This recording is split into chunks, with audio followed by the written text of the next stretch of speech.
How's it going, ladies and gentlemen? My name is Twigger, and welcome back to day number 2 of the Chili Mountain $500 NA Challenger Cup tournament. I believe that we had some very exciting games yesterday. I was not privy to them, but my co-commentator, Nit3star, happened to be part of the play-by-play commentary. Why don't you say hi, Nit3star? Hello, folks. You saw my yesterday. Today, we're taking the color commentary role and, taking it a lot more chill. A lot more Chili Mountain. Oh, yeah. Definitely. So it looks like today we've actually got some pretty exciting games. We're currently going into the winners semifinal matches. I believe we're going to be commentating about 3 different games, the winners semifinals, then we're going into the winners finals, and then the grand finals, which this is a double elimination tournament. So whatever team lost in the winners goes down to the losers bracket. They fight to the death to make it all the way to the losers finals. Whoever wins that goes up to the grand finals, and we will have crowned a winner at the end of the stream today. So very exciting stuff, but I believe Nit3star, we're currently going into NYU Violet versus Virginia Tech.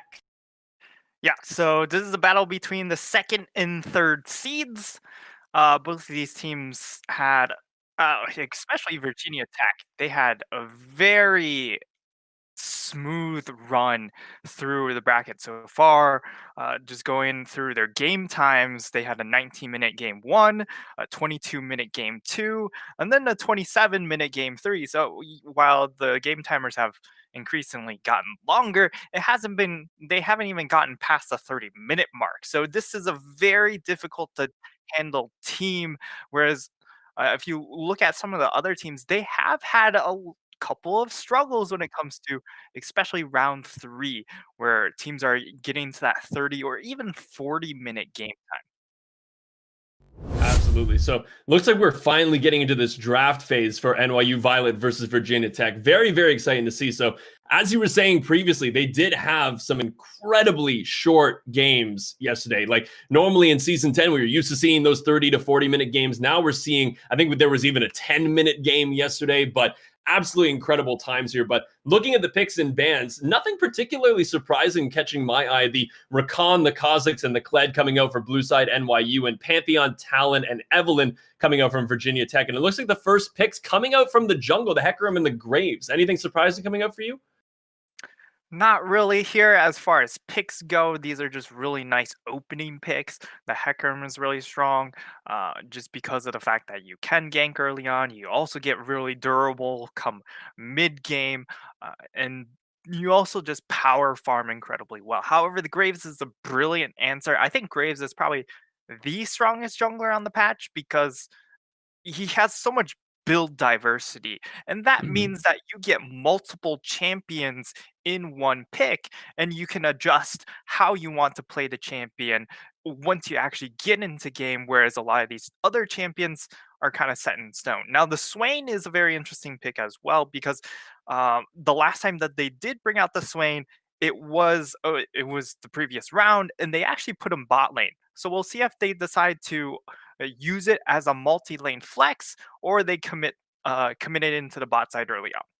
I think it's always a good idea to have certain champions that can be flexed around. Swain, of course, being a great mid laner, but most likely going to be either an APC in the bot lane or can also be flexed into a support role. But we did see it yesterday as Swain being bot lane. Now, the Galio pick, very interesting. I think also mostly played in the mid lane recently, but back in the day, you could certainly play Galio as a support. I think that's probably going to be their mid pick, but yeah, and you did nail it on the head in the fact that NYU, their previous 2 games, they did play that Galio in the bottom lane, and it was also in their previous round paired with the MF. So this is a lane that they are comfortable running. So it's really up to Virginia Tech to see if they can call that move.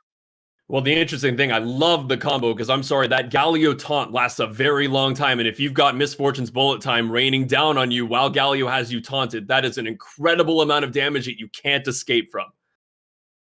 It is indeed. However, for Virginia Tech with the Swain Pike, that is also a lot of damages, and it's also damage that you can't really defend yourself from because Yeah. Swain brings a lot of magic damage, and Pike, of course, has an execute along with a lot of physical damage. So it's a little bit different from the MF Galio, where the Galio does bring magic damage, but it's Mhm. not in the same amounts as something like a Swain. Oh, absolutely. And the thing is, when you've got Swain casting his ultimate, he kind of wants to get taunted in by a Galio because the closer Swain is to you, the more damage he's going to do and the bigger the explosion's going to be at the end. So I think right now, from what we're seeing, two very high damage junglers, followed by a doubly aggressive bot lane from each side. Yeah. And now it also So looks like Silas and Syndra being banned from NYU. Both, once again, I think they're now trying to target the mid lane picks because they know that Swain is probably going bot. And then the Malphite Riven looks like they're targeting the top side from Virginia Tech. So looks like the Akali locked in. Probably going to be that mid lane Akali, I would think. and I mean, it still can go into the top lane depending on the matchup, and it's a really nice opening pick here from Virginia Tech because if they do decide to opt for a tank in that top lane, Akali just feasts on tanks in the top side because you just have so much persistent DPS threat and also just the ability to get through a somewhat of a weaker early phase. Mhm. In response, NYU, they've locked in Lissandra, which is just a very safe pick, and it also brings a lot of team fight power into a very R reliant team fight composition as we see a Wukong finalizing their draft. So it's very interesting because, once again, I've seen several Wukong's mid lane. I've seen several Lissandra's top lane and mid lane. I still don't entirely know where they're planning on throwing these champions. Mhm, mhm. So I think it's a really nice draft from NYU that they're going to kind of keep you guessing. In terms of going up against an Akali, I do love the Lissandra pick against an Akali. Mainly just because of that frozen tomb being able to just lock the Akali down so she can't utilize those insane amount of dashes that she has with her ultimate and the shuriken. But then the Cho'Gath coming in for the final pick, once again, probably going to be top lane, but I've seen several Cho'Gaths mid.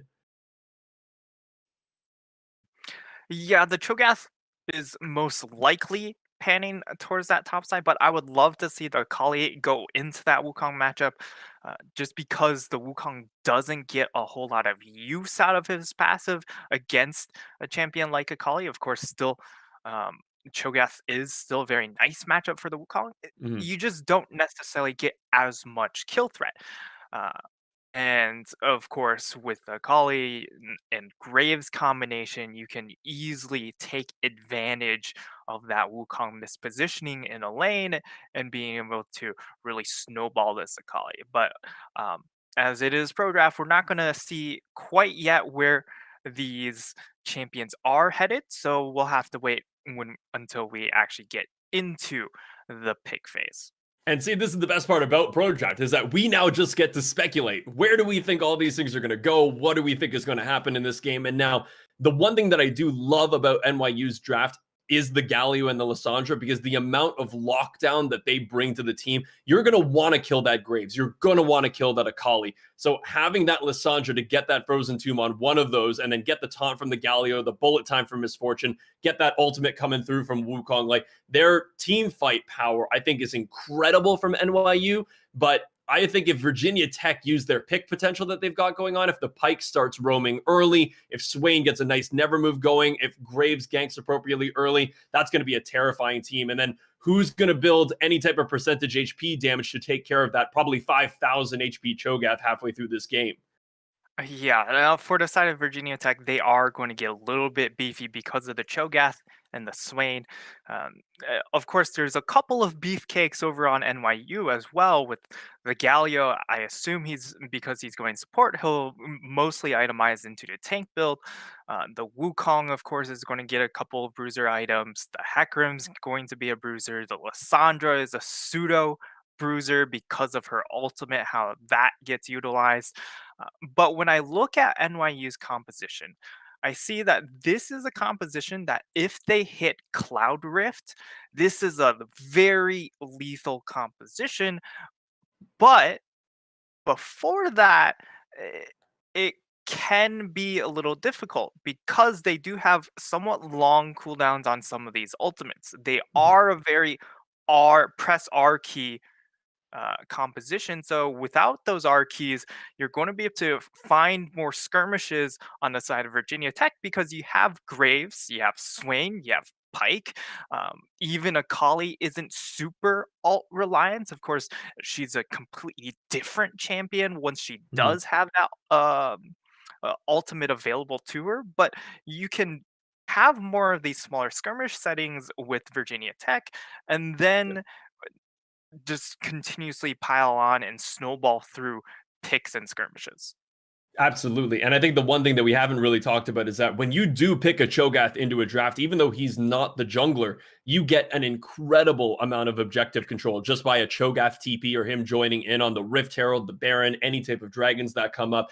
That feast is something that everybody underestimates the damage that that does. That will chunk Miss Fortune 50% of her HP with no issues whatsoever. So if you start combining things like the Cho'Gath feast into the Pike ultimate, that's going to be nearly Miss Fortune's entire health bar, and you're going to reset Pike's ultimate. Swain blows up his ultimate, and all of a sudden, it's just going to be a feeding frenzy for that Pike ultimate. So I think the one thing that we can easily say about both of these team comps is that we are not going to be lacking in action and damage and team fight ability, because both of these teams look like teams that don't want to wait until the late game. They want to fight early and middle. Yeah, and that's kind of been the theme of the season so far. No one's really super fleshed out as just making or just being really hard on we make clean rotations. It has been more of the all right, well, uh, we will butt heads with you. We will take that skill check fight and we'll go ahead and do it multiple times. So that's why we've seen over and over again teams are going for the 5v5s, going for those objective fights as much as possible. And it's really I would say more so because it's preseason rather than teams thinking it's the optimal playstyle. Yeah, absolutely. I couldn't agree with you more. So I am very, very excited to see what NYU and VT are going to actually bring to the Rift here. We've got a couple minutes with this spectator delay, so we're going to give it just a short break. We're going to be back in just a couple minutes with the winners semifinals in the $500 NA Challenger Cup. Look forward to seeing you folks there.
How's it going, ladies and gentlemen? We are back with the Chili Mountain $500 NA Challenger Cup. Very, very exciting to be getting into the first game of this stream between NYU Violet and Virginia Tech. This is, in fact, the winners semifinals, which is going to be just incredible. I believe it's the second and the third seed in this tournament, which should be an incredible game. Now, just going through the teams here, we were kind of discussing where we thought champions were going to be going. Over on the blue side, we do have a Wukong, Selenik up in the top lane, Doubt playing that Hecarim in the jungle, low-key parkour on the Lissandra mid, Answer MC, I believe I'm saying that right, on the Misfortune Balian, and Daweed over on the Galio support.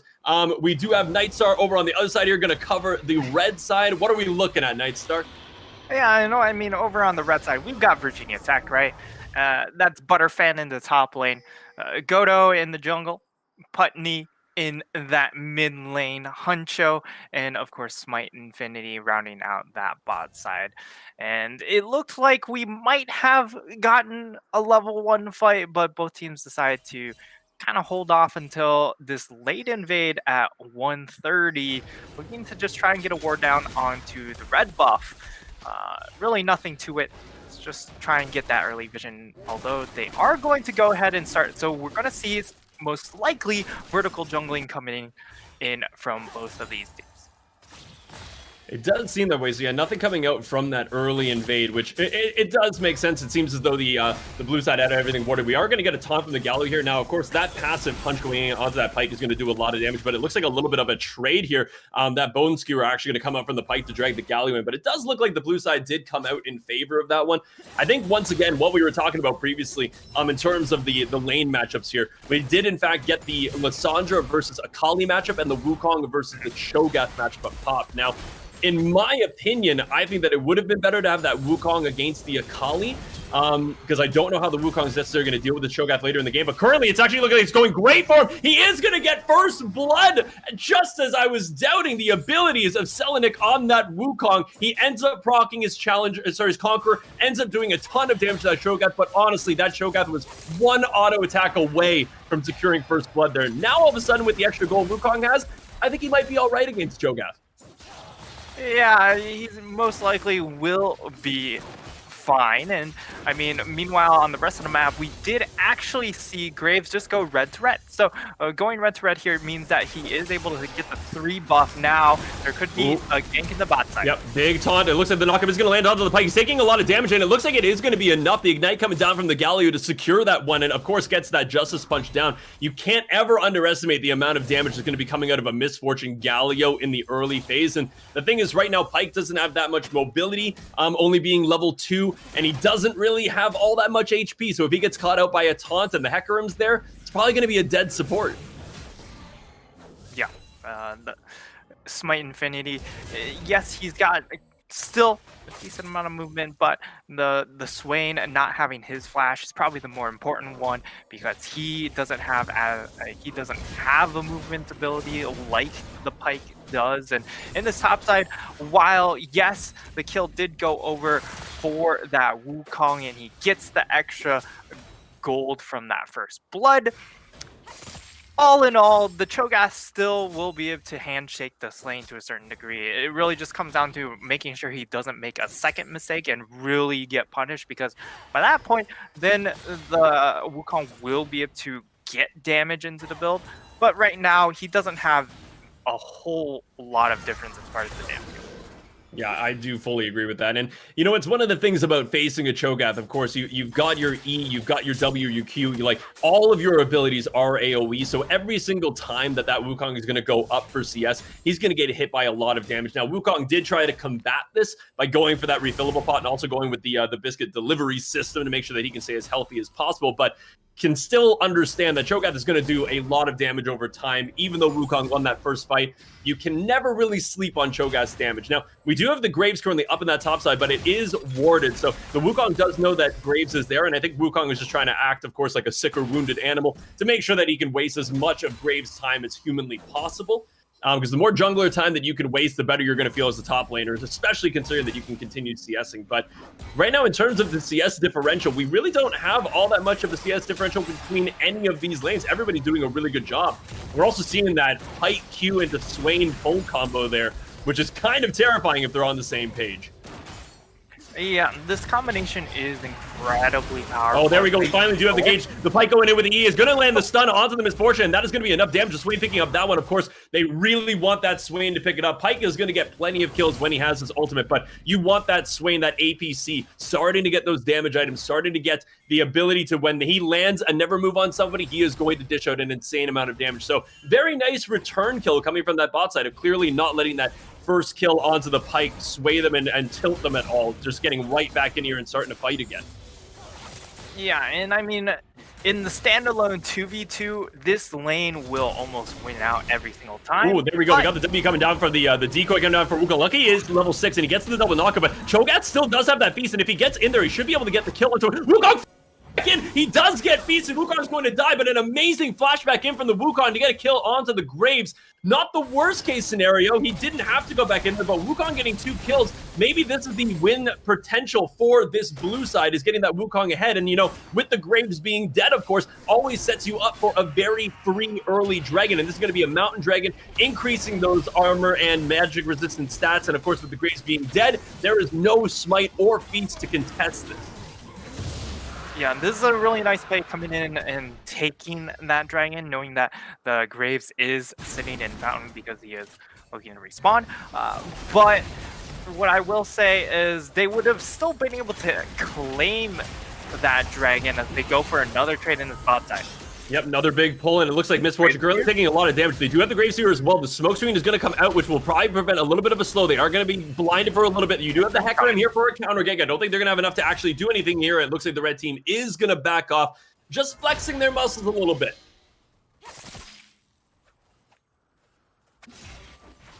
Yeah, it's a little bit of a show of force there, and honestly, the Graves, while it's nice to see that he is being very active, I would like to see more farming coming in from him because of the fact that if you look at the damage profile, it is still mostly magic damage. Yes, you do have a Pyke, but most of the power comes from the execute from that ultimate rather than all his other skills. So you're still going to be heavily reliant on this Graves to deal the physical damage, and right now he is a little bit behind this Hecarim as far as keeping him pace in the farm department.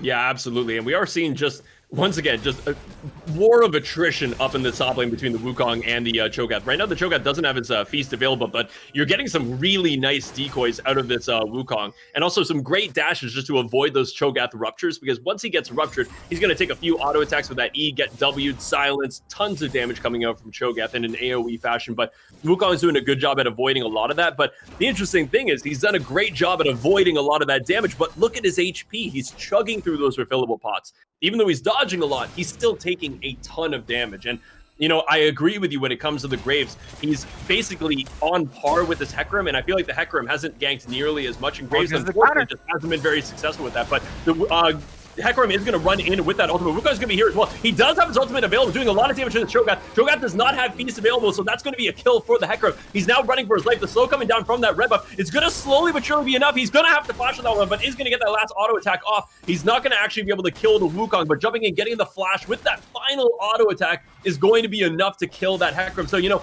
once again, we were talking about the Graves not getting enough farm and not having successful ganks, but finally we did have the successful gank there, and we do have a turn on this Misfortune as well. A lot of damage coming out. Great flash over top of the wall. I'm lagging just a little bit here, so I don't really know what's happening, but it looks like the Misfortune is going to die. Swain picking up that kill, the Ignite going down from the Galio onto the Swain as well. He is very low. I don't think a Galio is actually be able to get in here to kill him. No, the ultimate is going to come down from Smite Infinity, and Pyke is going to pick up his first kill of the game, and that just bodes really well for a Pyke who now has mobility boots and wants to start roaming around the map. Yeah, and this bot lane is really starting to separate itself. If you look at the farm differential, it's 23 CS, it's 2 kills for this Swain in comparison to the MF, and then you're also looking at the fact that it's essentially 3 kills onto the Swain because it was also a Pyke execute. So this Swain is just so far ahead in comparison to the MF, and yes, MF doesn't necessarily need a ton of gold to be effective because you're mostly going for the lethality build and you're very ult reliant, so you can still get back into the game, but it definitely doesn't feel nice in this lane phase because you still have to deal with the 3-kill Swain, and that's just been going to be super problematic. And for the side of NYU, they need to find a way to move this bot lane out of their home in bot side. Absolutely. And just speaking a little bit more into the jungle as well, we did have Goto's Graves pick up that Rift Herald. And of course, we always know that that pre-14-minute Rift Herald can get you an insane amount of gold when you're looking at getting a turret. Now, the Rift Herald does take about 2.5 plates. And as we can already see in the top lane and in the bot lane, there are already only 3 plates left on those turrets. If he goes over to either one of those lanes and lays down that Rift Herald, that is probably going to be the first turret of the game going in favor of that red side. Virginia Tech would then be sitting on another couple thousand additional gold. So right now we are already seeing about a 2,000 gold lead in favor of Virginia Tech. 5-4 the current kill scores. There is a dragon in favor of NYU, which is a great thing to see. But right now, it looks like they do have their work cut out for them. Now, we do have the Graves currently sitting in this bot lane. Unfortunately, the Never Move is going to miss. The Pyke is going to now come in, try to get a Bone Skewer off, is going to miss that Galley, who's, of course, just going to dash forward with his E. But unfortunately, nothing going to come from this gank. The Hecarim is down here as well. Now, I don't really know if they got into a 3v3 right now who would win. But considering that the Pyke has his ultimate back up and the Swain has his ultimate, I have the strange feeling that the red side would definitely maybe claim this one. But looks like we're going to see actually what's going to happen here. Both teleports are coming in, the Cho'Gath and the Wukong. Cho'Gath's going to be here first. It looks like a ton of damage going down onto that Swain. Shutdown is going to go in favor of the Hecarim, and it looks like the Wukong going to get a kill onto the Pyke. Cho'Gath's going to have to flash over the wall just to stop all the damage from coming through. An amazing couple plays. They're getting 2 gigantic kills to set up early for this Cloud Dragon. Now, there's like none of the mid laners that currently moved. They were both harassing one another, but there are currently 2 very, very low targets on this blue side, and if Akali gets in here with her ultimate, I think she could get 2 easy kills. The flash is going to come in. That's going to be the first kill.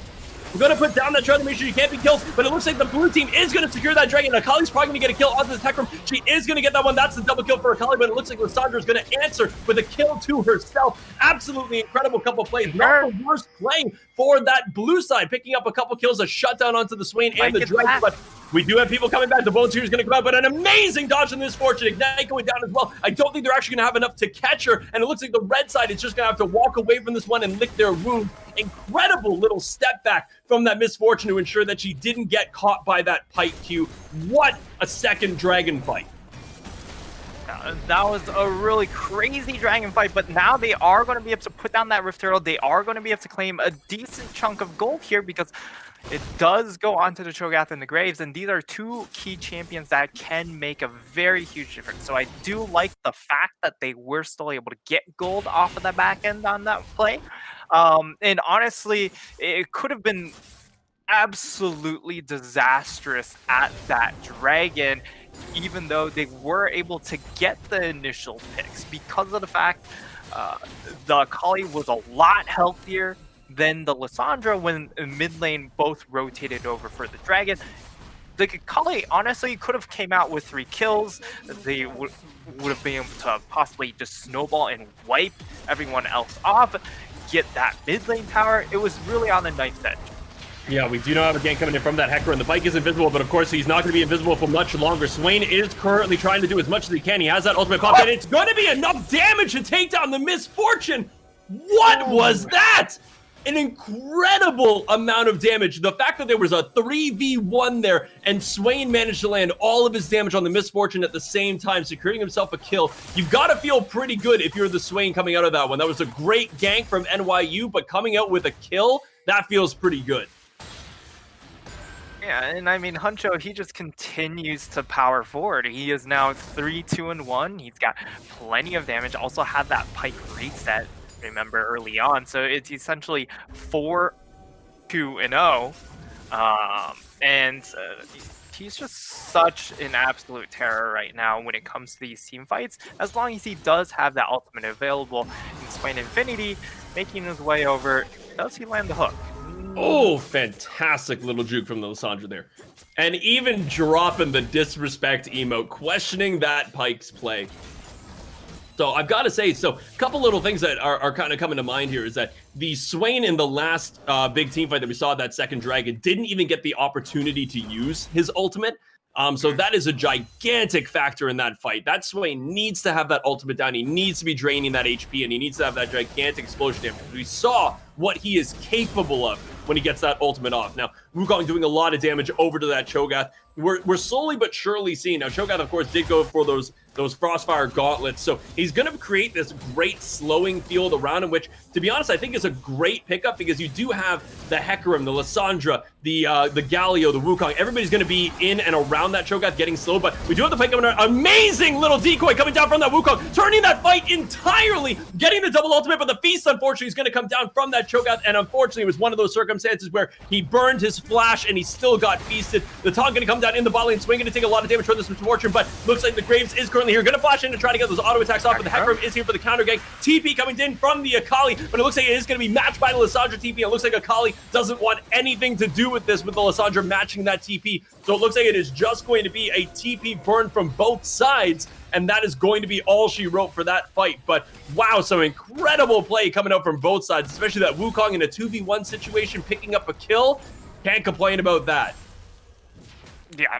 And it's a nice turn there coming in for the Wukong. A little bit, I would say, over-eager coming in from the Pyke. I understand he wants to try and make some plays come mid-game to try and get his team back into the game, because he probably looks at the kill score and feels that they might be behind. But in reality, again, they are 3k gold up. They have such a large farm differential coming into this mid game with the Akali and the Swain. There really is no need to hyper force, because again, with all of these ultimates now, it is the perfect timing for the side of NYU to really take a hold of this mid game. Their composition really is about the mid game, and come late game, they are going to drop down and slow down as far as damage goes.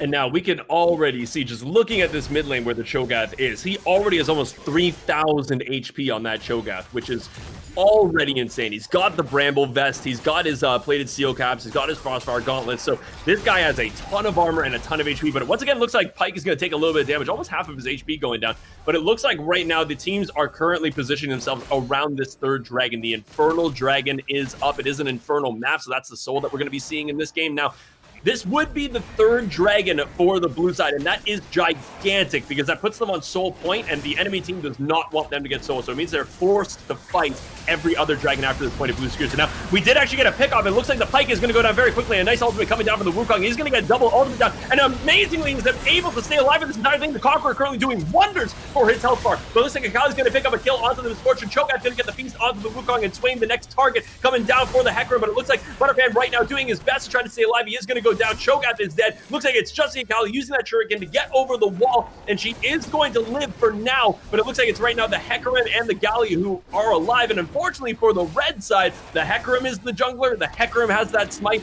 so this should be a secure dragon, but Akali has something to say about that. A really, really nice song coming down from the Galio.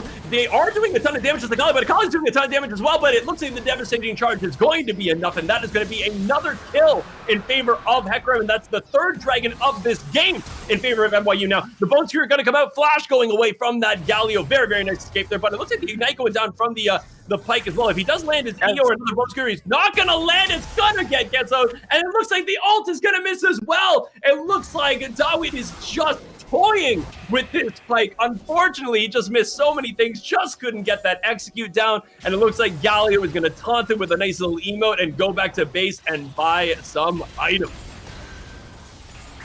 Yeah, the skewer does end up missing there, and I understand why he went for the Ignite, hoping that the Ignite would bring him into execution range, but it just didn't happen. And to be fair, Smite Infinity getting caught out early on around that dragon was the reason why things got out of hand so quickly, because the Pyke does need to play more of a backline role, wait for some of these targets to get softened up, and then once you get the resets, then you can really plow and charge forward, but it just didn't happen there, and they're just missing out on so much of the damage that it's really hampered a lot of their team fight, and they only have one more opportunity at it. Yeah. So it looks like Pyke is going to get caught out here by the Hecarim. Unfortunately, the fear from the Hecarim ultimate is not going to land, but the devastating charge is going to be enough, and that's going to be plenty of damage. You got the Divine Sunderer on the Hecarim. That is going to be tons of damage. going down onto that Pyke. And, you know, we were saying it before, the fact that Pyke got shut down so early, unfortunately, there is just one way to play Pyke, and that is being aggressive. And I appreciate that the Pyke continues to try these things, but unfortunately, he was set so far behind early that he's just so squishy and doesn't have the damage that he needs to get these picks off. So it's just NYU's put on their juke shoes. They're currently doing a great job of avoiding those bone skewers, but been an unfortunate game for Smite Infinity to support for Virginia Tech. Yeah, and it's been really rough going for the rest of the team as a result. Even though you do, if you look at this Swain, he's got the Leandries, he has the Hourglass, he's perfectly positioned to really take over some of these fights, but he's just not being given the opportunity to do so. And Putney, I mean, he also just needs just a little more. He's almost there, but because of some of these mid-game team fights, they're all of a sudden just put in a place they just don't want to be. Even with 1,500 gold lead, you're still looking in the eyes of a 24-minute Inferno Soul. That's just not where you want to be. Oh, absolutely not. But the thing is, we also have to just look at where are the win conditions here. Now, you do have the Swain, 3 kills, 3 deaths, 3 assists, which really, really helps my OCD. The Akali sitting at 3-2-0, the Cho'Gath 4-3-2. Like, these are scores that you can work with, especially with that feast. But then you look at the other side on NYU, you do have a 1-4-6 misfortune. Now, the reason that I bring something like that up is that all you really need is an Akali to dive in, the Cho'Gath feast, and that misfortune is going to be dead. And now all of a sudden you're sitting on a 4v5. So even though people might be a little bit more fed, oh, we do in fact have a pause apparently. So I'm not entirely sure what's up here, but exactly what I was saying before is that, you know, if you get a kill onto that misfortune early, you then have a 4v5 fight. And even though you do have a little bit more fed members on the blue side of things, it's still a 4v5.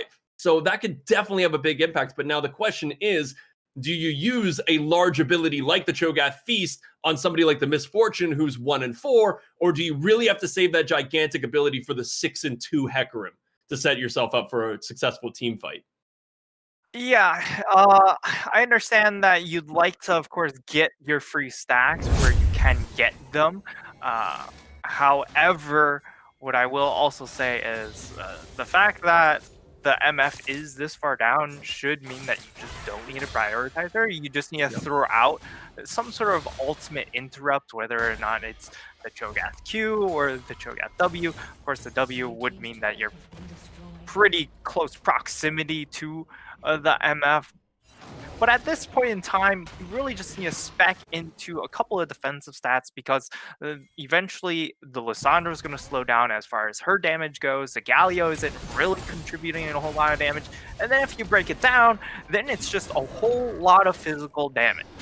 You have the Wukong, you have the Hecarim, and then you have the MF ultimate. And it's very front-loaded as well into these ultimates. So you just need to deal with the initial burst, and then all of a sudden your Swain gets to drain tank, your Akali to a certain degree gets to drain tank a little bit, and then of course your Graves also can drain tank as well with how much healing he has in his items. So it's all about surviving initial burst, and then there'll be a slowly pull it back. Oh, and we got a fight going on right now. The Galio ultimate is going to have to come out for the Hecarim, who's caught away a Bone Skewer, but it looks like the Cho'Gath is here as well. The ultimate and the Zonia's Hourglass is going to be procced by the Swain, doing a ton of healing damage right now, and also getting a huge amount of damage on Lissandra. She's going to be the first. Drain tanking. Graves going down for the Hecarim. It looks like everybody currently on double sides of the map here. Looks like the Misfortune is going to go down. Akali doing work on the other side. Unfortunately, the Wukong and the Hecarim on the other side of this Dragon Pit, so they're not even able to help this Galio. Currently, the Galio was just kicking and screaming. Amazing flash coming out of Daweed's Galio, avoiding that ultimate from the Pyke, just barely, once again, making him look just slightly behind where this Galio is currently standing. So, amazing fight coming out of Virginia Tech, getting right back into this one, securing themselves their first dragon of this game, the Infernal Drake. And the most important thing is that they brought this away from that Infernal Soul risk that the blue side was currently sitting on. So it buys them another few minutes in this game without that soul. But all of a sudden, we are starting to see where this team comp shines. If that Swain can get that ultimate off, can get that Hourglass off, that overall ticking damage gets people so low, then the Akali executes, then the Pike executes, and Cho'Gath, you know, he's just there. That's certainly one way to put it. He's just there. He's He's around. chilling. He's a dinosaur. But I mean, literally right before I just outlined it for the side of Virginia Tech. As long as they survive the initial burst, they drain tank through the fight. And that's exactly what happened. They put a lot of damage down onto Huncho, and Putney, trying to get out of this, does have Huge the amount dash. of damage. So that's exactly why you have an amazing amount of dashes from the Akali. That's what you can do if you know what you're doing. Yeah, and then all of a sudden they overinvest too many cooldowns. Oh, gigantic. Nice escape. We're seeing it. It's so funny. That's now 2 catches in a row on the side of NYU. But unfortunately, the enemy team is just so mobile that they just kind of slip away from those picks. Mm-hmm. And that's where the scaling comes from for the side of Virginia Tech. All of a sudden, they become more and more elusive with the Akali, with the Pike cooldown starting to get lower and lower, whether it's through items or just getting more levels in. And then you're getting your items onto the Graves, onto the Swain. This composition just gets better and better with each progressing item, whereas on the flip side, the only one who really continues to get stronger and stronger is going to be that Hecarim. But to a certain degree, he's already sort of capped once he's hit those 2 items, which is pretty similar to basically everyone else on his team. It is true. I think they were really looking for those early to mid-game fights, which they definitely got. They got their 3 dragons, but it's one of those things that sometimes, oh man, almost getting picked again. Dawid is just looking so confident on that Galio. But they were looking for those early game fights. They did get them. They did get those dragons, but I feel like this is once again one of those movies that we've seen before, that they have a really, really good early game, and now all of a sudden the late game potential of the red side is starting to kind of boil up. It's starting to come to fruition. They got that first Infernal Dragon that they were looking for. They get the second, the third. All of a sudden, you're looking at 3 Infernal Dragons on an Akali and a Pike and a Swain.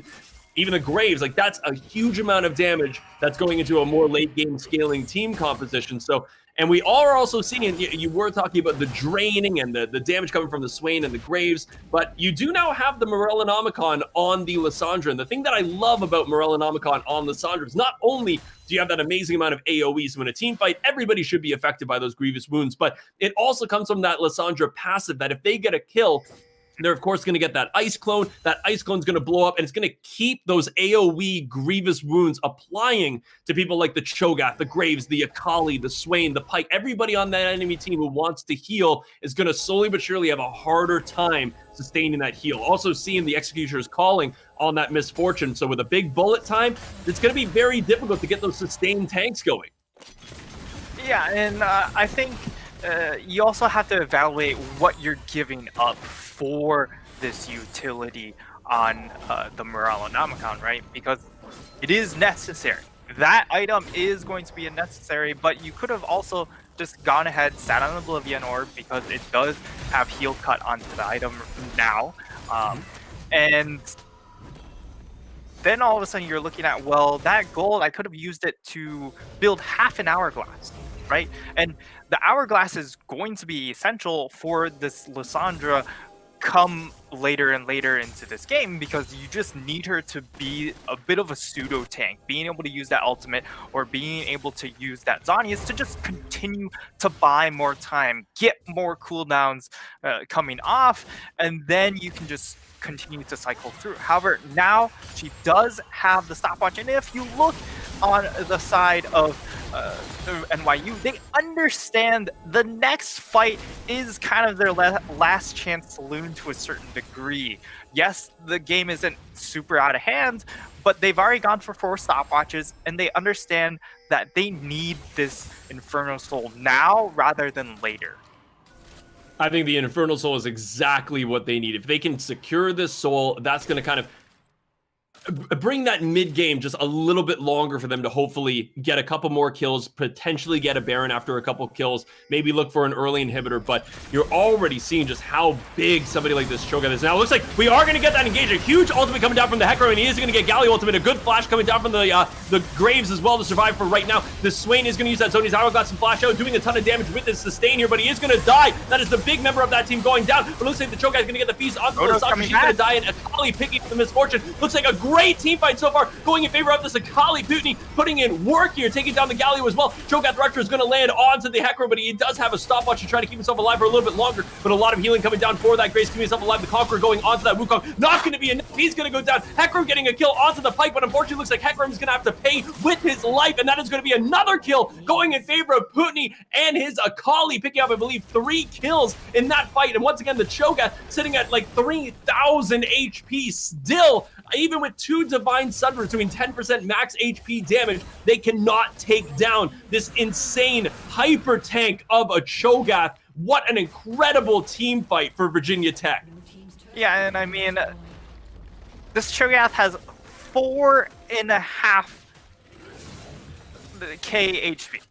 The amount of HP on this champion is just insane at the moment. You look at those items, he's just so beefy. They don't do damage to him. Yes, they have 2 Divine Sunders and even a Black Cleaver, but that's because that's the only way they can even threaten him. And he kind of just looks at him, stares him in the eye, and really scoffs at him with his 10 stacks onto his ultimate. So he's now level 16. Of course, that gets him more health, and he just keeps continuing to stack up, get more armor items.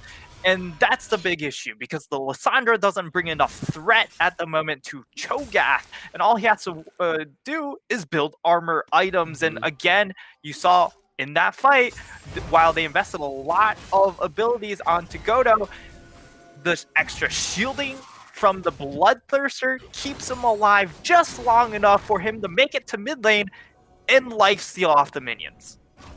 Look at the size of Butterfan right now. Absolutely insane. Insane hyper tank right now. So, and this is exactly what I believe that their team comp was looking. And there's something that I always wanted to talk about here is that, you know, it's been unfortunate, of course, for Smite Infinity's Pyke not having the most fantastic game, because of course with Pyke you want to be sitting at 7 kills, not 7 deaths, of course.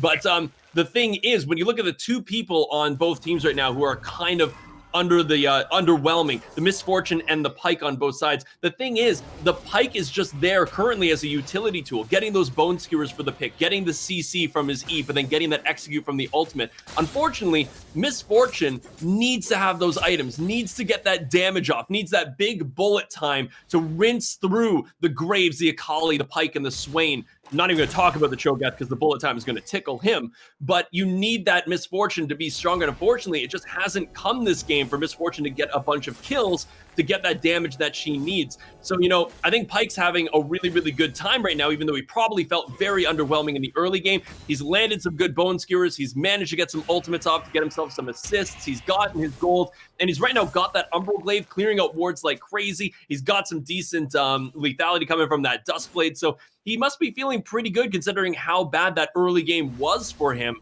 And I feel like the Misfortune is just kind of feeling like she's not providing anything for her team right now. Yeah, it's really not looking great for this MF pick. You even see her, I believe that's the new Hex Drinker icon. Yep, that is indeed the Hex Drinker item. And you cannot spec into Hex Drinker this late into the game. 33 minutes, that's just not the place to do it, because now you're specking into defensive stats when you need to have that offensive power and just trust yourself to put yourself in a position where you can get a full channeled ult without dying. Now, yes, the Hex Drinker is going to allow you to get a couple more autos left or autos in, but remember, everyone is building armor and you are lethality MF, so your autos aren't even contributing a whole lot of damage at this point in the game. Yeah. And you know what, the thing is, the Hex Drinker, great item to have early, couple hundred damage, Magic Shield, that's fantastic.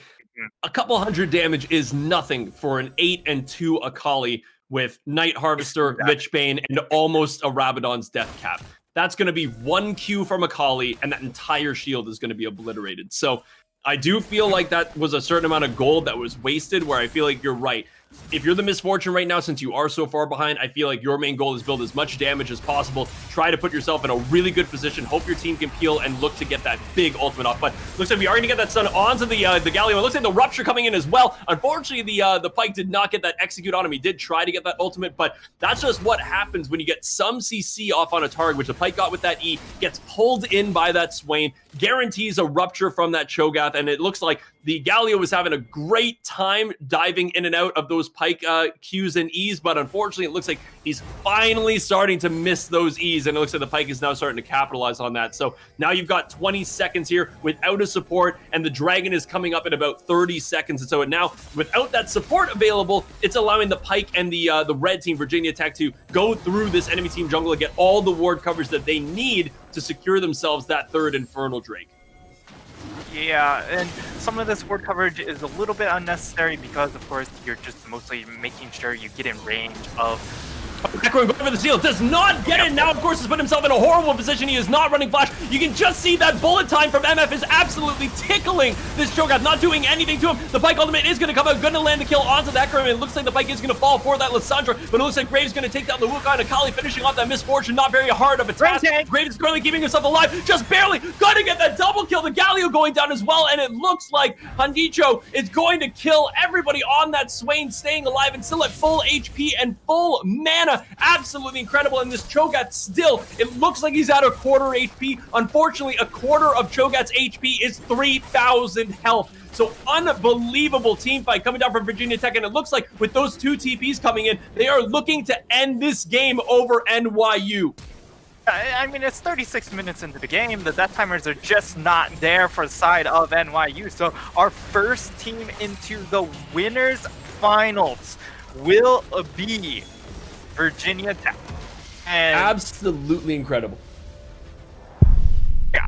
So it's exactly what we were kind of talking about, you know? It's just that I've got to give credit to NYU that they played their early game comp the exact way they needed to. That Hecarim got a couple great early kills. The Wukong was ahead. Lissandra was farming well. The Graves was set further behind because of those failed ganks. But you just ran into that issue where the Wukong wasn't able to deal with the Cho'Gath and keep him down like he needed to. And then the Misfortune didn't get any kills. You're sitting at almost 12 assists as a Misfortune against a 7-kill Swain.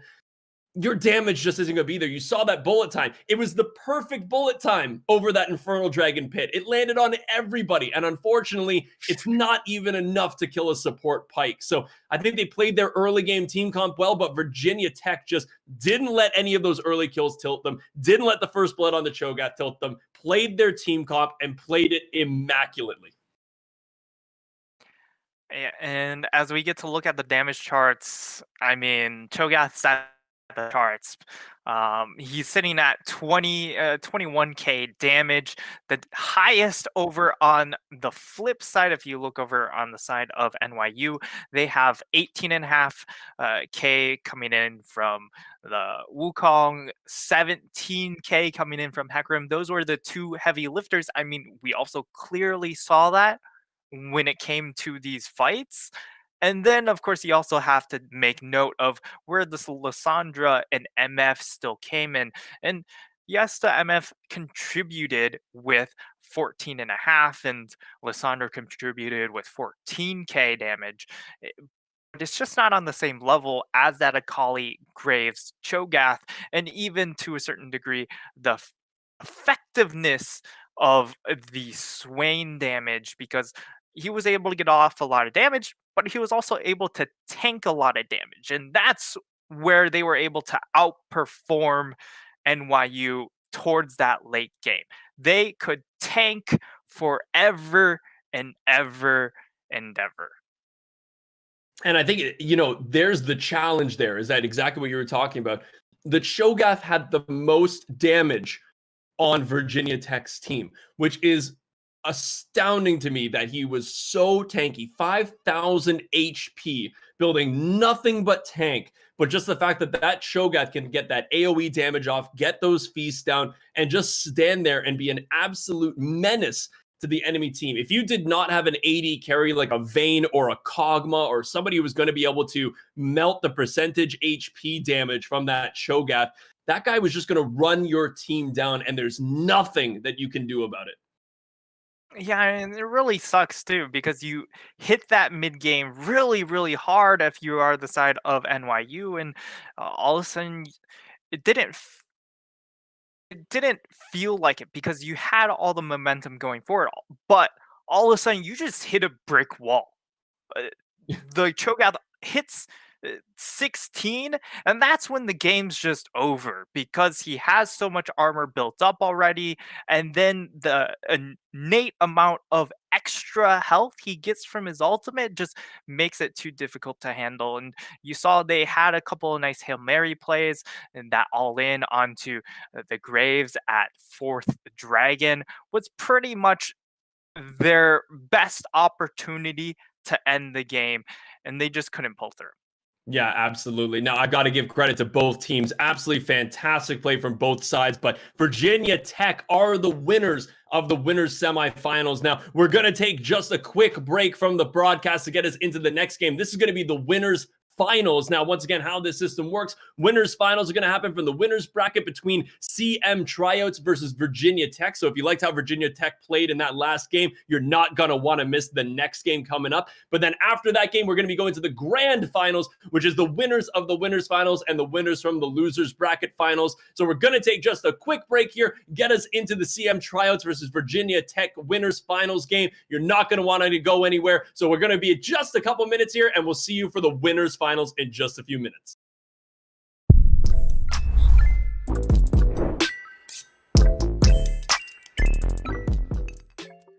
Hey, what is up, guys? So if this is your first time on this channel, my name is Chilrog. I'm the founder of Chili Mountain, and today we're going to talk a little bit about Chili Mountain's League of Legends program. So we're proud to announce that we have entered the League of Legends space.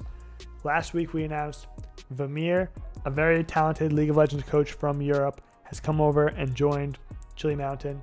Chili Mountain is really going to focus its League of Legends effort on developing the next generation of young League of Legends talent. So there's a problem in League of Legends North America right now. In League of Legends North America, we're getting dumpstered. We're getting killed by Europe and South Korea and all the other regions. And a big part of the problem about why is this happening? Why is North America just getting slapped around by the other regions? North America has more money. We have a massive population. We have a lot of things that you would think could produce talent, but that's just not the case. It doesn't happen. A big part of this reason, in our opinion at Chili Mountain, is there's a lack of youth development.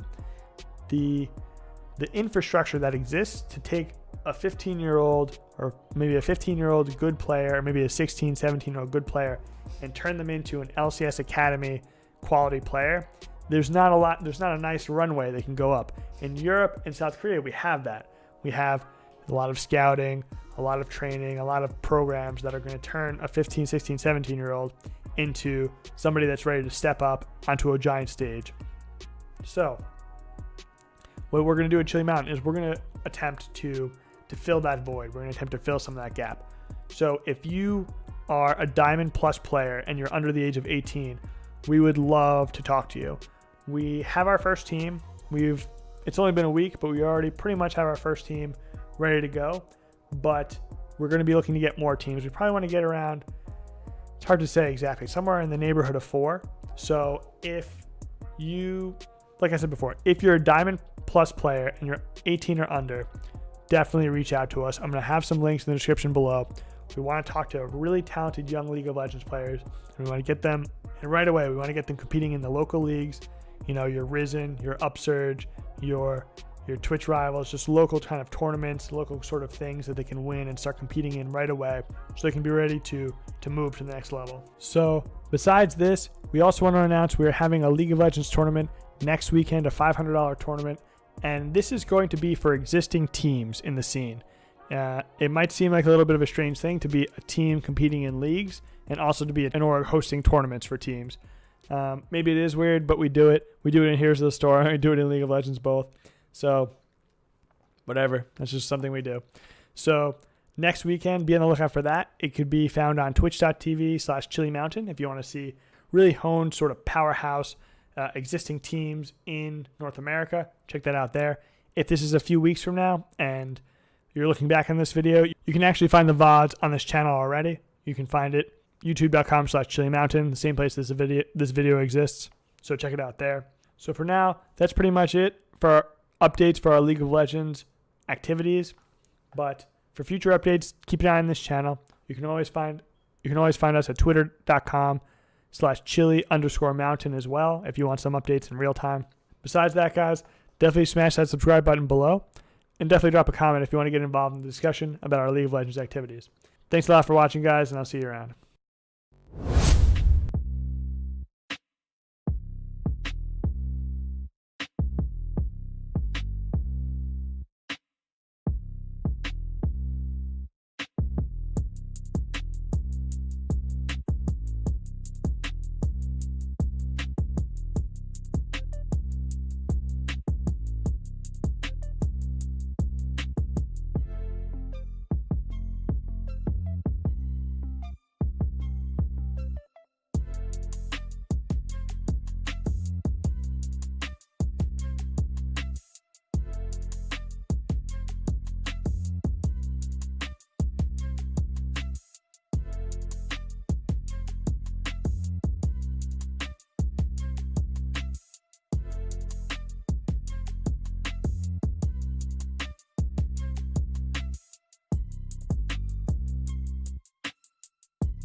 How's it going, everybody? Welcome back. My name is Twigger with my co-commentator Nit3star. We are back with the $500 Challenger Cup NA version. We just witnessed Virginia Tech securing the win over NYU over in those winners semifinals. And it looks like the next game that we're going to have is CM tryouts versus Virginia Tech. Now, we do know that Virginia Tech won their game. They've moved on to now what we're going to witness as the winners finals. But what about CM tryouts? Do you know anything about that team? Why are they here? Who did they beat? What happened, Nit3star? Yeah, I mean, yesterday we were able to witness at the end of the day CM tryouts taking game number 3 in our stream yesterday. Now, that was a bit of a little bit messy early on, but they really turned it on when it came to just utilizing their composition to its maximum potential. And in this other winners semis against the side of CCG Emerald, which was the #1 seed, we were able to see the upset come out.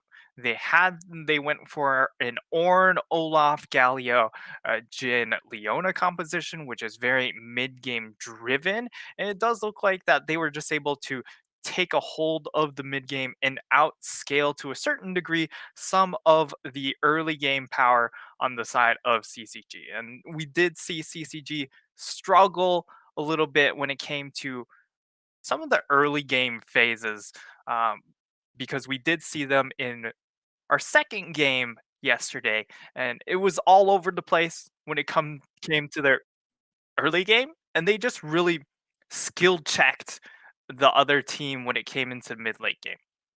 Great. So I think this is going to be a very exciting game. You know, CM tryouts being able to beat the first seed. Now we got Virginia Tech going up against, and we saw how fantastic they played. We do have the draft going on right now, so we're going to throw it over to that just to see what the teams are currently playing and banning. It looks like right now over on the blue side, Virginia Tech banning out that Jin, Talia, and Leona, while it looks like Chili Mountain getting the Kazakhs, the Pantheon, and the Kled out of there. Now, this is not the first time that we've seen a Kled being banned. I think maybe with the new items right now, Kled is currently very, very strong up in that top lane. And I also got to agree that Jin play, Jin just in general right now just seems like a phenomenal ADC pick that I personally wouldn't want to deal with. And it looks like once again, Virginia Tech going for that Graves first pick. Now, I believe in that last game, we didn't really see Graves really shine all that much in the early game. Did great in the later game, but do you think that really warrants another first round pick from Virginia Tech? I think that because of the power in this pick, the being able to play multiple modes, almost like a chameleon of some sorts, being able to adapt very easily through items rather than changing just the champion pick, I think is really, really nice. The response is going to be Kaisa Nautilus, and I just want to touch on some of the bans as well, in the fact that Pantheon, Talia were bans. These are two champions that are absolute priority currently on the patch. Jin's been knocked down a little bit, so he's not like S plus tier, but he's still really strong. And the big thing is Talia is a menace in the jungle. Pantheon is a menace in these solo lanes, and that's really why you see a lot of Talia Pantheon. I think that all makes perfect sense. And it's very interesting now that we're seeing, it looks like Virginia Tech currently very comfortable almost running back their team comp that they faced NYU with, got the Graves in the jungle, going for that Swain Pike bottom lane. Now, Nautilus, Kaisa, very scary bot lane. Lot of lockdown and CC coming from that Nautilus, insanely tanky. And Kaisa, of course, with that plasma passive, being able to dish out incredible amounts of damage. And, we were talking about this versus the NYU game when they had a Cho'Gath up in the top lane. Kaisa does have that large amount of damage. He's an ADC that can maybe cut through somebody like a Cho'Gath. And especially now that they've picked a Kindred as their jungler, you now have two ADCs that can maybe be true tank killers. So are they going to go for that Cho'Gath back up in the top lane? Or are they going to choose something else? Very, very curious to see how this game is going to go. But two ADCs in the jungle is going to be very, very exciting. Yeah, so my concern for the CM tryouts squad is the fact that they did lock in Kaisa Nautilus that early on Mhm. without actually seeing what Virginia Tech could have gone for in that bot side. Because you really just have to expect something like the Swain Pike to come out again.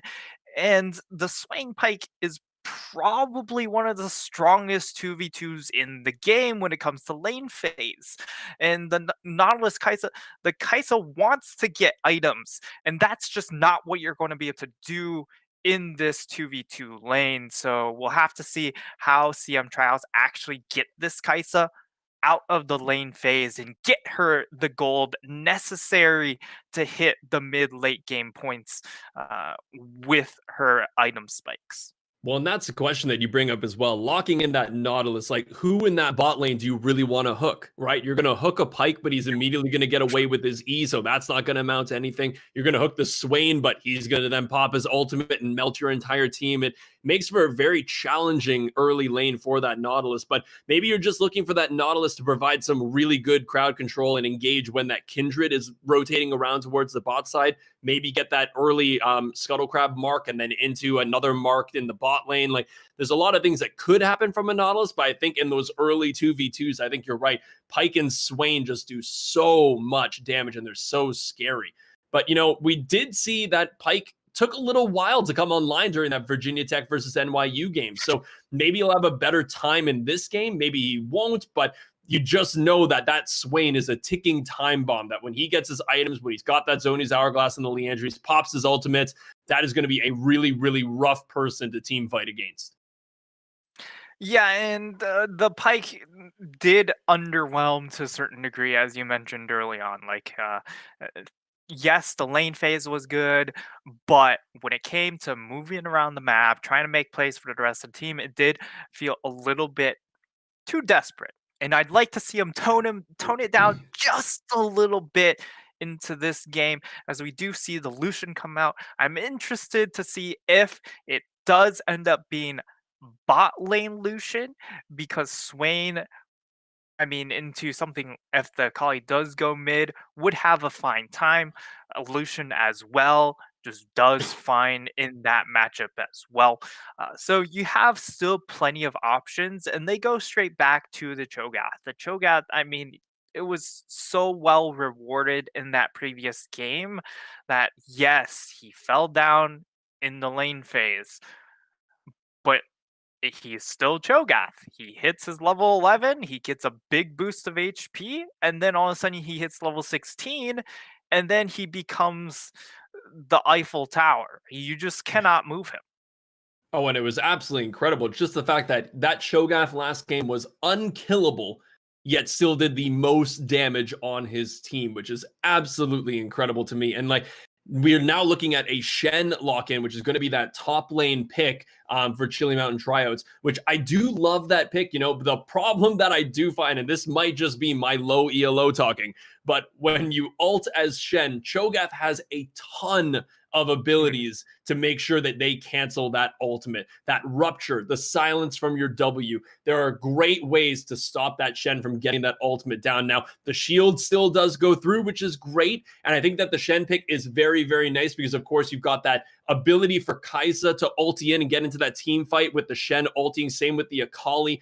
And it kind of provides that a little bit of additional shield for those damage heroes. The Kaisa, the Kindred, the Akali can maybe be a little bit more aggressive, deal a little bit more damage, and know that they're a little bit safer because they could get ulted by Shen and then the enemy team could get taunted. And I've seen on several occasions a Shen shield completely messing up a Pike ultimate.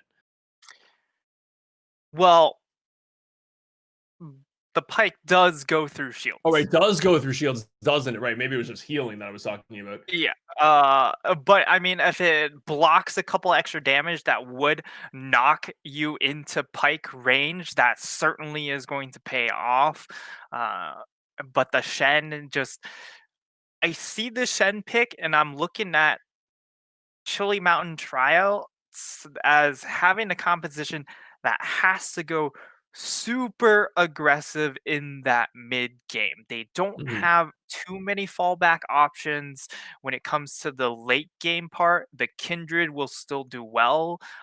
The Kali potentially can succeed, but then when you look on the flip side, you have to deal with the Swain, you have to deal with the Cho'Gath, the amount of power the Cho'Gath has, as we mentioned in game one, but here in game number 2 of today, the Kali has to play around so many skill timings or skill cooldowns that it's going to be very difficult to find an execution in these team fights.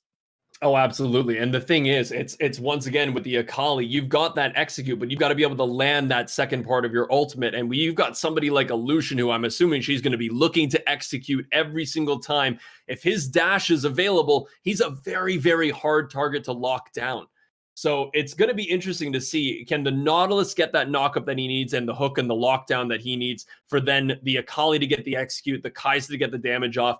You do have the saving grace that comes down from that Lamb's Respite from Kindred, and also the Shen ultimate, the Stand Together. So, or Stand United. You can stand together as well, I guess. But huge amounts of shields, a little bit of death saving throws from the tryouts. But, you know, I feel like once again, we're looking at a very similar team comp that we saw from Virginia Tech against NYU, that if these guys get to the late game, they have got so much damage, so much mobility. They're going to be so tanky. And once again, I just not seeing something like a Kog'Maw or a Vayne, or somebody's going to build a Kraken Slayer or something along those lines. I once again think that Cho'Gath might be very, very beefy at the end. And I don't know if Chili Mountain's going to have an answer for that. Yeah, and I also again look at the Shen. The Shen has to use these ultimates very, very aggressively. He has to look for the 2v2 executions with the Akali early on. The Akali really has to be on point with when she calls these moves, rotations, whether it's trying to find assassinations onto some of these targets like the Graves Lucian. Those are the key targets when it comes to this mid game. Otherwise, again, the Shen is just going to be stuck on this island against this Cho'Gath. The Cho'Gath is perfectly happy doing that.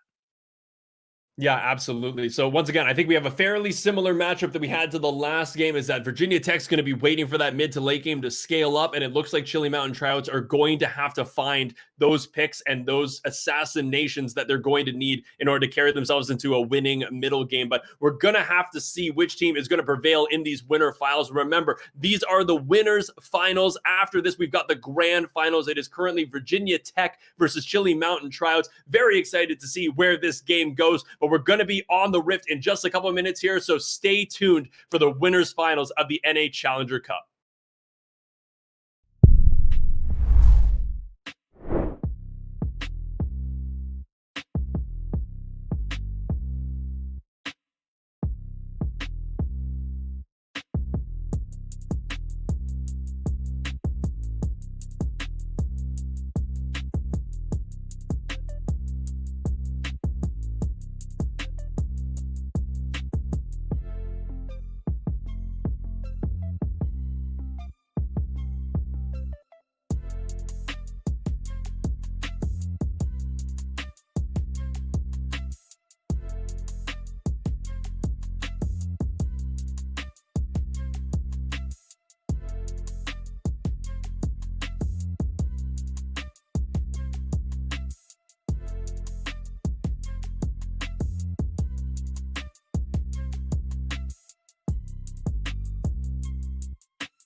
How's it going, ladies and gentlemen? Welcome back to the $500 Chili Mountain NA Challenger Cup tournament. Very, very excited to be in the winners finals. We did just watch the winners semifinals, Virginia Tech taking down NYU. And as we were speaking about Virginia Tech, they are back in the winners finals here. Looking at the team comps right now, we have Butterfan on that Cho'Gath up in the top lane. Actually going to get a little bit of a hook. I'll talk about the other players later, but it looks like the Flash is going to have to come down from that Pike.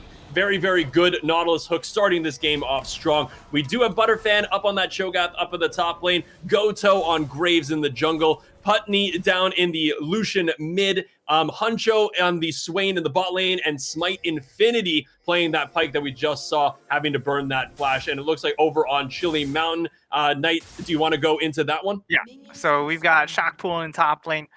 Doubtful in the jungle. Klexo in the mid lane. Lunar and Gizoit in that bottom side. And I mean, Smite Infinity, he had a bit of a rough game number 1 for today, and starting out losing that Flash could be problematic when it comes to just playing out this early game. I expect to see Doubtful put his mark down onto the Pike at some point early on in this game, just to try and take advantage of that missing Flash. Yep, no, I can definitely see a huge fight going on here. It looks like the Smite is going to go down for the Graves. He does steal that blue buff, and it looks like the first blood going to go in favor of that Pike. Incredible little invade coming down from that blue side. It looks like they were just calm, cool, and collected walking in there, and Graves securing that blue buff is once again just going to set Kindred back. And Kindred is not one of those champions that wants to be set back in that farm game. So already it looks like they did get that early advantage getting that Pike's flash, but blue side just going right back in and getting another advantage, giving that Graves that additional buff and taking it away from the Kindred. Yeah, and while they were able to, hold on to all of their summoners in that fight, they still lose that first blood. It's not going to be a game-changing first blood because it went onto the Pike at the moment. And if it went onto something like the Swain, that would have been insanely scary because his first item would be that much better. But this Kindred is just getting absolutely bullied out so far. Oh no, and the Kindred died again. So it looks like, sorry, didn't die again, but just lost once again. Graves getting the kill there. It looks like right now Swain and Pike in a world of hurt, and Swain is going to go down as well. Once again, Nautilus doing a fantastic job of just stopping the auto attack siege on that Swain, so that way Kaisa could guarantee that kill. But where is Chili Mountain going to go here? The Kindred needs those farms. He needs to get that CS in order to get those items to become that terrifying Kindred that nobody wants to face, which has 4 stacks. But unfortunately, losing out on that blue buff, getting invaded. I don't even know if Kindred got her red buff. She does not have her red buff, so that is now a 0 buff Kindred, and Graves might very well be able to 4 buff this Kindred, and the mark is on that bottom Scuttle Crab, which Graves just took. So wow, I do not know how Kindred Doubtful gets back into this game. Yeah, right now it's just an absolute jungle clinic. Doubtful has 2 camps to his name. He has Raptors and he has, I believe, Gromp. So those are the only 2 camps he has. He doesn't have either buff. Graves is just so far ahead of the game right now. He has the 10 CS lead. He has both Scuttle Crabs. He's going to even try and contest this Croak camp or just find a kill. And look at that, another team fight going up in the top lane. A 2v2. It looks like the Shen is going to put down that W, so he's not going to take too many auto attacks, but it looks like it is going to be the Graves picking up that kill. And once again, you're exactly right when you mention that this is a jungle clinic. This Graves is doing such a good job at tracking this Kindred. You notice as well, I feel like it's a fairly low ELO mistake that you get that double buff away from the Kindred and then you immediately go into your jungle to take your buffs to really get that lead. Graves knows that his buffs are safe. So all he's doing is constantly invading this Kindred, putting her even more on the back foot. And then he's going to go in, get his buff. So he's going to have that double buff for an extended period of time that he's now just going to be able to constantly pressure this Kindred out. And 12 to 20 already, just 4.5 minutes into this game. And with no marks on the Kindred side, I'd be feeling very, very rough if I was this Kindred right now, facing a 2-0-1 Graves, who already has 150 gold bounty. Yeah, and I mean, you mentioned it. Doubtful right now, the only thing he can do is try and make a play, which is exactly why he is in the bottom lane. And the laners just have to understand that. He has no other option but to try and force ganks, because he doesn't have the ability to just invade the Graves at this point in the game, because he doesn't have any priority in his lanes. He has a losing matchup in the mid lane. Top lane, it's kind of even, but at the same time, you're perfectly fine giving up CS onto the Cho'Gath to move him over to protect this Graves. And in this bottom lane, while they might be able to find a 2v2 kill because Smite Infinity has just been lagging behind in EXP, the wave clear is still very much in favor of this Swain. So your options are so limited if you are doubtful, and he's trying to make the best out of a terrible situation, but it's still a terrible situation. So I've got to give some credit to Gazoid on this Nautilus. He has managed to land nearly every single hook on this Pyke. He just has a Pyke-seeking hook right now. But once again, you've got this Graves just looking for every single advantage known to man, going for that early dragon, 6-minute dragon, and now he's in the mid lane trying to get a kill onto this Akali, but of course the Shroud's going to come down. The calling is not going to do enough damage because of course she's invisible, but a lot of damage go down. Pyke is here. It looks like they are going to go for that dive, and it looks like Lucian is going to be the one securing the kill on that one. Very, very nice little roam from that Pyke. And once again, what we were saying previously about this Swain is that Swain has such great wave clear that it doesn't matter when Pyke leaves this lane. A lot of ADCs or a lot of bot lanes could feel a little bit at risk when it's a 2v1 situation. This Swain is so strong, even in the early goings of things. He's going to be able to clear, not too worried about getting dove. So it looks like the bot lane, once again, isn't going to be able to get any advantages, while Pyke was able to roam mid lane and get a huge advantage for his team. And what I just love about how Virginia Tech is playing this is that not only has Graves done such a good job at maintaining his lead, it's also just been the Lucian roaming up towards that top side when Graves was in the jungle. Cho'Gath roamed with the Graves when he was in the top side jungle. It looks like they're really focused around making this Kindred's life as difficult as humanly possible. Yeah, and I think it really just comes down to really good communication coming in from Godo here, just knowing, all right, his buffs are almost up now. We should be looking to see rotations coming in, whether it's from this bot lane or from this mid lane, to try and test one of these buffs. It looks like we're going to see the solo invade top side, get himself another red buff. And yes, so this is going to be the first buff for this Kindred at 7.5 minutes since we hit. That's such a late first buff, and you already see the difference. It's a level 6 Graves to a level 5 Kindred. We should also be seeing Godo ticking towards level 7 very, very soon. So you have almost a 2-level lead in just this jungle matchup, and that's just not where you want to be in this game. Now, I mean, Smite Infinity, he's trying to do his own job in making this game close. And I mean, he is exactly what you were saying before. His Pyke was a little bit underwhelming in the last game against NYU, and you wanted him to slow it down just a little bit. I don't think Smite Infinity knows the term slow down. He just keeps on going and wants this thing to happen. And it looks like a lot of damage going down onto that Swain. It looks like he's going to have to burn the flash. Kai'Sa's trying to get those auto attacks off, and it looks like Doubtful is going to be the one securing the kill on that, which, to be honest, Doubtful needed this. The ultimate coming down from the Kai'Sa as well. Going to be able to get the kill onto it. Yes, it looks like his ult on the Nautilus is going to pick up a kill. I gotta be honest, that was exactly what this Kindred needed.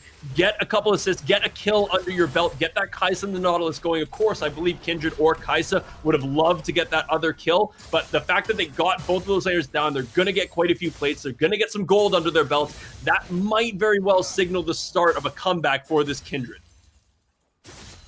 Yeah, Kindred able to find something, but again, in exchange for that play into the bot lane, loses Raptors. Definitely could have lost Krugs for that as well. I'm surprised that Godo moved into this mid lane instead, but he has the Rift Herald, going to be able to claim this mid tower right here, and that's a nice play, but now...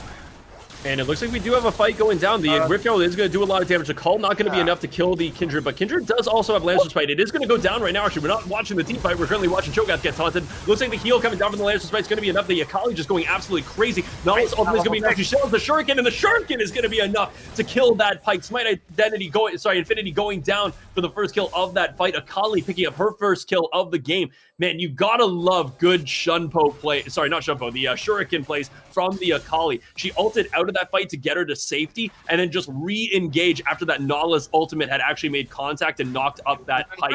Very, very cool. Nautilus just barely missing that Swain. So wow, all of a sudden it looked very bad for the Chili Mountain team early on, but now we're all of a sudden seeing a 5-4, only about a 700 gold lead in favor of Virginia Tech. And all of a sudden you're starting to see these pieces come together for the CM tryout team. But first turret going in favor of Virginia Tech. That's a lot of gold under their belt. So very curious to see what they use that gold for. Are they going to try to extend their gold lead further? Yeah, and I think the real big punishment coming in from that turret going down, as you see, the gold differential in this mid jungle has been about 1,000 each because of the fact that they're getting those extra plates in the mid lane.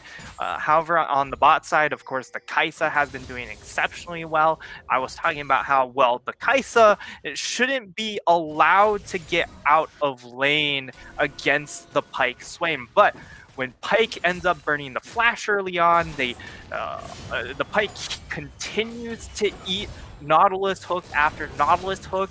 All of a sudden, this Kai'Sa's in perfect position to hit mid-game in a very comfortable spot. So when it comes to whose job is it to win the game for her team, it is this Kai'Sa as we see a team fight.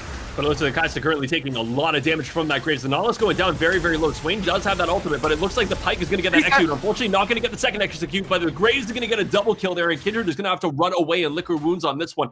But it looks like with all that happening, the Dragon is currently available. It's an Infernal Dragon, and this will be the second one in favor of Virginia Tech. So it's exactly, Kai'Sa had to use her ultimate at a defensive state there just to get that extra shield, but unfortunately just wasn't enough, and Kai'Sa and Nautilus both going down. But I don't know if you noticed when we were looking at the gold charts there, the Kai'Sa's 1,000 gold ahead of that Swain, which is incredible. So if you're talking about, it looks like it was now actually reduced because of those assists, but...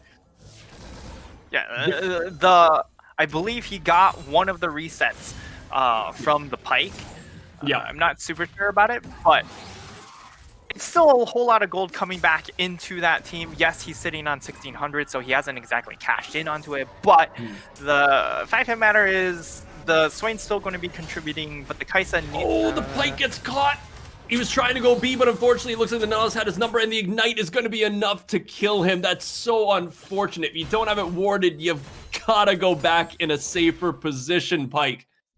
And I mean, he even had. And we're also noticing he just tried to back and still an aggressive spot. And now we could see a collapse coming in from this Lucian. It does look like they want to try and make this play happen. They even Lucian have and the Graves are both here, starting it off with the cult. It looks like the TP is going to come down. I'm not entirely sure. It's the Akali who's going to be joining in on this one. Akali is going to do a lot of damage. She does have her ultimate available. It looks like Graves is currently very low. Huge taunt coming down from that Shen, getting the Kai'Sa down first. It looks like Lucian picking up the Kai'Sa and Akali getting a double kill with the Graves and the Swain. It looks like a triple kill going in favor of this Akali. It looks like the Pike's trying to come in here. He does have his ultimate available, and everybody's currently really low on this team. Cho'Gath's going to get the damage out, but unfortunately the reset is going to come in for the Pike. He does have the damage, but are they going to be able to land a rupture? No, the taunt coming down from the Shen, dodging the Bone Skewer, and that is going to be a 3-for-1 exchange in favor of the Chili Mountain Trouts. Incredible TP with the Shen taunt for that Akali, now sitting at 4-2. If there's something that you wanted to see on the Chili Mountain Trout team, it was Akali getting a triple kill. Yeah, and that double teleport play was exactly what the doctor ordered for the side of Chili Mountain. And they cash in. They cash in a big way. The Akali is in a position where she can really start to maybe find things. I placed the onus onto the Kai'Sa for a brief moment there because she had that 1,000 gold advantage, but I think I have to dial it back because she still hasn't completed that first item yet. That's when we'll actually see her maybe get into this game, have a say into this game. But now Smite Infinity, he's just caught out again. He's going to have to jump over the wall. Yep, it looks like they're going to try to get the damage on. It's amazing how much damage one Kai'Sa you can do when it's on an isolated target. Just that Swain just getting chunked. But exactly what you were saying, I think right now the onus is really on this Graves, who had such an early start. And right now we do actually have the Lucian coming up top with this Cho'Gath onto the Shen. Cole going to come down, Graves doing is a lot here of damage. The Rupture is not going to land. The Graves is here as well, using the Gale Force just to get himself right into range of that auto attack. And Shen is going to be the casualty of that 3-man turret dive. But what we were saying before is that the Graves had a 2,000 gold lead over this Kindred, and unfortunately, he did give a bounty over to the Akali, and it's just not really pushing ahead the way that you would want. He had that almost double CS lead, but now that's slowly but surely closing down. So, you know, is this Graves going to be able to continue to punish this Kindred? Is Kindred going to start getting back in the game? I'm curious to see how many stacks the Kindred has managed to accrue in this little span of time, but Graves, once again, just trying to get objectives, going for that second Rift Herald is exactly what you need to be doing when you still got that advantage. Yeah, stacks certainly going to be an issue for this Kindred, but as far as items go, the Graves is still miles ahead, and that was the big concern. Seeing that mid tower go down that early on is the fact that you're going to be able to get access to those jungle camps a lot easier. The Kindred all of a sudden has to ward around mid lane constantly because of the fact you don't have that mid lane tower. The wave isn't naturally going to start bouncing back and give you extra little bit of defensive ability, being able to play around minion vision, and you're always going to be on the back foot when it comes to trying to control your jungle from that spot. And I mean, we finally get to see that first item come in. It is that Kraken Slayer to try and shred through some of that big beefiness in the Swain and the Cho'Gath. But I just don't know how effective that really will be, at least for Kindred. Yeah, especially early on. Walking into a death trap. Yeah, they're definitely giving some respect to that bush, though. They're definitely looking at it. They're eyeing it down, and they finally decide that, you know what, Nautilus, you go first.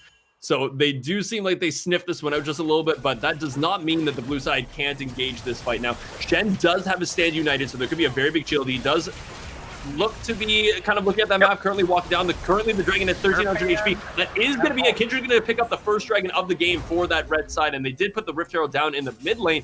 Unfortunately, Shen is right there to just pick that thing up, so it's not really going to do that much. Going to get that one shot off onto that second tier turret, but not really getting a lot for that second Rift Herald, and even bringing the Cho'Gath down, they just could not find a fight that they liked over that third dragon. So it's very interesting having an almost 3,000 gold lead for Virginia Tech. They were playing that positioning game against that third dragon very, very cautiously.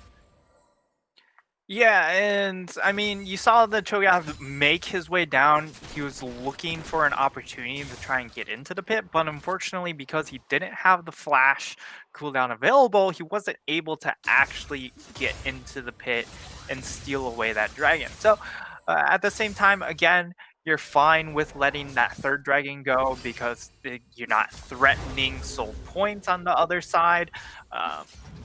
And at the same time, again, you kind of come down to understanding that, yes, our composition, while they do have two Kraken Slayers on the other side, our front line is super difficult to deal with, and with how far behind the Kindred still is, we should be perfectly fine once the next dragon comes around. So there'll still be an advantage, and it really just comes down to finding that one fight in the next two dragons to really put the stamp on the game. Yeah, absolutely. Now, I do have to give AKM Doubtful quite a bit of credit here. There was about a 30 CS deficit early on in this game, but now it's 134 to 145, bringing it almost within that 10 CS range, which is just incredible. Now, it looks like the blue side is currently looking for maybe a gank onto this Akali, but unfortunately, she is just going to start running away from this one. Now, I'm very interested to see, you know, you've got a ton of damage coming out of the Graves and the Lucian, but right now, like what we saw in the last game, is that the Swain got so far ahead that it became very difficult to deal with.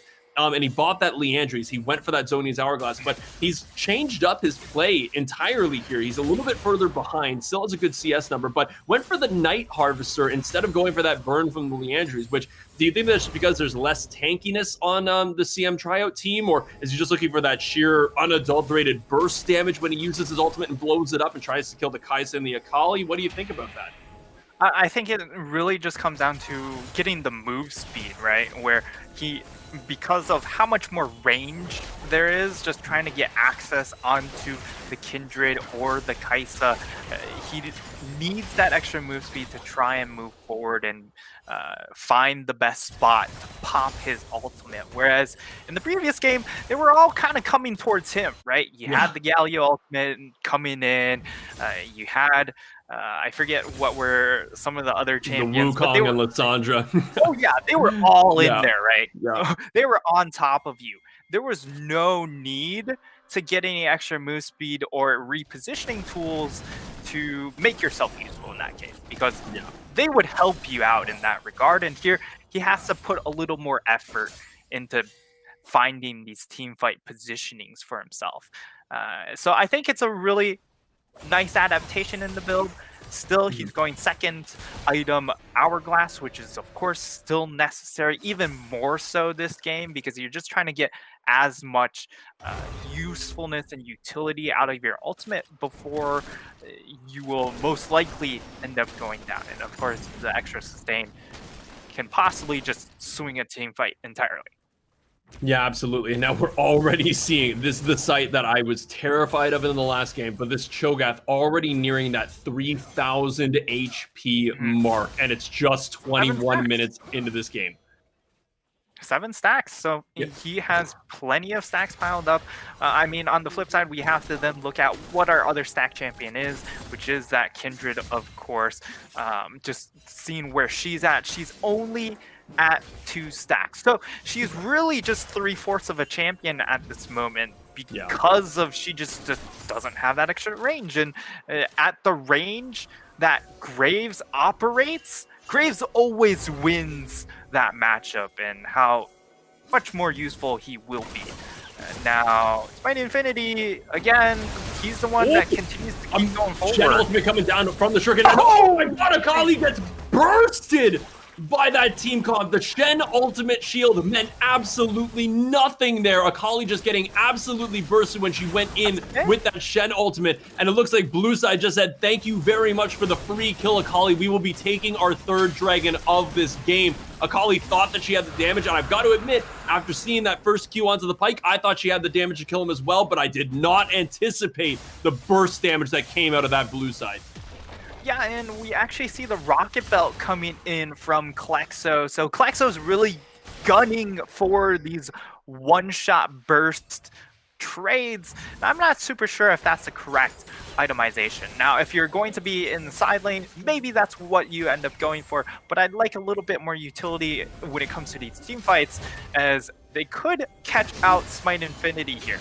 Yep, it looks like Huncho, the Swain currently taking a lot of damage, getting taunted up by that Shen. Now, he does have his flash available, so he could maybe get over to this wall if he gets there, but it looks like the Hourglass is going to come down, doing a lot of damage, but Hook coming down from the Nautilus, and it looks like AKM Lunar is going to have enough to kill that Swain. And with those 2 kills, the bot lane being dead, they are currently setting their sights onto that Baron, so quite a turn of events. It looks like Cho'Gath is going to try to hold them off, but is Cho'Gath going to be enough? A nice flash taunt onto the Graves, going to take him very low, and it looks like the Shuriken is going to be enough to kill the Lucian. Graves is now the next target, doing a lot of damage with the collateral damage, but it's not going to be quite enough. Rupture coming down, landing on 2. Cho'Gath is going to try to get a kill onto this Kai'Sa, but currently just getting CC'd down. Shen once again locking down every member of this Blue Side, and once again, 2 members die. 3 members actually, sorry, 4 if you count the Swain and the Pyke there. They all go down, and now they're once again setting their sights onto this Baron. It looks like they're not going to do it. I thought with the Shen going back, he might have TP'd in to tank that one, but what a huge turn of events in favor of first the Blue Side and then completely towards the red side. Yeah, and that was just a mistake on reset placements coming in from the side of Virginia Tech there. They just didn't know what they really wanted to do. They had items to purchase, gold to spend, and instead they go ahead, go for the greedier play, start channeling recalls in Chili Mountain's jungle, and that's never the spot you like to be because it just leaves you prone to mistakes, and that's exactly what that was. It was just a major blunder. They get picked off, and I mean, honestly, with Putney and Butterfan going in to try and contest it, that itself was sort of a mistake. But they were able to deter the Baron buff, so it's a minor win in that regard. Yeah, absolutely. You know, like the fortunate thing about Butterfan and his Cho'Gath is that if he just buys enough time, Lucian and Graves can do a lot of damage, which we just saw. He did go down, the Lucian did go down as well, but they did manage to do enough damage to that red side that it did dissuade them from going for that Baron. So minor win, but from such a dominant third dragon fight for Virginia Tech to then such a blunder to lose so many people and then to almost lose the Baron. They've really got to start thinking about those small little mistakes and making sure that they don't do that again, because the later you get in this game, that small mistake that costs you 2 to 3 people is going to be a Baron. That's going to be turrets. That could be inhibitor. And that just sets you on that snowball to potentially losing a game. So very, very interesting to see these teams go back and forth. Some great plays coming out of each, but it looks like we got a 5-stack currently going down into this bot side trying to match that Shen. Yeah, and with 90 seconds, you would naturally consider what time you should go for a reset, because that would be your, you're looking for soul in that time period. So they're probably going to stay on the map for maybe another 30 to 40 seconds here to try and accumulate as much gold as they can. They've already stripped all the camps in that area, so this could just be the reset timing right here. Go back, reset, get any control wards you could possibly add, and just get as powerful as you can. I might even say that if you have 500 gold, the optimal buy is to just get an elixir for this next fight, because it could be that game deciding. Yeah, absolutely. And it's, you know, even if it might not be the game-winning team fight, the next team that wins a team fight is probably going to be aiming for that Baron, which could mean just a detrimental base push after that point. But, you know, kind of interesting, want to pick your brain about this, is that we are going to be seeing that Infernal Soul this game. We do have that cloud map. Do you think, you know, getting that ultimate reduction cooldown, like if you get 3 additional Cloud Dragons on that that red side, I'm sure that Shen, Akali, Nautilus, everybody would love to have a ridiculously reduced ultimate cooldown.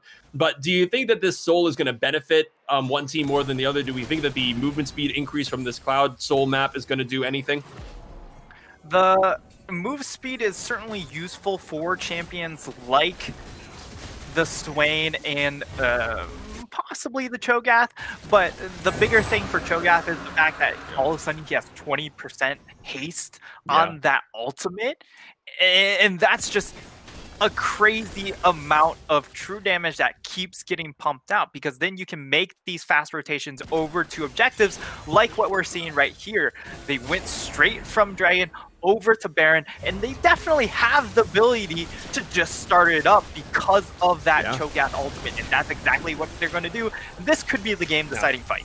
This could be exactly what we've been looking for. Now, everybody does have their ultimates up. The tools are available. The Baron currently sitting at 3,700 L, 34. So it looks like it's really low. Going to be getting into Smite and Feast range. They're doing a ton of damage. They're going to have to engage on this one, but it looks like the blue side is going to be the one to get this. It looks like the Kindred ult coming down, keeping everybody alive for right now, but she didn't use her ultimate to keep the Baron alive. The stopwatch going down for Klexo. Going to stay alive for a little bit, though. Swain doing so much damage with that ultimate, picking up 2 kills. Akali's trying her best to keep their team into this one, but it's not going to be enough. Graves picking up a triple kill. Swain picking up that double, and right now you do have the Swain, the Graves, and the Cho'Gath alive with that Baron buff, with that Cloud Soul, and that is going to be a 1-team fight for Virginia Tech. And they secure the Baron and possibly even so much more. Godo just has so much damage, and the unfortunate thing is they all dogpiled into that Graves AoE. You saw the ultimate used from that Kai'Sa into to try and go and help out the Kindred, but Kindred is not the person you need to help out at this point in the game. The Kindred is still so far behind. She isn't really contributing enough to your team composition, and you need to just dive backline with that Akali. That didn't happen, and they lost almost everything.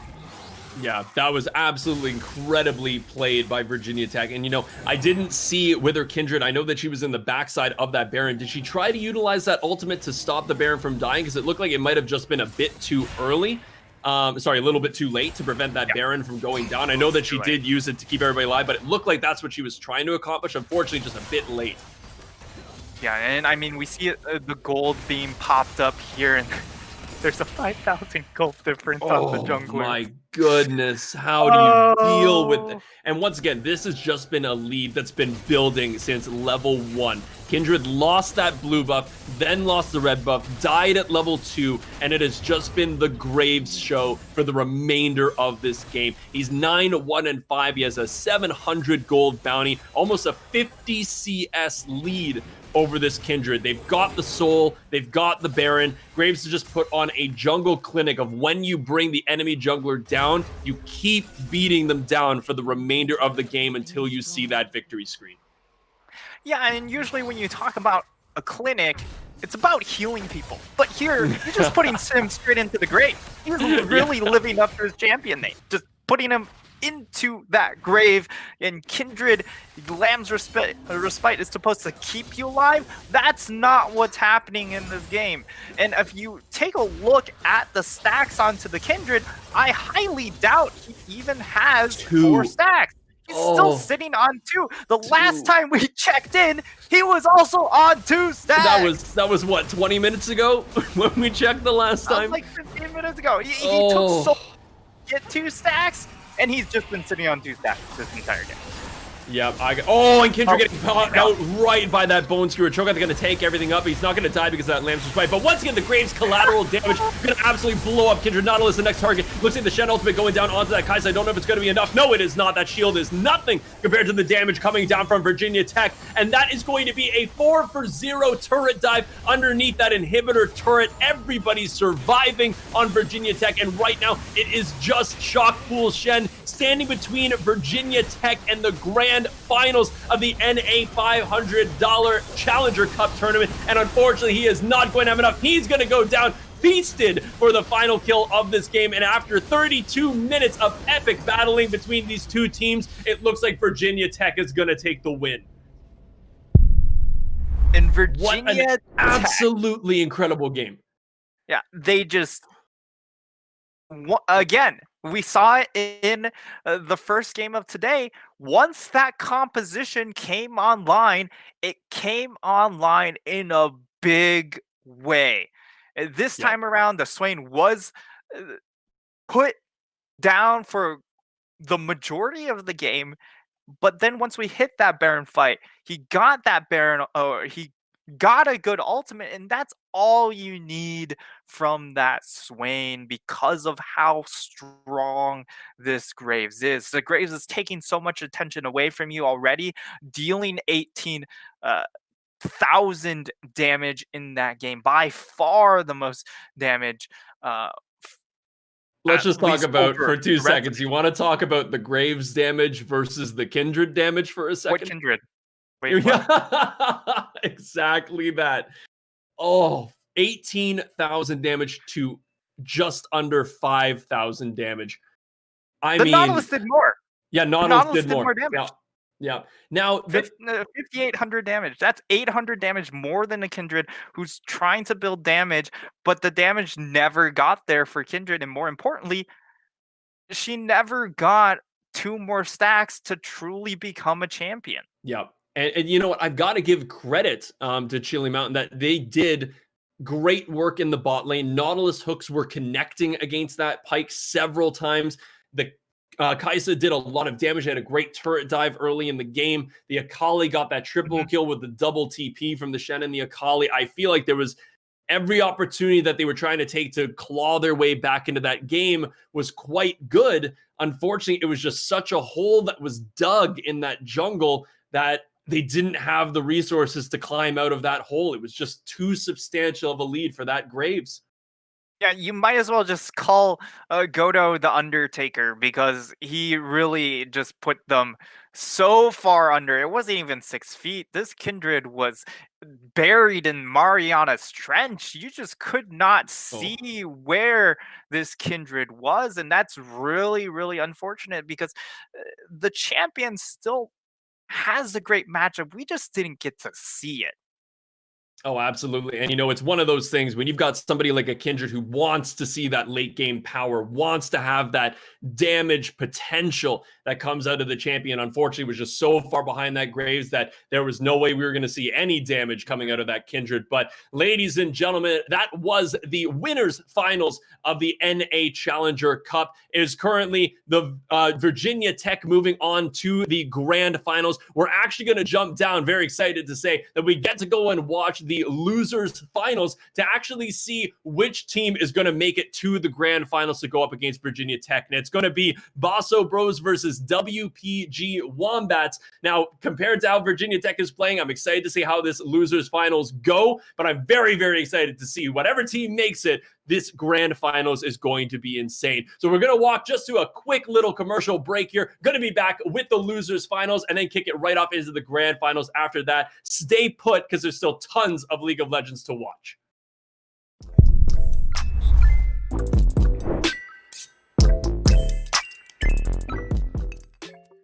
Hey, what is up, guys? So if this is your first time on this channel, my name is Chilrog. I'm the founder of Chili Mountain. And today we're going to talk a little bit about Chili Mountain's League of Legends program. So we're proud to announce that we have entered the League of Legends space. Last week we announced Vamir, a very talented League of Legends coach from Europe, has come over and joined Chili Mountain. Chili Mountain is really going to focus its League of Legends effort on developing the next generation of young League of Legends talent. So there's a problem in League of Legends North America right now. In League of Legends North America, we're getting dumpstered. We're getting killed by Europe and South Korea and all the other regions. And a big part of the problem about why is this happening? Why is North America just getting slapped around by the other regions? North America has more money. We have a massive population.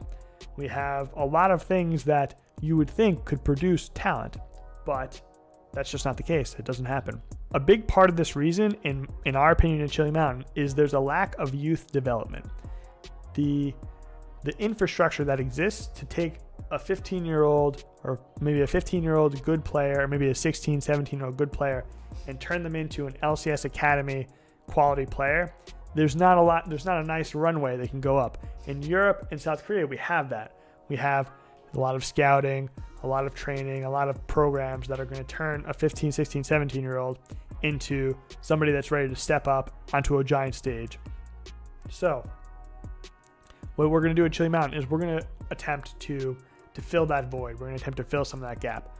So if you are a Diamond Plus player and you're under the age of 18, we would love to talk to you.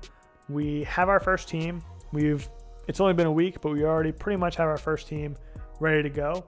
But we're going to be looking to get more teams. We probably want to get around, it's hard to say exactly, somewhere in the neighborhood of 4.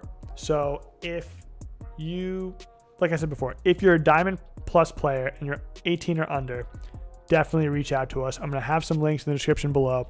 We want to talk to really talented young League of Legends players, and we want to get them, and right away we want to get them competing in the local leagues, your Risen, your Upsurge, your Twitch rivals, just local kind of tournaments, local sort of things that they can win and start competing in right away, so they can be ready to move to the next level. So besides this, we also want to announce we are having a League of Legends tournament next weekend, a $500 tournament, and this is going to be for existing teams in the scene. It might seem like a little bit of a strange thing to be a team competing in leagues and also to be an org hosting tournaments for teams. Maybe it is weird, but we do it. We do it in Heroes of the Storm. We do it in League of Legends both. So whatever. That's just something we do. So next weekend, be on the lookout for that. It could be found on twitch.tv/Chili Mountain if you want to see really honed sort of powerhouse existing teams in North America. Check that out there. If this is a few weeks from now and you're looking back on this video, you can actually find the VODs on this channel already. You can find it youtube.com/Chili Mountain, the same place this video exists. So check it out there. So for now, that's pretty much it for updates for our League of Legends activities. But for future updates, keep an eye on this channel. You can always find us at twitter.com/chili_mountain as well if you want some updates in real time. Besides that, guys, definitely smash that subscribe button below and definitely drop a comment if you want to get involved in the discussion about our League of Legends activities. Thanks a lot for watching, guys, and I'll see you around.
How's it going, ladies and gentlemen? Welcome back to the $500 NA Challenger Cup tournament. We just watched the winners finals happen, and it looks like Virginia Tech took the win on that one. Very excited to now be looking at the losers bracket to see who's going to end up facing them in the grand finals. Now, very exciting news, since the losers bracket was running a little bit slower than the winners, we actually get to watch the losers semifinals first between Bozo Bros and WPG Wombats. Whoever wins this game will move on to the losers finals against CM Tryouts, a team that we just saw lose to Virginia Tech, and then whoever wins that goes against Virginia Tech for that winners grand finals. Very excited for this one. Nit3star, do you have any comments on the two teams that we're going to be seeing in this game?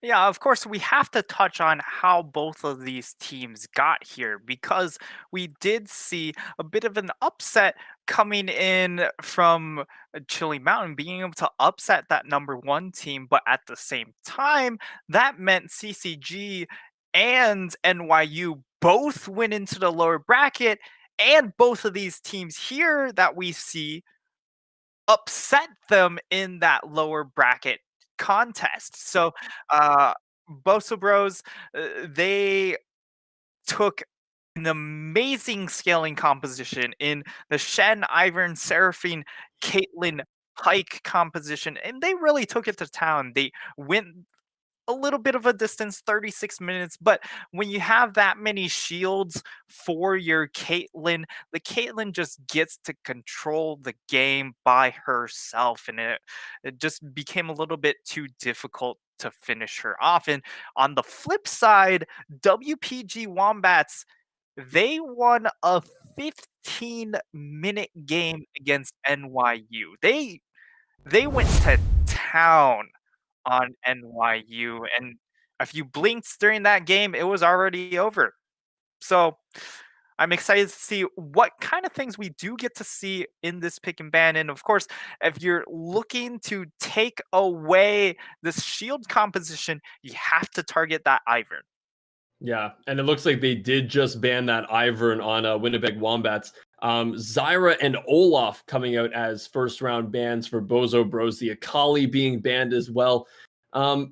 Very interesting to see the bans that are coming out. I mean, Ivern, I find, is one of those champions that if you know how to play that champion, he can be so infuriating to face. The shields, the ability for him to take your buffs, getting double buffs for people on your team. He's a fantastic champion. And it looks like the Kindred coming out for the Bozo Bros third ban of this first round. Very curious to see what the Winnipeg Wombats decide to ban for their final one. But some interesting bans coming out first and foremost. Yeah. We see definitely a lot of target bans, 3 jungle bans already. So I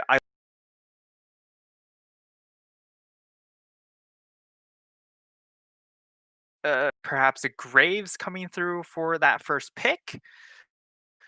Yeah, it looks And like the Galio going down for that final ban, and it looks like they're gonna go immediately for that Caitlyn as the first pick. Now, I feel like Caitlyn is a very safe champion to pick as that ADC, but is it the strongest ADC out there? Is it the first thing that you should be locking in terms of champions here? I'm not too sure.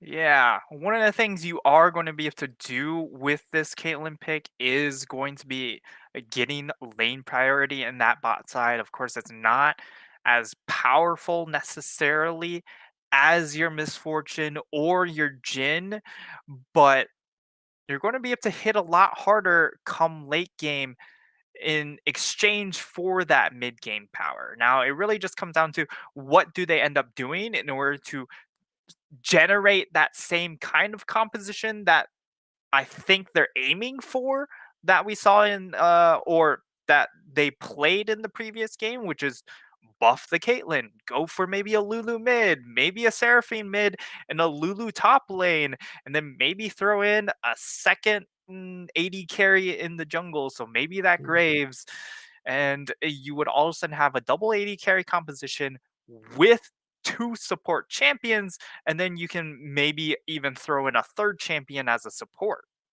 And now this is something that I've seen so much in season 10, which is the tried and true classic of the Caitlyn Morgana bot lane.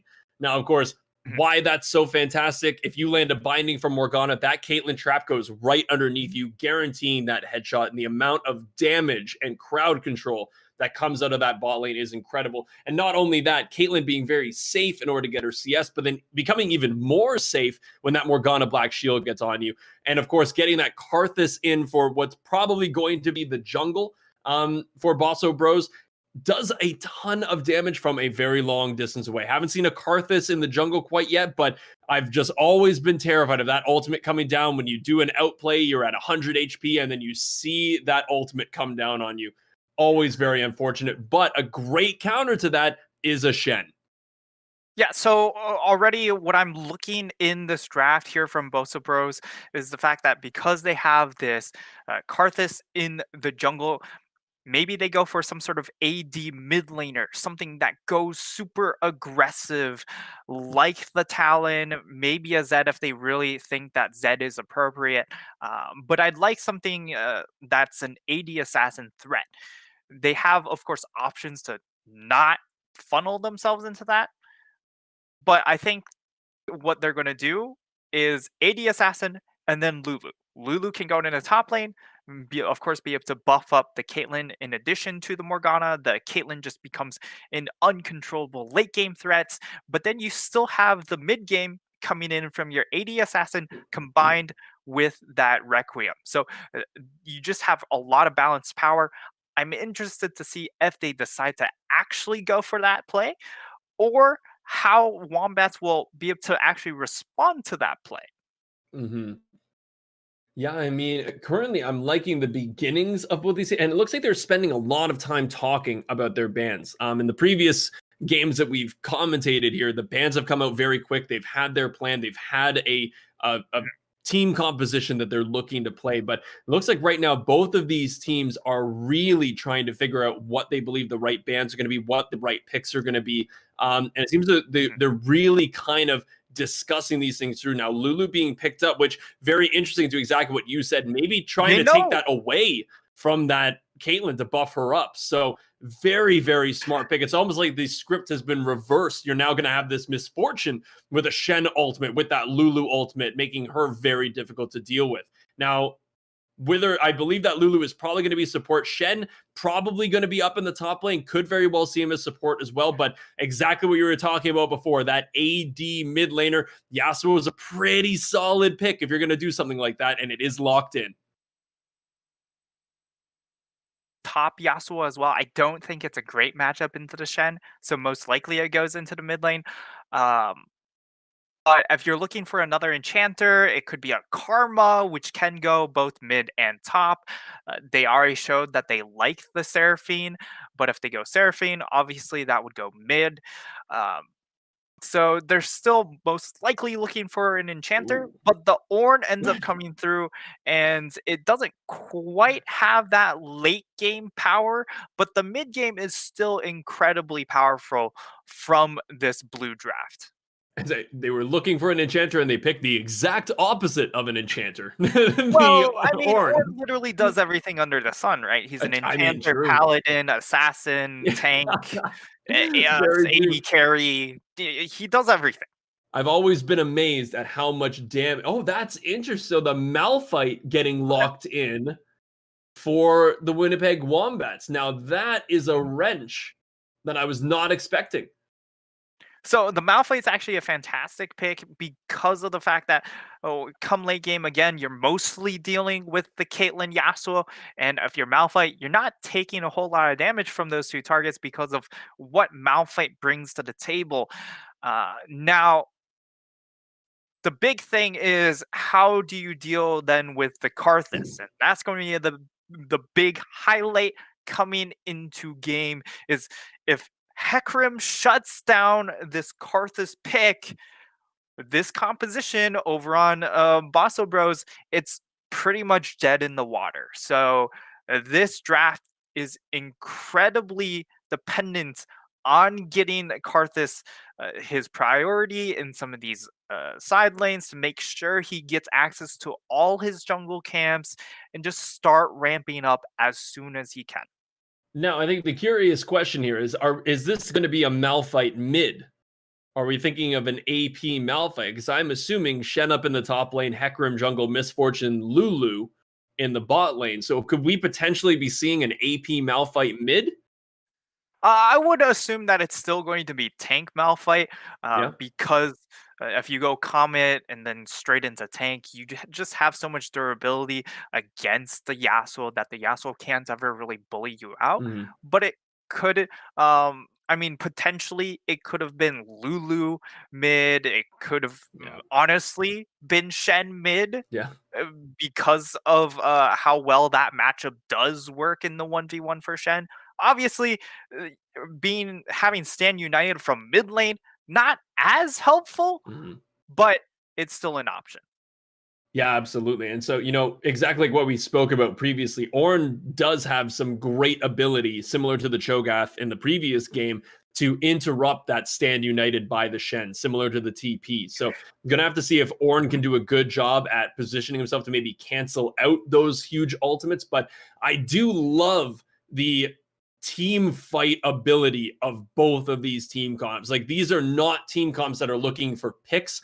These are team comps that the Ornn is going to jump in there, land a big ultimate. That's going to make a 5-person Morgana ultimate, a 5-man Yasuo ultimate, Karthus ultimate comes down. And then similar on the Winnipeg Wombats, you've got that Shen taunting in, the Hecarim with the gigantic fear, Malphite ult on several targets with that bullet time raining down.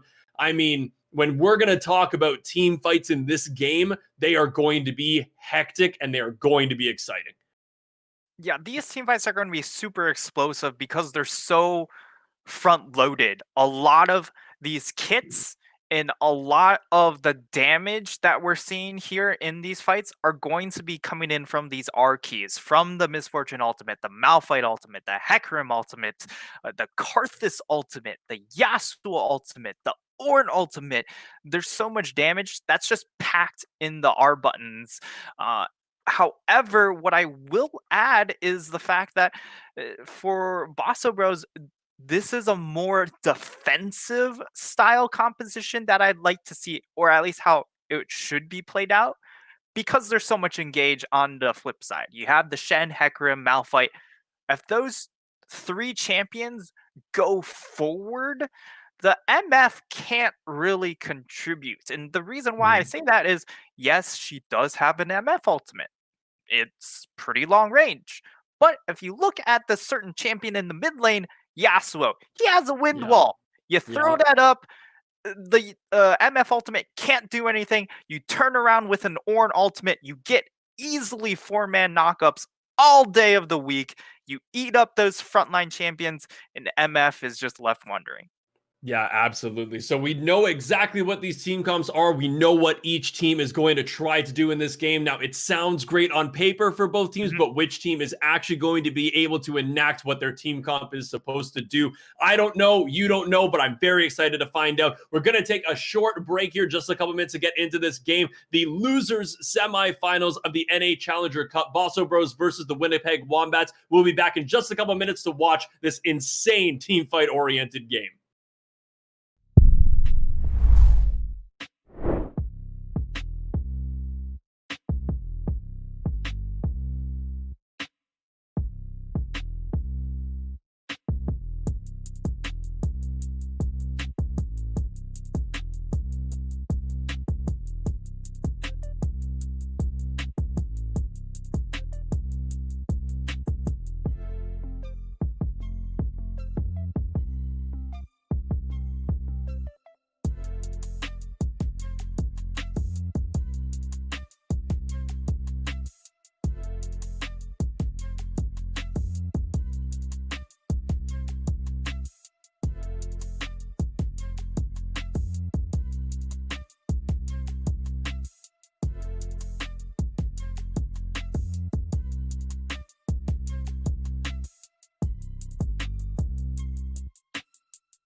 How's it going, ladies and gentlemen? Welcome back to the NA Challenger Cup, the $500 tournament. We are currently in the losers semifinals. The losers bracket has been very, very exciting. The winner of this goes on to the losers finals. The winner of that goes on to the grand finals to face Virginia Tech. This game, we currently have Bosso Bros on the blue side facing the Winnipeg Wombats on the red side. Now, over on the Bosso Bros team, we have Bosso Skills on that orange top. We have carrying PB, but I'm actually just going to talk about the quick invade here. Shen just taunting away, nothing too big. Little Oppressor on that Yasuo in the mid lane, and then Pablo on Kate and Rapid Fire X on the Morgana support. Nit3star, do you want to talk us through the Winnipeg Wombats team?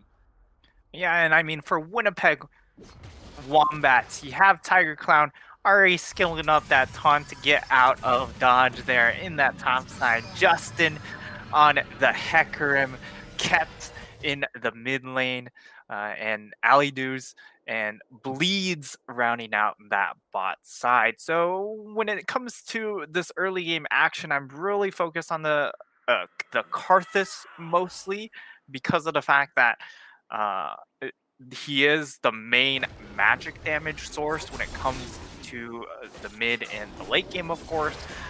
While Ornn does contribute a lot of magic damage early on, not gonna contribute too much when it comes later on. And the Morgana, of course, as a support, a little bit limited as far as what she can do for damage in that regard. Now, it's kind of interesting here. So it wasn't exactly the biggest impact thing getting that Shen, but he did have to start E. He now has that taunt level 1, which of course means that he doesn't have that big percentage health damage coming from his Q and that shield to prevent him from taking damage from that Ornn. So Ornn should feel a little bit comfy in the first 2 levels against this Shen. As I say that, he immediately jumps in and does a lot of damage, but Ornn, once again, just going to hit back. Also getting the brittle. Lord almighty, he does so much damage, but going to be an interesting top lane to see how that one pans out. Now, the red side did have that ward on the Karthus' red buff, so they did know that he went from that red buff over to his Krugs. So they should have a pretty solid track as to where that Karthus is. But in terms of clear speed, I feel like Karthus and Hecarim both do a fantastic job in the jungle. Yeah, both of these junglers are perfectly fine playing a more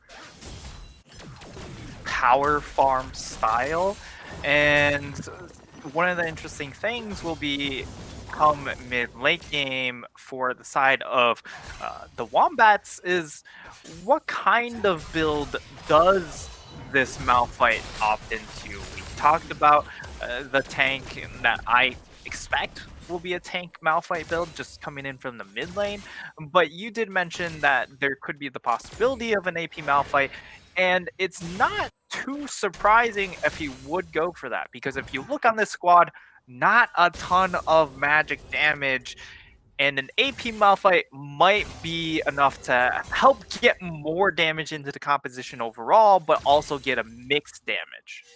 And listen, a man is allowed to dream that an AP Malphite could come into the loser semifinals of this tournament. I would love to see it. And it's also, as we were talking about in the champion select, if you had an AP Malphite landing that gigantic magic damage ultimate to set up your Misfortune's bullet time, I love seeing wombo combos like that. Can totally understand that this guy could just go pretty full tank. He normally tends to build a little bit of AP early, but then building full tank later. So he does do some damage, but also has that survivability that he's looking for. And there's nothing more oppressive than that Malphite Q with Meteor. Just chunks you down and doesn't seem to cost him all that much mana when he's doing it. But the fortunate thing about, I guess, a Yasuo going up against this Malphite is that he does get that movement shield. So when he does get poked down from that Q, probably not going to make or break that Yasuo's lane. And once again, are we going to see a Yasuo start carrying the game early, or are we going to have to wait for that 10 death power spike that Yasuos tend to find?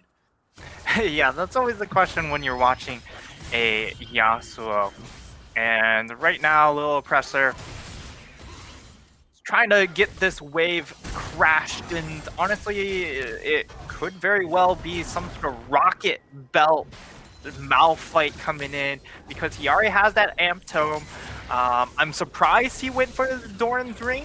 Of course, it does give you a little more poke and trade power, but I would have rather seen the corrupting potion because of how much sustain you get. Now, Justin, here's going to be some damage, though. Hecarim taking a lot of damage from this Yasuo. Oh, and that is going to be the first blood for Yasuo, flashing it over that Hecarim. That is the one dilemma when you're not running flash on a jungler such as Hecarim. The Ghost is great, but it means that you cannot get out of situations like that. They're going for They are going to go for the turret dive onto this Malphite as well. They're not going to get it yet. They are going to get it eventually. Karthus did die to the Malphite, but Yasuo picking up that kill with the assist from the Karthus, and it looks like Malphite is also going to lose out on this entire wave of minions, including a cannon minion. So very, very well played by that Yasuo-Karthus duo.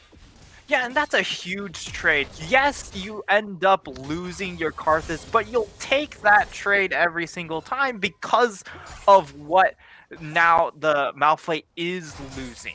You lose out on that extra wave on the mid tower, and while Hecarim's able to pick it up, all of a sudden you're having to deal with a 2-0 Yasuo, and I mean, you potentially could be looking at a very squishy Malphite if he goes for this AP build. Well, and we're also just seeing it's 6 minutes into this game, and we've got a 20 CS lead in favor of a Yasuo mid who has not yet gone back. That is a terrifying prospect, and we commented on this when the game began.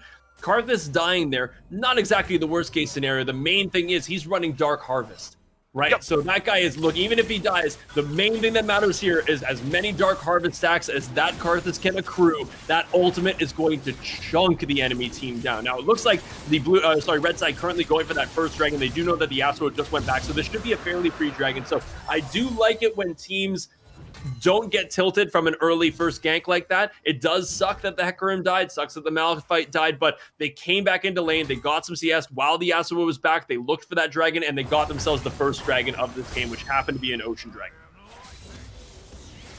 Yeah, they are able to secure that, but so the Yasuo, he's going to have a great... I thought that he had actually dodged that Hecarim ultimate, but unfortunately he still managed to get feared there. But that's exactly what can happen when you have a Malphite ultimate. Big Malphite ultimate onto the Yasuo, ultimate from the Hecarim to fear him, and it doesn't really matter how fed you're on Yasuo. If you're CC'd for that long, you're probably going down. yeah, and the base damages right now are really high because of they've both ticked level 6, so it was that perfect timing to go ahead and get that kill on the Yasuo. And Yasuo also going for Ignite rather than Exhaust.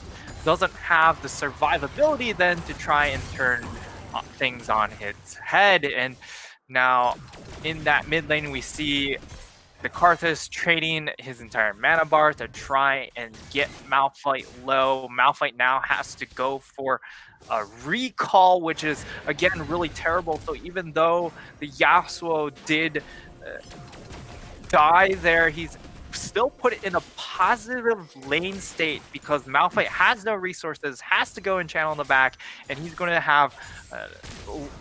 he's going to be missing on the map for the next 30 seconds.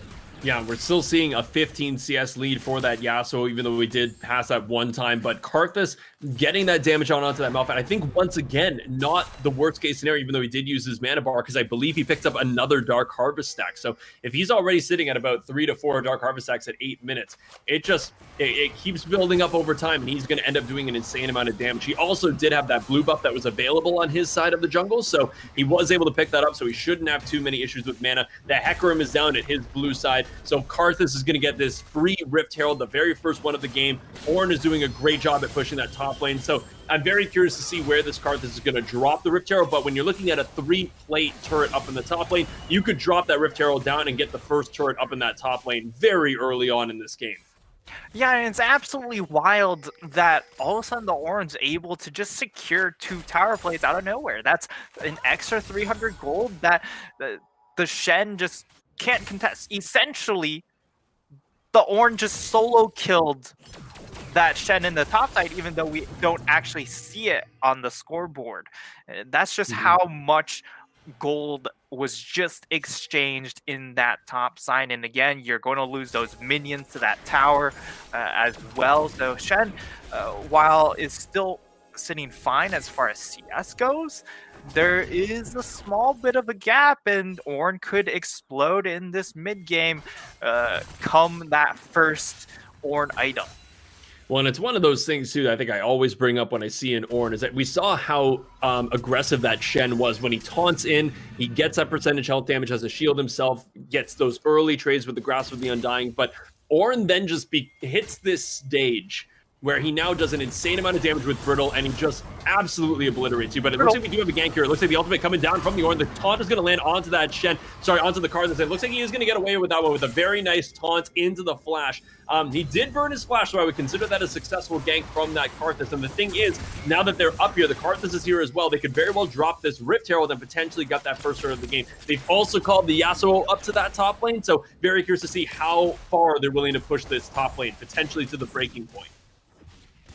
Yeah, I think it would be a little bit too forceful at that moment when both teams have 3 people up top. But now, when you're looking at an isolated matchup, you definitely go for that play. And I would prefer to see the Ornn just back off and donate all that gold to the Karthus, because that would have been an extra, I believe it would have been 320 right there. Ooh. As we see. Okay, there's the Shen ultimate coming down onto the Lulu. The ultimate coming down as well. Hecarim is here. Morgana currently caught out in a horrible position. Bullet time is going to be a ton of damage, but unfortunately, ends up getting caught by the Morgana Q. The Malphite is here as well. The Morgana's still technically alive. No, the Q from the Malphite is going to be enough to secure that one, and a double kill going in favor of that Malphite. That was an incredible bind out of that Morgana onto the Hecarim. Now, I don't know if you saw that, but the devastating charge out of the Hecarim kind of pushed that, but I'm not even going to talk about that because it looks like the Malphite going down to that Karthus picking up his kill, and it looks like it's just going to continue. Oh my God! For the Karthus, it's only the Lulu who's alive. She now has to dodge the Skittles, but unfortunately, Karthus has an entire mana pool, and even if Lulu gets his kill, he's going to get a triple kill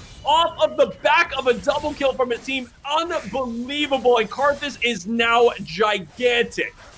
And honestly, the Karthus carrying PB, he could have gone for the ults and nearly killed Tiger Clown, perhaps even get him low enough that the Yasuo would have been able to finish him off. So a little bit, maybe not quite there on the communications, but to get 3 kills in that bot side is absolutely worth it for the Karthus. And even top side, you're looking at Ornn being able to get that first tower, also being able to pressure that next tower to a certain degree.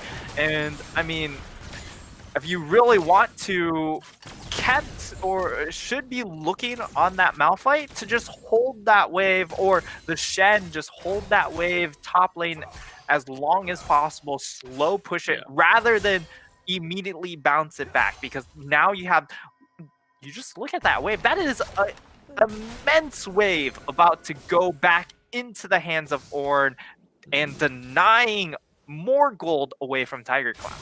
Yeah, and now the interesting thing, I don't know if we watched that in that team fight that was down there, the devastating charge coming out of Hecarim kind of brought the Morgana out of Misfortune's bullet time, which I think kind of caused him. Oh, look at the damage coming out of Karthus now. Malphite has to put on his happy feet, but is it going to be enough to get away from a Kate? It looks like it is going to be enough, but there's the Karthus ultimate we were talking about. Sorry, Malphite, just not your day today. Karthus getting his 4th kill of this game. Currently sitting 13 minutes in with a 300 gold bounty, and I couldn't even imagine how many Dark Harvest stacks this guy has, but already a 2,000 gold lead over his jungle counterpart, the Hecarim. It looks like right now the blue side looking for this dragon. They do get the Infernal Drake. Hecarim did try to get in there for a steal, but unfortunately a little bit too late for him to actually secure that one. So incredible stuff currently coming out from that Bosso Bros current gameplay. Oh, it looks like I just got word 6 Dark Harvest stacks already on that Karthus. That is terrifying. He really is feasting right now. I'm a little surprised he did go for something like the Leandrias. Of course, it gives you percent damage. But when you have something like Night Harvester that just gives you extra damage overall and allows you to get more AP as you pile on items, that would have been a bit of a better snowballing item in my opinion here, but of course with how far ahead he is right now, he's just so powerful in general. Now the teleport's coming in, they're looking for the pick. So great binding later. It looks like the Malphite did just TP in here. He does still have his ultimate available. I don't even think he's going to have to use it. Malphite's probably just going to pick up a kill here. He's going to have to use that unsolvable force to kill that Morgana, but exactly what we've seen from this team before. Great Shen ultimate into an even better Malphite TP. Did Yasuo just get that big raptor? Yeah, he can't even get his fried chicken, man. You hate to see it. And look at this, while all this is going on, we compliment Shen on that great Stand United usage, but while he was away from his lane, this Ornn has basically said, I don't care what happens around the map. I'm going to stay top lane until I've destroyed the Nexus. And he's got a 30 CS lead over this Shen. He hasn't participated in any team fights, but he hasn't need to because he's brought so much gold to his team just from pushing. I feel like he's doing a great job, even though he doesn't really feel like he's doing all that much. Yeah, and here, what I'd like to see coming in from the side of the Wombats is you just put that MF into the top side, have her hold the wave as you see right here. That way you can essentially perma-freeze this wave, and if you're able to do that, this MF just gets so much value because you look at her. Oh, okay, all right, well, maybe she didn't want to freeze it all the way.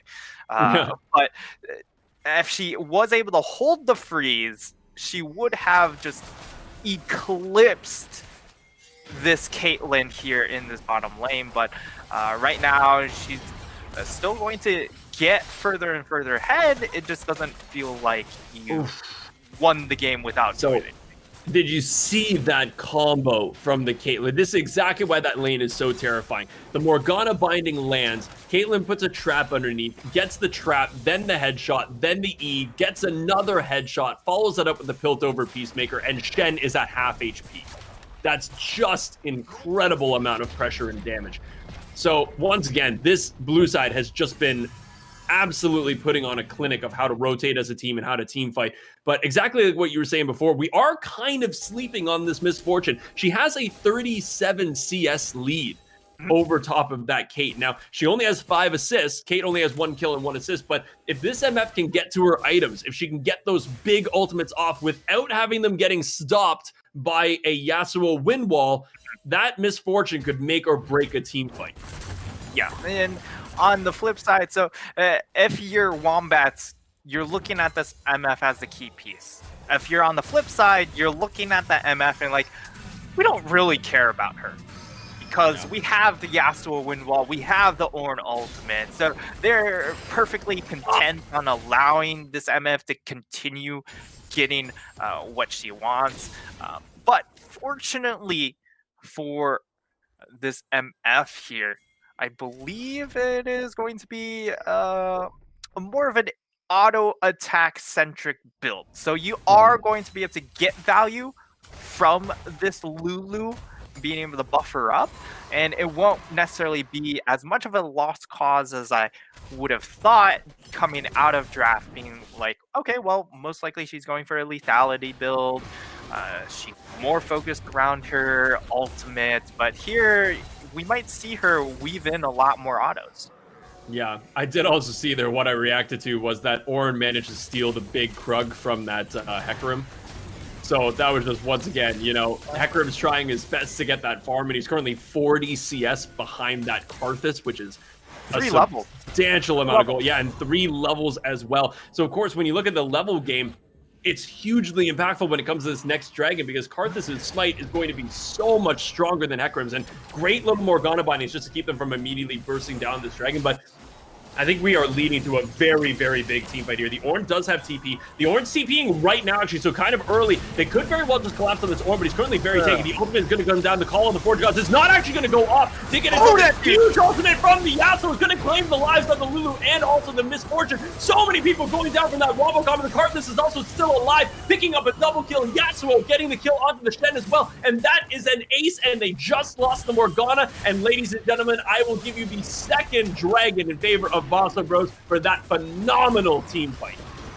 And that's basically a team fight and a half that they just won there, because if you're looking at the composition coming in again from the Wombats, they're very all in onto this third dragon. And why I say that is because that's when you're around 1.5 items. That's when you're at your strongest point in a wombo composition. You're level 11 on your mid and your AD carry. That's your level 2 alts, right? That's the big ticket alts.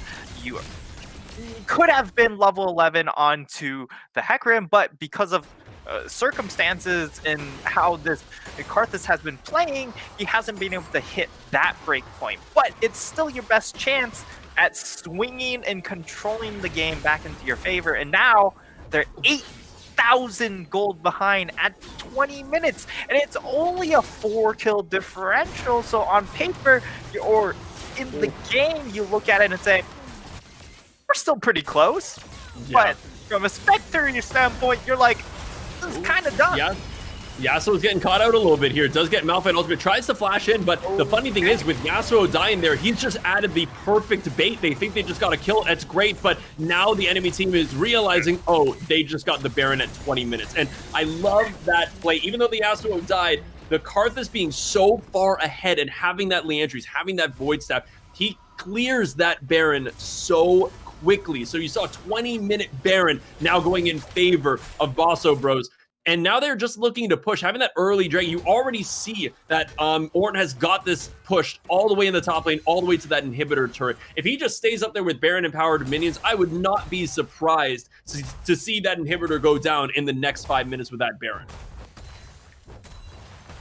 Yeah, I mean, Bosso Bros, they're just saying, all right, you can take our Yasuo, you can take our mid tower, we'll take the Baron and possibly even make our way to taking the game. Thank you very much, because all of a sudden you're looking at carrying PB. He is almost level 16. Level 16, that is a world of hurt on this champion, because you're looking at 3 items.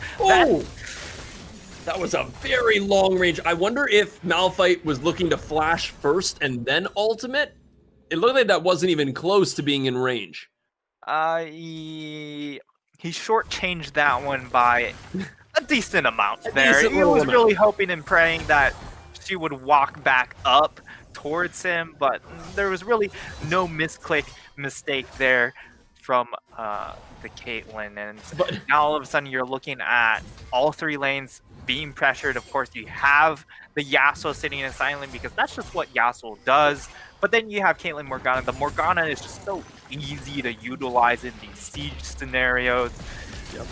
See, the thing is as well, like, it sucks that Malphite ultimate missed, but he's got so much ability haste that in 5 seconds, he's going to have his ultimate back available. But you're seeing right now, the mid laner is currently getting soloed by the Morgana. Great stopwatch coming down for the Morgana, and also the Malphite. Lulu ultimate going down onto Malphite, keeping him alive, and the Shen ultimate as well, getting the taunt onto the Yasuo. And that's actually going to be a double kill in favor of that Hecarim. Very, very nice turnaround from the Wombats there, getting 2 very, very big kills onto the Yasuo and also the Morgana. But exactly what I was saying previously is that this Ornn is just split pushing this entire time. He's got that inhibitor turret. They now have an open at him. Karthus doing an insane amount of damage. Couldn't use the ultimate. I think this might very well be the end of Shen. He's not running towards the Lulu. He does get the shield, but it's not even enough. He is so strong, carrying PB. Reed's is almost dead too right now.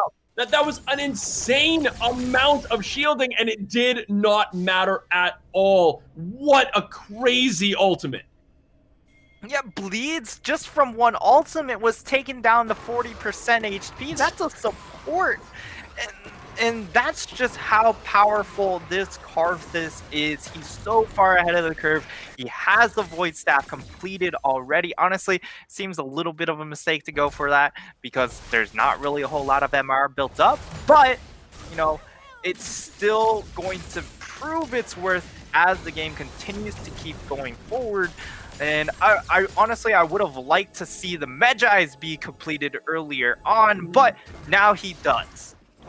Yeah, and if that gets stacked up to 25 stacks, good luck, Wombats, dealing with that ultimate. But it's... how many stacks? 9 stacks. So we just got told by our producer that there's 9 stacks. 9 stacks, Twig. Yeah. 9 stacks. Oh, he's just gonna get so much. And the thing is, this is the thing that I always like bringing. I used to play this game back when Zombie Karthus was a really big thing. Teleport, revive Karthus. Yeah.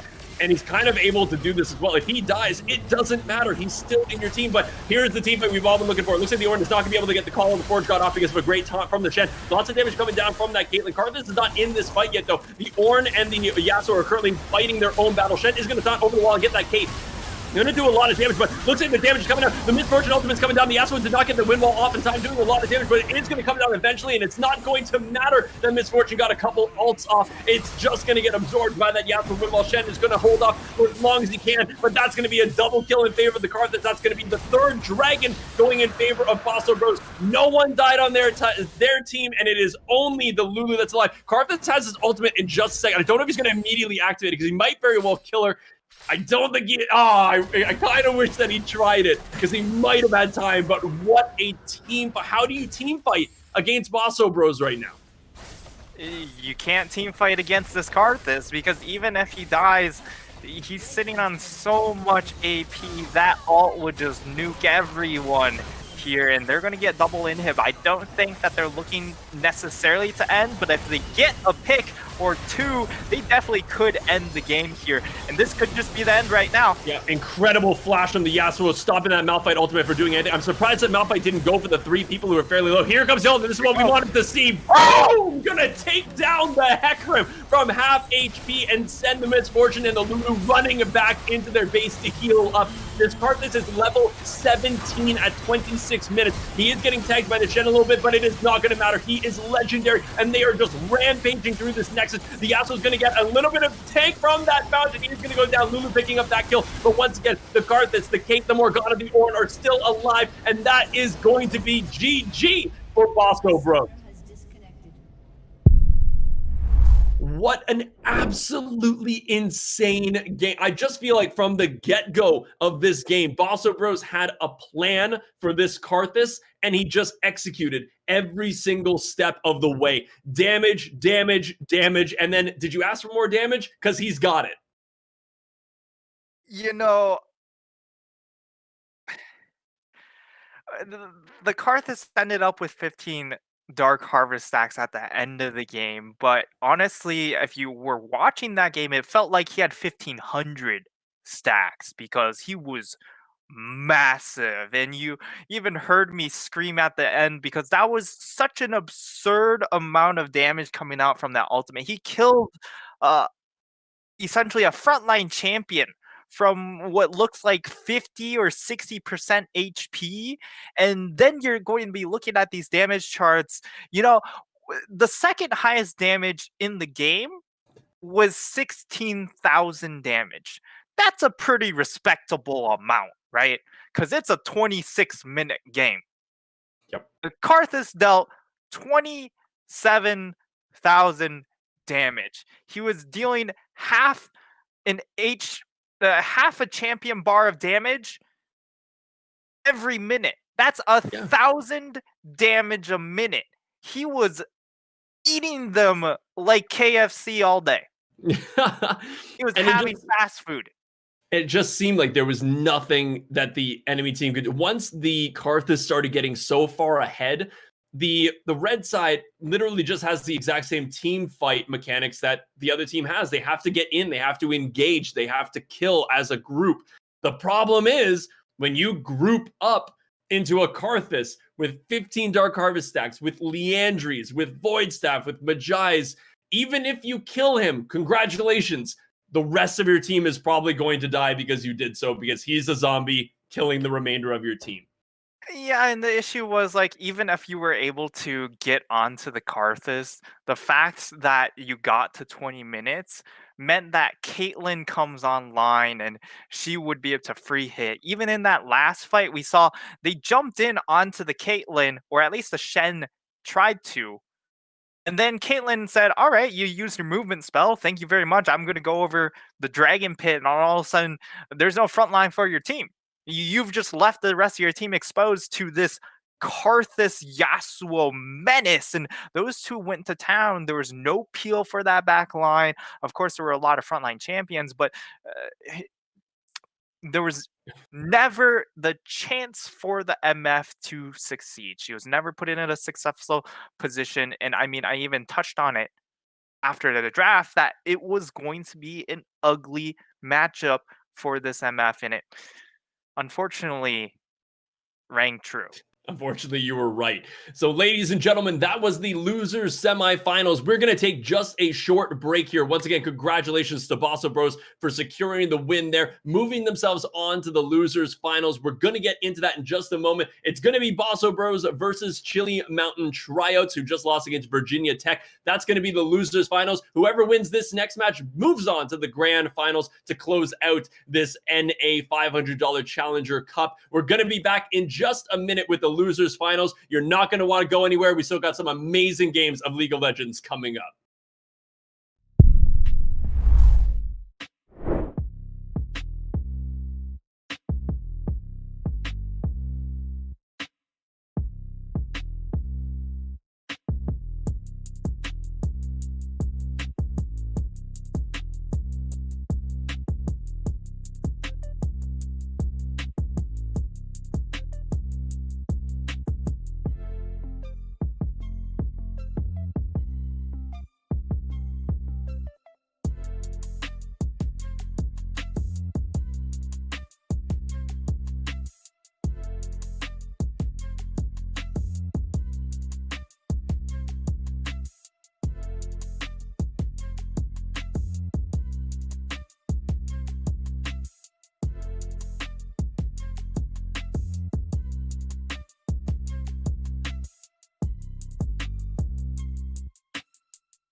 How's it going, ladies and gentlemen? Welcome back to the $500 Chili Mountain NA Challenger Cup. My name is Twigger, followed by my co-commentator Nit3star. We have had some phenomenal games so far, but the hype is just beginning. We just did the losers semifinals. We are now moving on to the losers finals, and from the losers finals, we are going all the way to the best of 3 grand finals. Now, we just saw Bosso Bros duke it out with the Winnipeg Wombats and come out with the win. And now very exciting to see the Chili Mountain Tryouts, who lost their last game against Virginia Tech in the winners finals, going up against Bosso Bros for these loser finals. Going to be hopefully getting into the draft very, very soon. But what do we have about these teams, Nit3star? What do you have for me?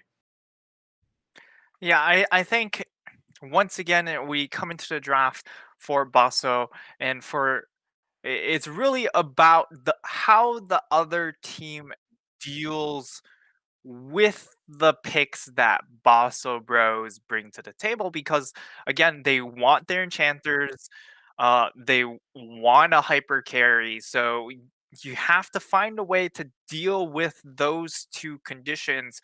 Maybe strip away the enchanter pool, uh, and I'm looking for CM tryouts to really pinch out the the enchanter pool as much as possible in the ban phase.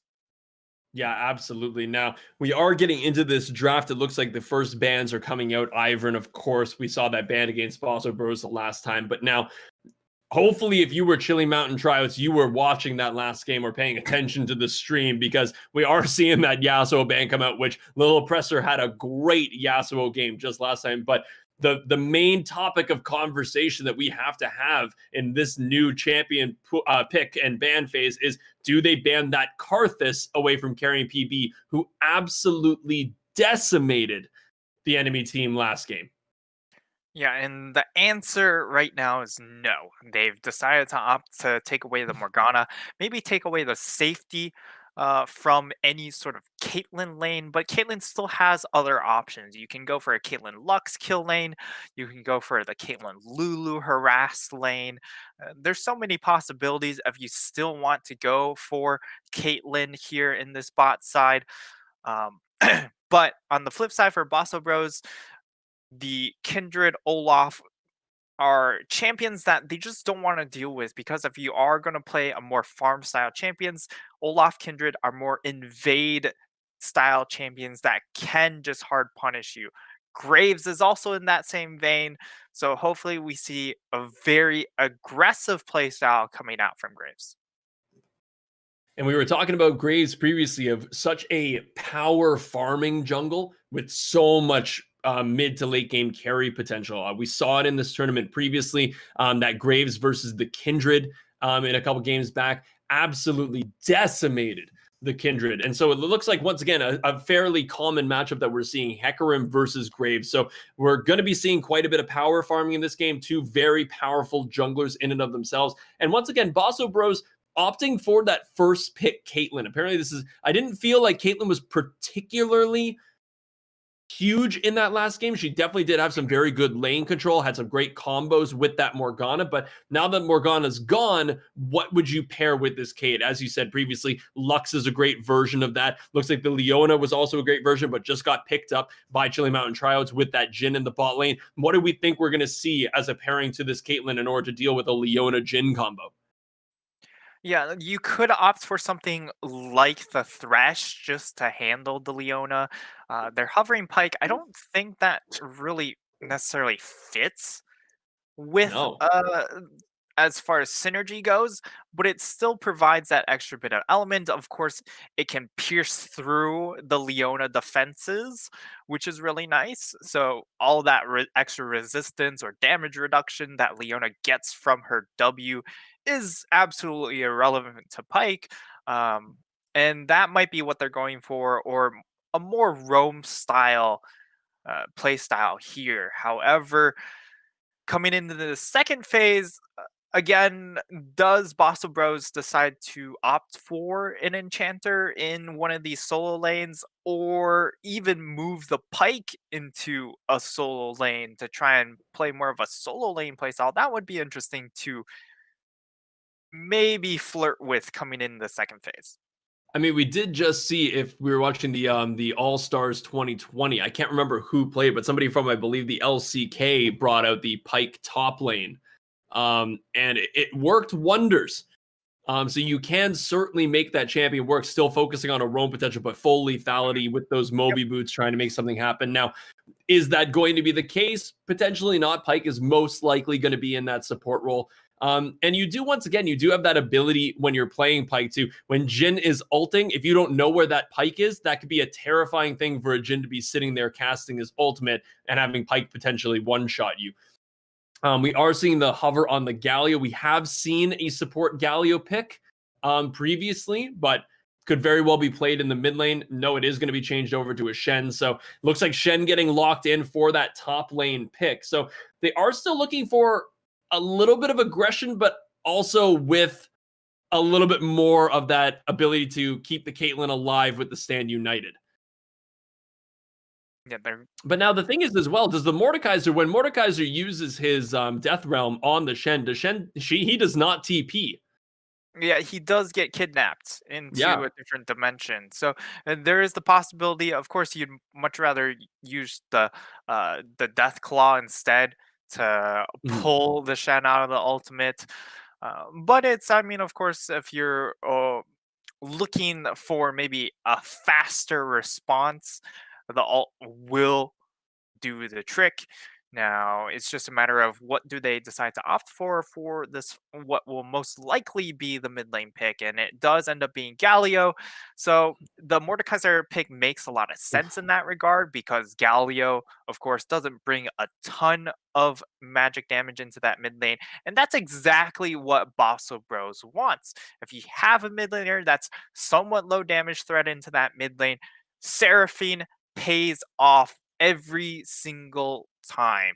You get a free lane phase, you scale absurdly well, especially this patch because she just got more buffs.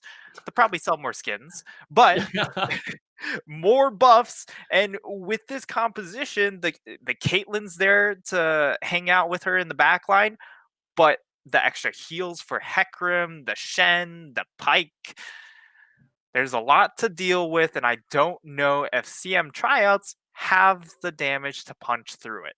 I agree. And it's also, you have to look at the tankiness coming out of Leona, Mordekaiser, and Galio, right? Do the Bosso Bros have enough damage to get through that gigantic front line?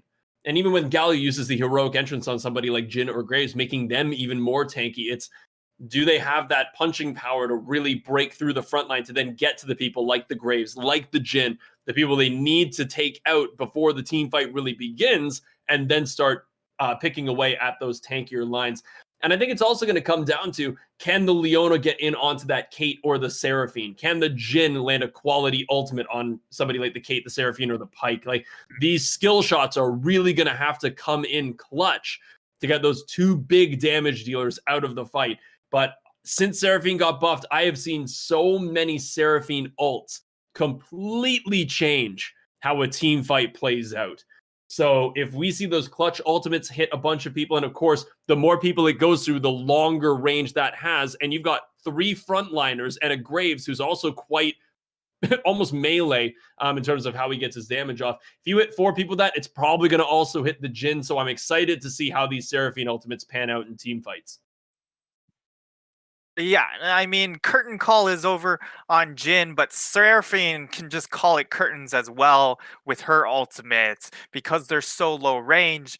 And I mean, you hit it on the head in the fact that they are pretty much essentially 4 melee champions because of how Graves interacts with this composition. Now, he does have an alternative build style, which I think is what he should go. He shouldn't go for the auto attack based build and should be more of a lethality build. Yeah. But again, Seraphine, she just plays, she interacts so well with this composition. I cannot imagine a way that Bosso Bros don't win out in the late game. Now, that said, the early mid game definitely still available for CM Trials to try and hammer home. But when you're talking about where the damage is coming from, CM Trials don't really have damage when it gets later and later to punch through the Seraphine. And the battle of attrition is the big thing come mid late game. And one side has a Seraphine with some sustain, and the other side has no sustain.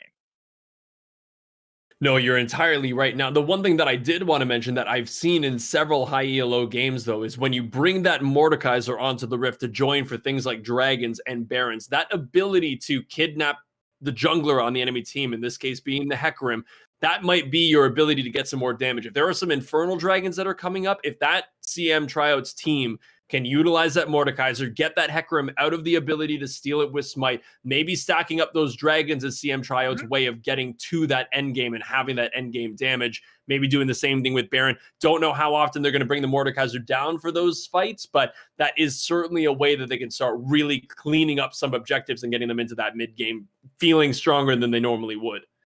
Yeah, and the Mordekaiser could be also the key piece come late game. And I talk about how Seraphine is just going to be so powerful in these mid late game team fights. But Mordekaiser, you ult the Seraphine. Seraphine doesn't have that QSS available to her. Then you just strip away so many extra stats away from the rest of your team. Yes, you might not be able to kill the Seraphine in a 1v1 matchup in the Death Realm, but the extra time that neither of you are doing anything just contributes more for your team rather than the Seraphine's team.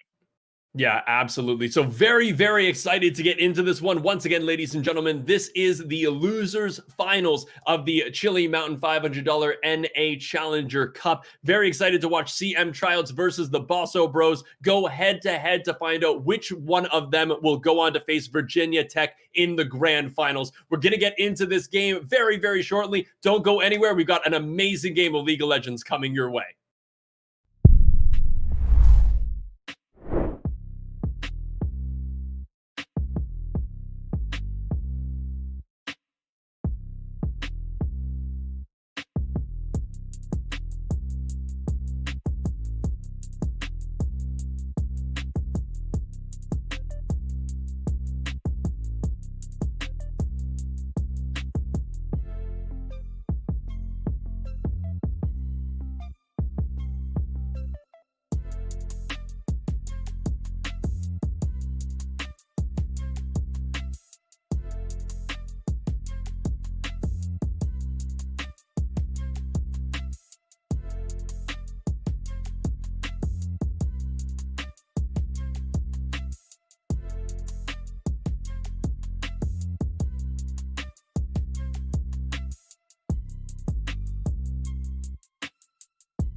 What is going on, ladies and gentlemen? Welcome back to the Chili Mountain $500 NA Challenger Cup. We are back with another League of Legends game, and this time a very exciting one because it is the losers finals. The winner of this best of one is going to be going off to face Virginia Tech in the grand finals best of 3. Very excited to see CM tryouts, Chili Mountain tryouts, and Bosso Bros going head to head. And already we have a taunt onto the Graves. Gotta talk about that first Seraphine picking up the first blood, and an amazing Galio taunt doing a ton of damage as well. Hecarim's gonna have to run for his life, but it's not gonna be enough. The Jin's gonna flash and get a kill. This is the first time we've had a huge level 1 fight. I think Caitlin's gonna have to run away from this one. So much damage is going down. The Kate is gonna have to try to run away from this. The Galio does have a taunt available, but no flash isn't gonna land. It is going to land. Kate does not have flash or heal. The taunt coming down. Oh wait! Huge amount of damage coming from the Caitlyn to secure another kill. Unbelievable that getting caught out even still got Caitlyn a kill. So sorry about that, but what an incredible beginning. Another pick. It looks like the W is not going to land. The Deadly Flourish not landing on the Seraphine. But ladies and gentlemen, can I have just a moment to get through the team comps, and then we will get into the action. So up in the top lane on the Mordekaiser, we have got Shockpool, AKM Doubtful on the Graves jungle, Klexo on the Galio mid, AKM Lunar on Jin bot lane, and Gizoid over on the Leona support. That is the Chili Mountain tryouts. And Nit3star, let me know who's on the Bosso Bros side. Yeah, of course, Bosso Bros. They have to lead with the Bosso man himself. Bosso kills in the top side, carrying PB in the jungle, which we saw just throw an absolute masterclass on the Karthus in the previous game. A little oppressor this time on the Seraphine, and then Pablo rapid fire to round out this bottom side. Now, as far as what we're looking for in the lanes, if you're looking for action, it, I guess, comes from this Caitlyn lane, possibly for the side of Bosso Bros, as another great stun landing onto that Kate. Looks like Leona getting the lockdown is going to be enough to kill that Kate, but they are going to trade a kill. Pyke getting the kill onto that Jin, and now Pyke versus Leona, and also Leona stepping on a Kate trap. I don't believe it's going to amount to anything, but actually a great bone skewer onto the Pyke. It's currently a wet noodle fight between the two supports, but a lot of damage going down between the two of them. They are finally going to back ways, but man, this is just, we knew that this was going to be an exciting game, the losers finals, but I did not expect in 2.5 minutes we would be 3-3 and even on goal. Yeah, we've got 6 kills already. 2 kills a minute sounds like a great time for a play-by-play. Not so much as far as breaking down the action from my end goes, but that's the taunt. That could be a kill. Another flash and the ignite. I didn't even notice that the Shen had actually picked up ignite for that ability to just fight. The flash coming in as well. Lunar's getting picked off by that Pyke. A lot of traps going down, but he hasn't stepped on any of them yet. But the Piltover Peacemaker from the Caitlyn is going to be enough to secure his 2nd kill of this game. And Jin already dying twice and going to lose nearly 2 minion waves because of that pick. Yeah, and the action still isn't even done. Hecarim's up in the top lane. Not going to be a taunt. So here, let's. Oh, never mind. The Graves is currently bot lane. Kate overstayed her welcome. Does not have flash available either. So sorry, Graves is going to get those auto attacks down and going to secure a kill. Unfortunately, it was just him getting the kill. So no assists for the Leona or for the Jin there, but also the Mordekaiser overstaying as well. Does not have his flash available, but of course does have that full shield stacked, so he can activate that to keep him alive for a little bit longer. He did just get the heal off of that one, so I don't believe Hecarim's going to secure a kill. No, they're going to go their separate ways, but I really, Nit3star, would like a moment to breathe.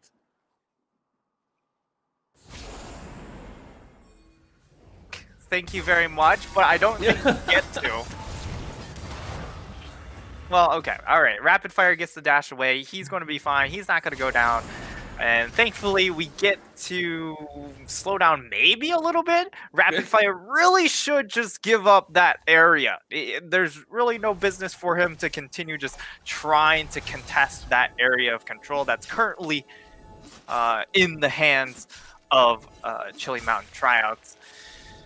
And now we get to slow things down a little bit. Do we Rapid get to slow Fire things down? It looks like Rapid Fire on that Pyke is going for that Galio. He doesn't have flash, but we did have that Leona available. A lot of damage going down with the devastating charge, but it looks like the Pyke is going to get caught a little bit by that justice punch from the Galio. It looks like they do not have enough. It looks like they are finally going to have enough. It looks like the Hecarim's going to have to dive underneath this turret, taking 3 turret shots, and the Graves and the Galio are on the hunt for that Hecarim. Jhin is also coming up. Not sure who's going to find this kill. It looks like the Hecarim might just turn around onto that Galio. Can he buy himself enough time to potentially execute it? It is just a mid lane Galio with no item, so he might be able to fend this off for just a little bit. Healing up a ton. Can he get another W? No, he's not going to get the Q. He's not going to get the auto, so he's going to go down and up in the top lane as well. We have Mordekaiser trying to get away from that Pyke and the Shen, but it is not going to be enough. Pyke already going into the mid lane, getting a kill, going up to the top lane, securing that assist. And right now, Bosso Bros and the CM Trio team are absolutely going blow for blow in the first 5 minutes of this game. Yeah, they might be going blow for blow, but it's not being reflected necessarily in the gold score, because there's a 2,000 gold differential, and that comes from all the extra CS denied coming in from these champions. This is a level 3, by the way, level 3 Mordekaiser, level 3 Mordekaiser. Now level 4, that's a 2-level difference topside. Yep, definitely a 2-level difference, and it looks like the Pyke kind of underestimated the amount of damage that Mordecai was going to do. But it looks like, once again, we do have a support coming up into the mid lane. Leona getting some lockdown onto the Seraphine. The taunt, I don't believe is... No, it actually is going to land, but the Hecarim is here for a counter engage. The flash coming out from the Leona to dodge that E. Oh, it looks like the ultimate coming down is going to land onto the Leona. Then so the Hecarim is going to be able to secure that kill, but Gallia now a little bit out of position after trading a kill onto that Seraphine. The Shen coming down from the ultimate from the Shen coming down, and looks at the taunt, not going to be enough. That's going to be another kill. Bosso still is going to pick up a Galio, and right now the bot lane is currently fighting the Kate, trying to run away from this Jhin, which is doing a ton of damage. He does have his flash, he does have his crit, and that is going to be a dead Caitlyn in the 1v1 solo. But now Jhin is caught in a very bad position. Is the Pyke going to be able to find him? It doesn't look like it.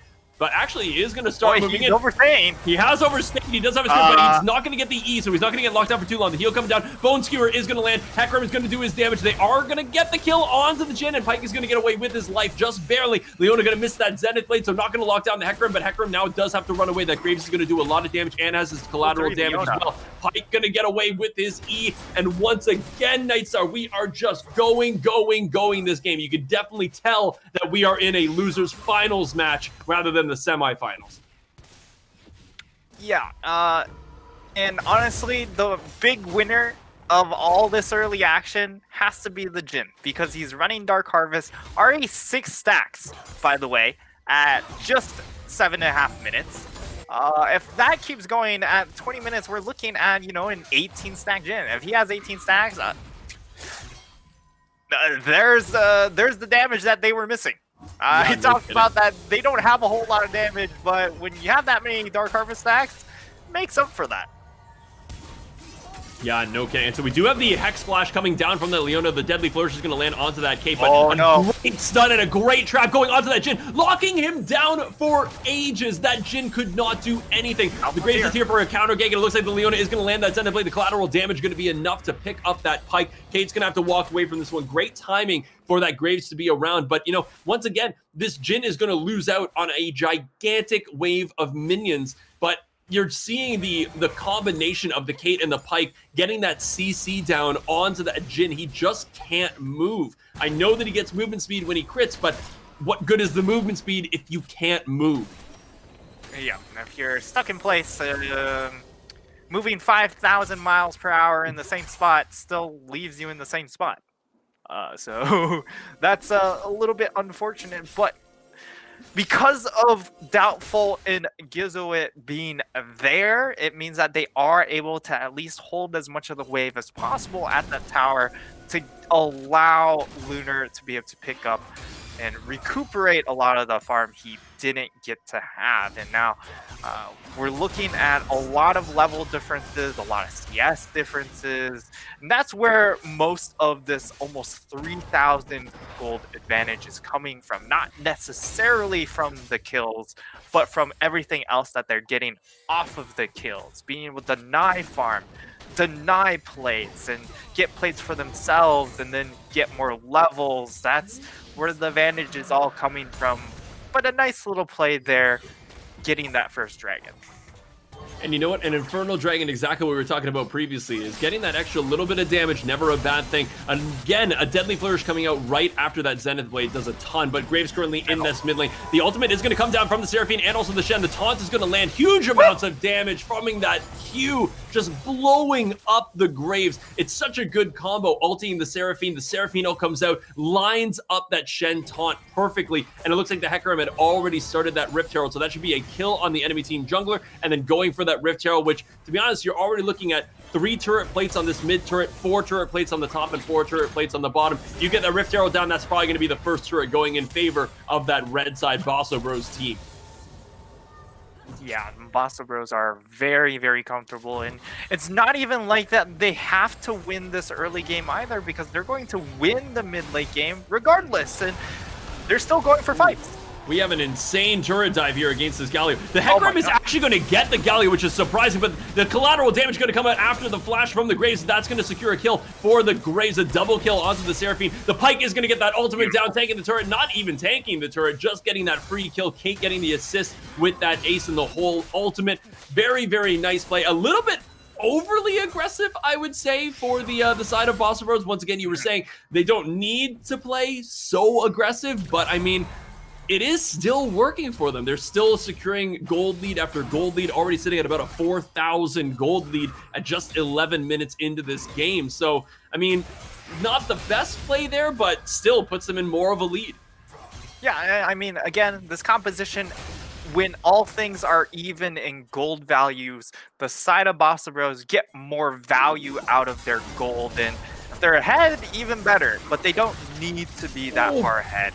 So this just seemed like the ultimate bait coming down from that Pyke. Managed to avoid the overall CC with that E coming out of the Leona, and then they managed to get a great Bone Skewer Q off onto the Leona, get a ton of damage, bring her down to a quarter HP. If Pyke had his ultimate there, that was a dead support, where you could have sworn that the support death was going to go on that Pyke. Yeah, and one of the consequences coming out from all this constant fighting here is the fact that there isn't a whole lot of, say, ward coverage happening, as we might see another dive, but this time they aren't. But we are getting a fight. The Seraphine ultimate went a little bit wide, but doing a lot of damage to this Graves. The Galio ultimate is going to come out. Unfortunately, it's going to be to his detriment because Graves died. He's going to interrupt the E, the Hecarim, and getting the devastating charge, so he's not going to get hit by those winds. Incredible little dive there. Unfortunately, when you Galio ult, whether or not your teammate dies, you are going to that location. Yeah, and now carrying PB, he's just so far ahead. He's 6-3-3. You're going to be able to kind of patch out a little oppressor there, but being able to have the cleanse keeps him alive. We're getting another fight here. Great heal coming down from that Jhin to keep him alive through that execute damage from the Pyke, and we have another fight going up in the top lane. Mordekaiser dueling it out with the Shen. The ultimate has been done by the Mordekaiser, but Shen is going to kill him in his own death realm. Curtain call is going on as well for this blue side. The Jhin is going to try to get that deadly flourish with the flash, and the Q is going to secure a kill onto that Pyke. Very, very nice play from this Jhin. The Hecarim is going to come and try to get a couple Q's off to get that movement speed, try to get some damage down, but I don't know. Look at the damage he's doing to that Galio, though. Ultimate is going to be ready, and he is actually going to kill. Jhin is the next target. Graves is also here for the counter game, but a nice devastating charge to Shen. Ultimate is going to come out as well. Can he get that damage down? No, he's going to die due to that Q, and that is going to be all she wrote for that red side aggressive pack. The Graves picking up a kill onto that Kate, and Jhin surviving that entire one. He had to avoid that Q, that buckshot, in order for the Shen to get there and to get that taunt off, which could have been another couple kills, but unfortunately just a sliver too little too late. Just wasn't able to survive long enough for the Shen to actually come to that play there, and you know, when all is said and done, we're looking at more than 2 kills a minute, Twig. We're at 15-19 at only 14 minutes. Turret plates just came off of the map. So that's how much game we still possibly have left to watch. And so far it's been an absolute bloodbath from both sides. And when all's said and done, it's still a 5,000 gold lead for Bosso Bros. You know, it's one of those things. We did the losers semifinals. Now we're in the finals. I wanted these teams to show up and show who wanted it more. And right now, both of these teams going toe-to-toe every single time. We've got a very fed Jhin on the red side, also with the Graves doing pretty well. But then you've got the 4-0 Shen, the 8-4 Hecarim, everybody doing so well. And also you've got a 50 CS lead in favor of that Seraphine over the Galio. Like, it's these types of advantages, which is where these gold leads are coming from. But that being said, you do have the second dragon coming up in favor now of the CM Trio team. The ultimate coming out from the Seraphine is going to miss because of the Gale Force on the Jhin. They are going to maybe try to go in on this, but unfortunately, they just have way too much disengage. They get out of that one. Free dragon for them. Second dragon of the game. Very, very nicely played by CM Trio, just getting everything that they can without having to get into these giant team fights. Yeah. Unfortunately for the side of CM Trials, they are able to secure themselves the second dragon. It is going to be Mountain Rift. So if you are the side of Basso Bros, you're not too disappointed in the fact that you lost out on an Ocean Dragon. Not exactly a big stat dragon that's going to give you a ton of benefits, but for sure, when you're looking at Mountain Soul or Mountain Rift, you get you don't even need to get Mountain Soul. If you are able to get 3 of those Mountain Dragons, that's just so much extra resistances. That makes the Seraphine shielding and healing all that more potent. There's the ultimate going down. Unfortunately, the devastating charge actually brought the Galio away from that Seraphine empowered E, but it doesn't really matter because the Ace Null from the Caitlyn is going to do a ton of damage, and that is going to be a secured kill on that mid laner. Once again, Galio getting caught out of position and just getting punished for it. And now the entirety of the enemy team on the red side is moving up towards that Mordekaiser, who unfortunately looks like a little bit of a fish out of water. Ultimate coming down from that Pike immediately. Not entirely sure what that was about, but it looks like the Shen didn't have that push up all the way. And it looks like the Rift Herald is going to be on the docket for that red side. Yeah, I mean, the timer was ticking down onto that reset ultimate, so just decides to throw down maybe 200 damage onto the Mordekaiser. Make things...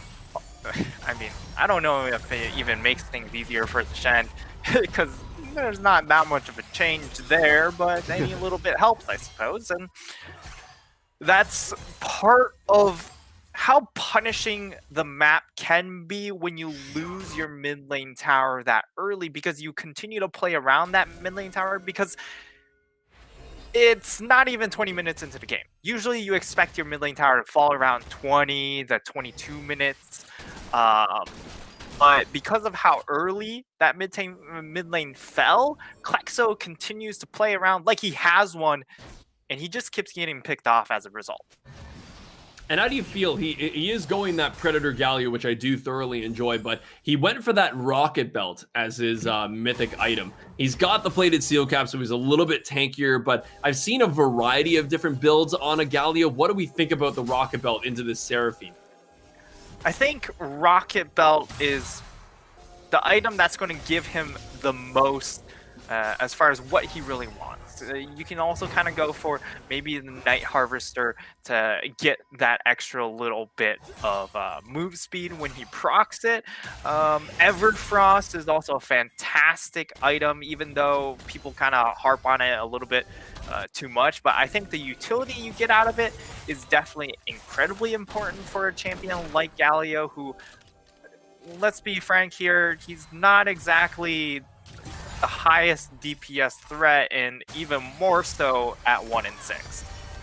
Yeah, absolutely. And I'm just glad that we've currently had a couple minutes of these teams kind of doing the ward fighting game. So everybody trying to get their wards down. Looks like the Seraphine is going to find this Galio. And once again, the Shen ultimate is going down onto that Seraphine. I really wish that we were watching that right now. The Deadly Flourish is going to miss from that Jhin. They are going to get a ton of damage onto that Caitlyn. The collateral damage is going to be plenty to actually kill that Caitlyn. And unfortunately, the Shen Seraphine ultimate did not work onto the Galio. It looks like he used his flash to get away from that one.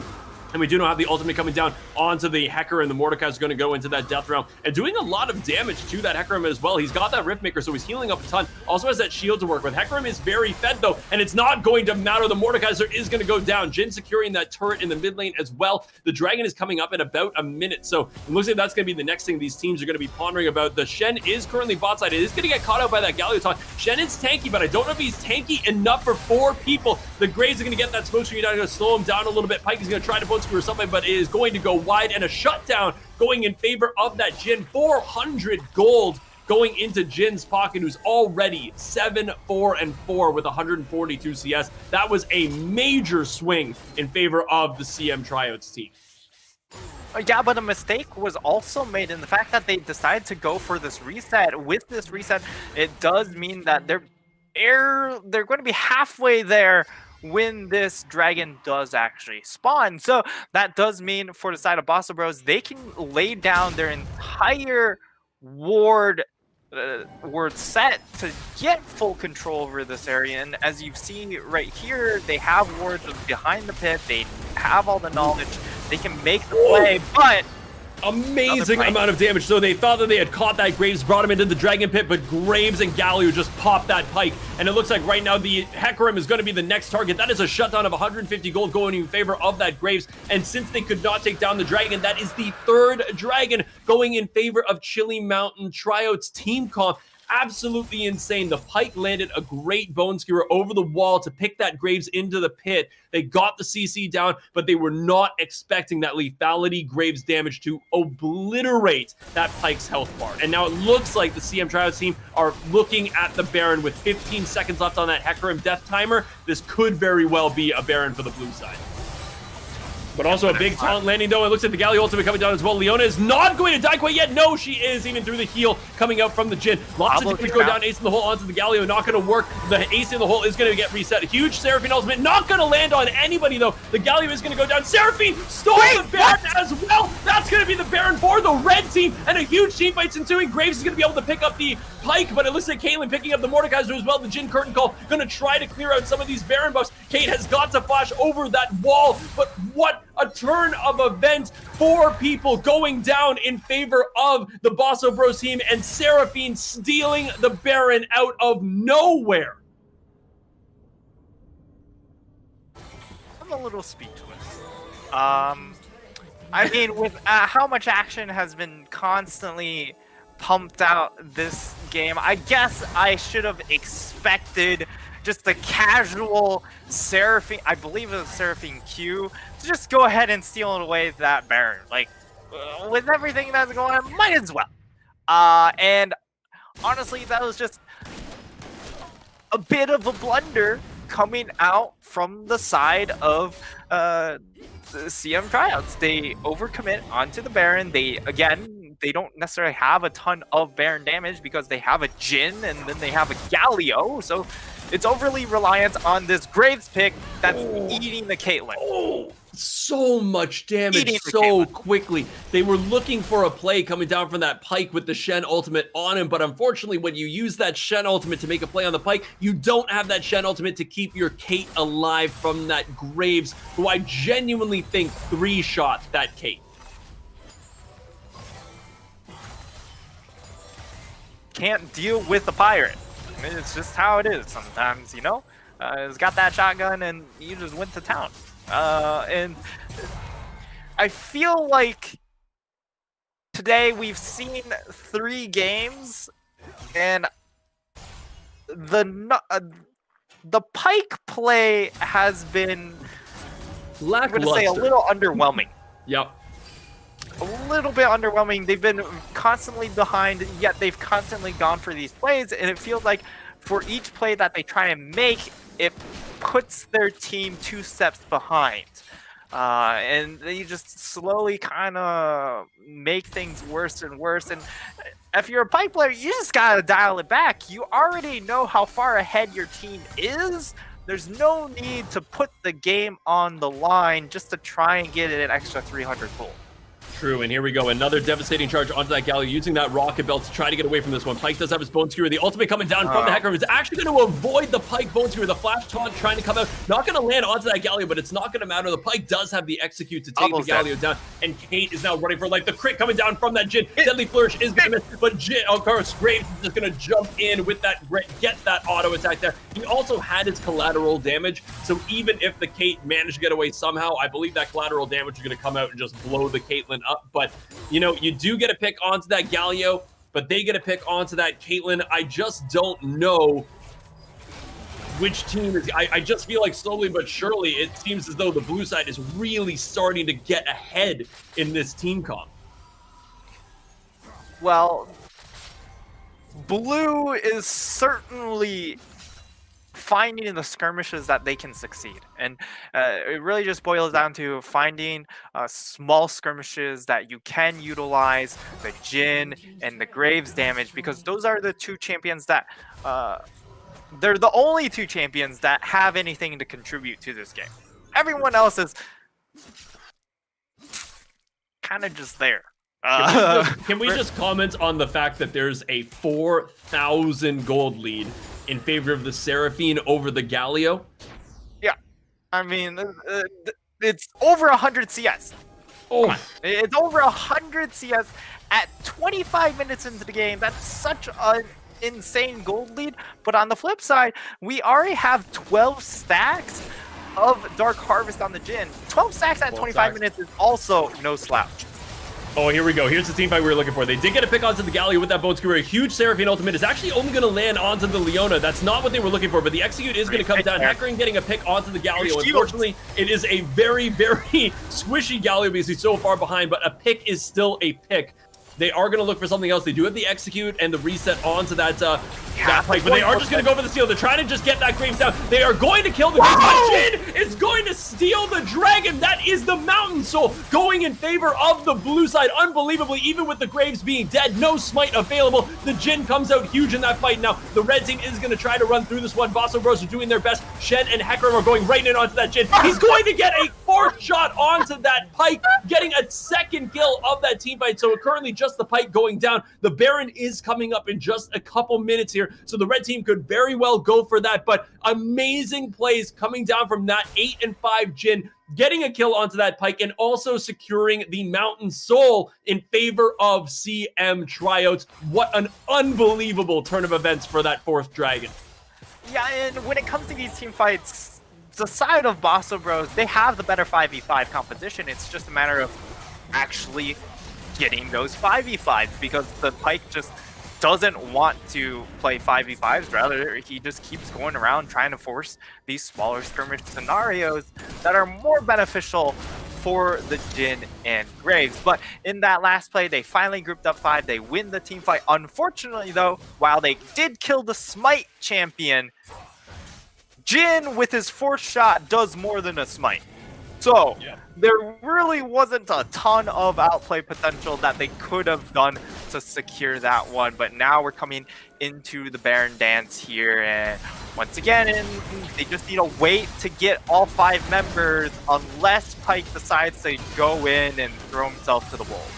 Well, I mean, the red side is going to be able to get into this one before this Baron goes down. This is going to be a big fight. Leona currently taking a lot of damage. Huge Seraphine ult. Is she going to seal it again? She is not. Graves is going to land that smite to secure that Baron for the blue side. Is a fight going to ensue after this? It looks like no. If the blue team had lost a fight there, they already have, the red side has super minions pushing into this middle lane. So if the blue team lost a fight there, that was going to be game over and lights out for CM Trial. So very smart play, getting that secure onto that Baron, going back in. And the thing that I love about picking up a Baron when you've got an inhibitor down is that, of course, the best way to deal with these super minions is getting these Baron-empowered minions. So the inhibitor doesn't really mean that much, but you can maybe start getting some pressure on other lanes to get yourself a little bit of gold, and then trying to fight a 5v5 later. But this has just been such an action-packed back-and-forth game between two titans of League of Legends. So I'm very, very excited to be a part of this one. Yeah, and I mean, with this Baron buff, you're going to be looking at them just trying to farm up as much as possible. Get as much gold onto the Graves, onto the Jhin as they can here. As we see a Death Bush get set up here, someone definitely could just walk in, but there's really no reason for them to walk out without throwing a blue trinket or just... They shouldn't walk out of base with their Baron buff. They just need to use this Baron buff to recoup lost gold and make themselves in as strong of a position without Galio is getting caught out here. Looks at the Shen ultimate going down onto the fight. He's going to arrive here. And an amazing taunt onto the Jhin. The Jhin is dead. The Fed AD carry of the blue side is now dead. Kate running for her life away from that Graves. Graves is going to get a kill onto that Pike, but trade his own life to that Caitlyn. Right now, everybody is currently running a great taunt, landing onto that Mordekaiser from the Shen. Ace in the hole from the Kate is going to get canceled out by the Zhonya's Hourglass of the Mordekaiser. Currently lagging a little bit, so can't really see. Mordekaiser is going to die by the Seraphine. Leona is going to go down in favor of that Hecarim. And ladies and gentlemen, after getting the pick onto that Jhin, which is exactly what they needed. They take down the Jhin, they take down the Graves, and it looks like Basso Bros are looking to end this game. Ace in the hole is once again going to get canceled out by Azonia's Hourglass, but unfortunately you do come out of that Hourglass eventually. The stasis does not last forever, and Basso Bros have just signed their own ticket to the grand finals of the NA Challenger Cup tournament.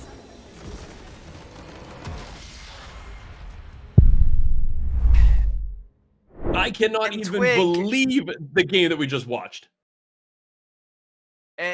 Yeah, I mean, Twig, this was Basso Bros losing in the third round, getting knocked into the lower bracket, and just continuously grinding. They've had to play extra games because they've been in the lower bracket, and all of a sudden we're going to see them in the grand finals.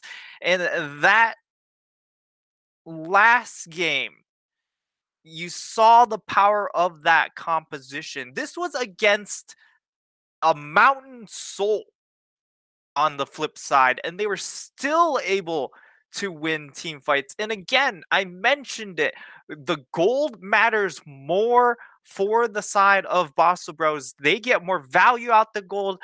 The side of really the side of CM tryouts, there's no need to lose the game because you got the Baron buff. You just need to recoup as much gold as you can without throwing the game, and throw they did in that bot lane.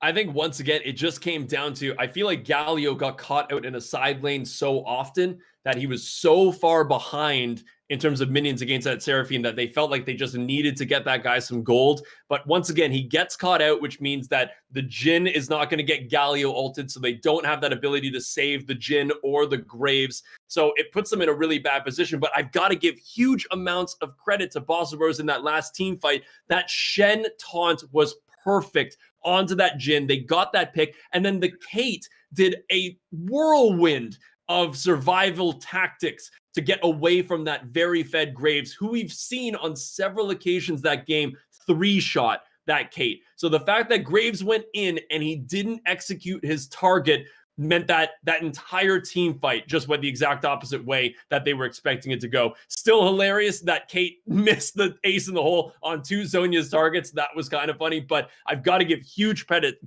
to that final team fight, which was just phenomenal. Yeah, and it started off with the 2-man ult coming in from the Seraphine. The Seraphine I mentioned after draft, it was the most important pick in that game because it just tied everything together for the side of Basso Bros. They became unkillable in the 5v5 composition, and also you just get so much extra range from the ultimate, having a Shen and a Hecarim to ult through to just extend that range, and you saw it put on display throughout that game. And it was just very, very very tall mountain for the side of Chili Mountain to climb.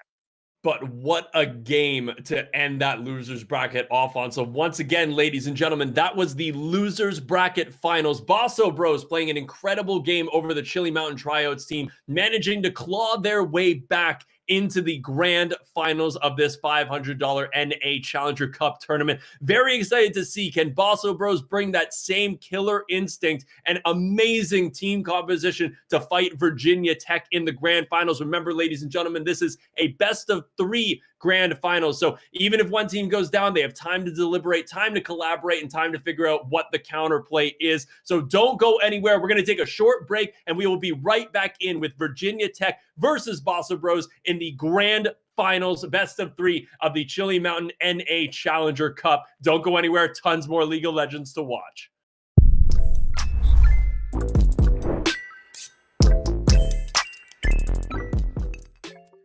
Hey, what is up, guys? So if this is your first time on this channel, my name is Chilrog. I'm the founder of Chili Mountain. And today we're going to talk a little bit about Chili Mountain's League of Legends program. So we're proud to announce that we have entered the League of Legends space. Last week we announced Vamir, a very talented League of Legends coach from Europe, has come over and joined Chili Mountain. Chili Mountain is really going to focus its League of Legends effort on developing the next generation of young League of Legends talent. So there's a problem in League of Legends North America right now. In League of Legends North America, we're getting dumpstered. We're getting killed by Europe and South Korea and all the other regions. And a big part of the problem about why is this happening? Why is North America just getting slapped around by the other regions? North America has more money. We have a massive population. We have a lot of things that you would think could produce talent, but that's just not the case. It doesn't happen. A big part of this reason, in our opinion in Chili Mountain, is there's a lack of youth development. The infrastructure that exists to take a 15-year-old or maybe a 15-year-old good player, or maybe a 16, 17-year-old good player, and turn them into an LCS Academy quality player, there's not a nice runway they can go up. In Europe and South Korea, we have that. We have a lot of scouting, a lot of training, a lot of programs that are going to turn a 15, 16, 17-year-old into somebody that's ready to step up onto a giant stage. So what we're going to do at Chili Mountain is we're going to attempt to fill that void. We're going to attempt to fill some of that gap. So if you are a Diamond Plus player and you're under the age of 18, we would love to talk to you. We have our first team. It's only been a week, but we already pretty much have our first team ready to go. But we're going to be looking to get more teams. We probably want to get around, it's hard to say exactly, somewhere in the neighborhood of 4.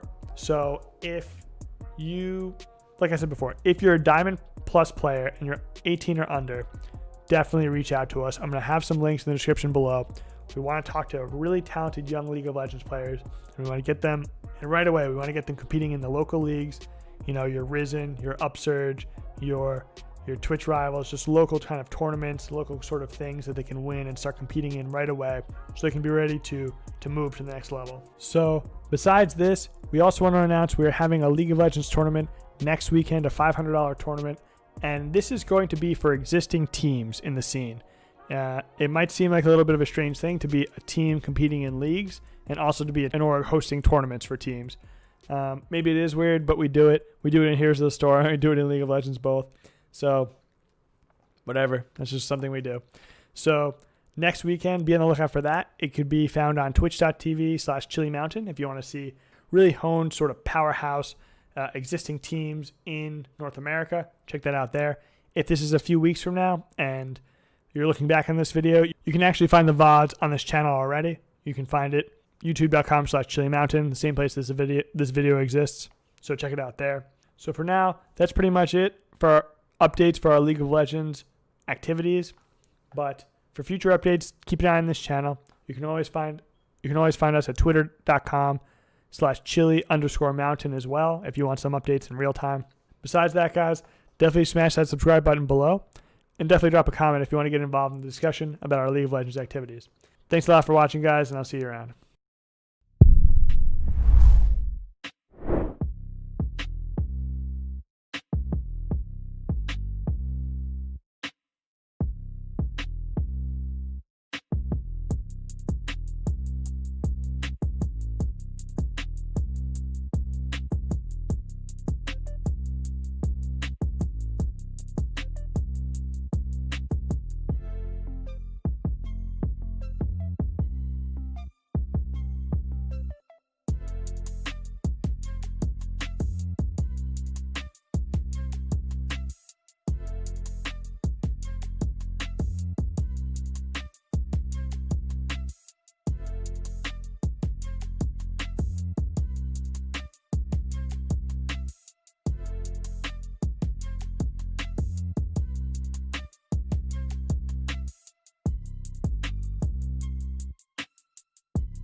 How's it going, ladies and gentlemen? Welcome back to the Chili Mountain NA All-Star, the Challenger Cup. I saw the All-Star match going on, but this is the All-Star match that we've all been looking forward to. The finals of the tournament. We've got Virginia Tech versus Bosso Bros. We're actually going to get right into the draft because they have already started. I don't know if any of you watched the the losers finals that we just watched. Incredible game. And I'm just hoping that this best of 3 series lives up to the hype that we all know it's going to live up to. Nightstar, what do you think about these current picks and bans that these two teams are going off on? Yeah, I mean, the road both of these have come through has been very different, right? Because Virginia Tech, they've mostly just breezed through the upper bracket, whereas Bosso Bros, they got knocked down in the lower bracket in round number 4. That was their third game. And then they've had to climb up a long ways. But as we take a look at the bans, the Ivern, Caitlyn, Akali, all these champions really nice for Bosso Bros. But I like the Akali ban here more for Bosso Bros rather than Virginia Tech, because Akali is a pick that can counter the Seraphine because she applies that kill threat in that mid lane against a more of an enchanter support style champion such as the Seraphine. But Bosso Bros, they ban out Rakan, Swain, Kha'Zix. I love the Swain ban because the Swain bot lane just threw teams into absolute fits in that bot lane, trying to deal with that pick. And the first round of picks, Pantheon, Kai'Sa, Shen. I like Pantheon because, again, applies pressure. If you put them into the mid lane into a Seraphine, stops the Seraphine from coming out. But I think for Bosso Bros, the important pick in the series is going to be the Lulu. If they go ahead lock in Lulu against a lot of these assassin style champions, very backline threat-esque champions, the Lulu just shuts that down every single day of the week. You can't really argue with that. And I do love the fact that Pantheon was just buffed to be a more prevalent solo laner. So we're going to see that Pyke support. We're going to see Pantheon either in the top lane or in the mid lane. Okay. The Ashe on the Fizz being locked in. So if this is a Fizz and a Pantheon mid lane, we are looking at some fireworks in this mid lane. I do also love the Ashe pick, making sure that you can get that enchanted crystal arrow on somebody like the Kai'Sa, or if they do pick an enchanter, great amount of lockdown. But we do have to talk about the elephant in the room, and that is, once again, we are seeing another Pyke. Do we have any prediction? I feel like every Pyke we've seen has just been going all ham all the time. They're not doing particularly well at it, but surprisingly enough, they always seem to come out on top in the end. Yeah, I'm not gonna lie. The Pikes haven't necessarily contributed to the success of the team. They've been along for the ride. And I think, though, for Virginia Tech, you have the Pantheon, you have the Ashe. Those two champions can help facilitate the Pyke a little bit more because you have the enchanted crystal arrow, of course, and then you have the Pantheon who has a point and click stun to help the Pyke then set up for his set of CC chaining. And perhaps we'll get to see Smite Infinity actually get to pop off. Otherwise, I think, okay, so the mist ban that we see from Bosso Bros is going to be a Kayn. So Kayn is the ban. So we have 4 jungler banned out. And 5. that could... Well, actually, sorry, Yeah, 6. but So you got the phase. Ivern, the Olaf, Hecarim, Kha'Zix, Graves, and Kayn. Yep, so it's 6 total, Wow. but 4 in the second phase.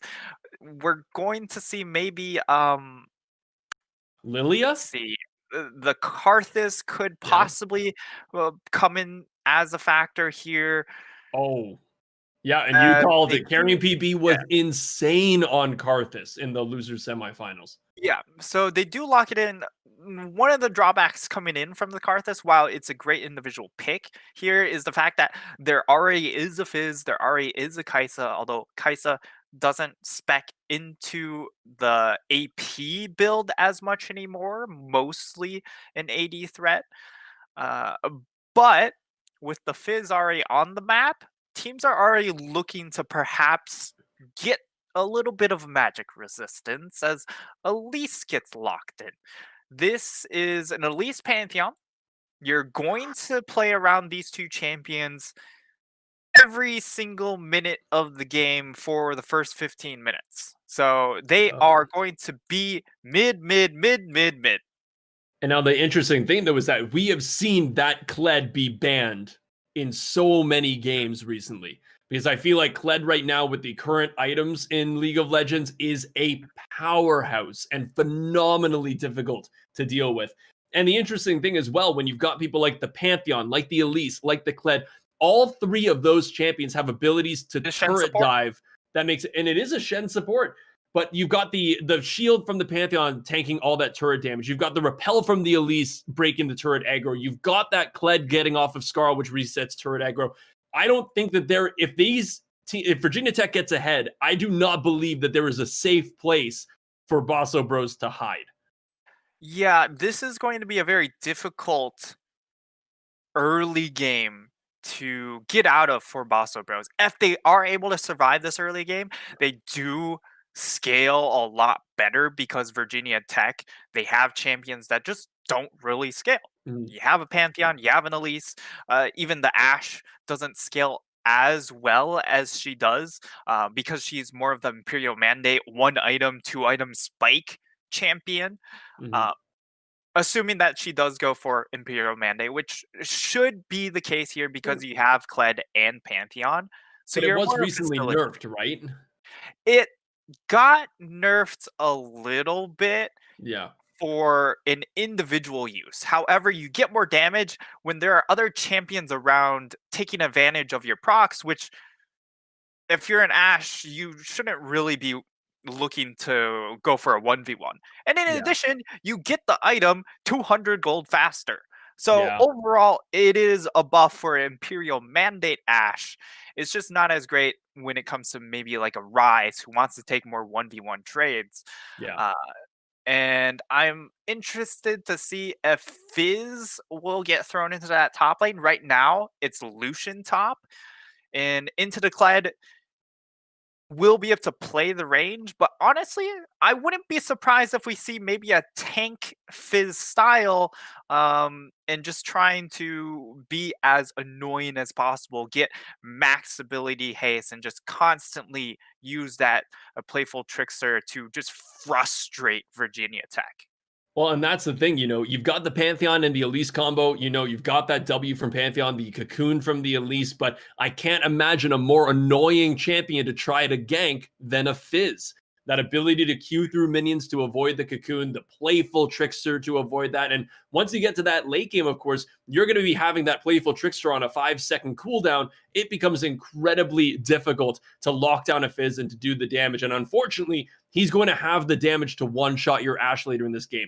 Now, it all depends as well. Does he go for something like the Rocket Belt? Does he go for the Night Harvester? I'm assuming Night Harvester for that additional movement speed and burst damage, but going to be very, very interesting to see what this Fizz builds. And I think even more interesting that we're now finally seeing a Shen support.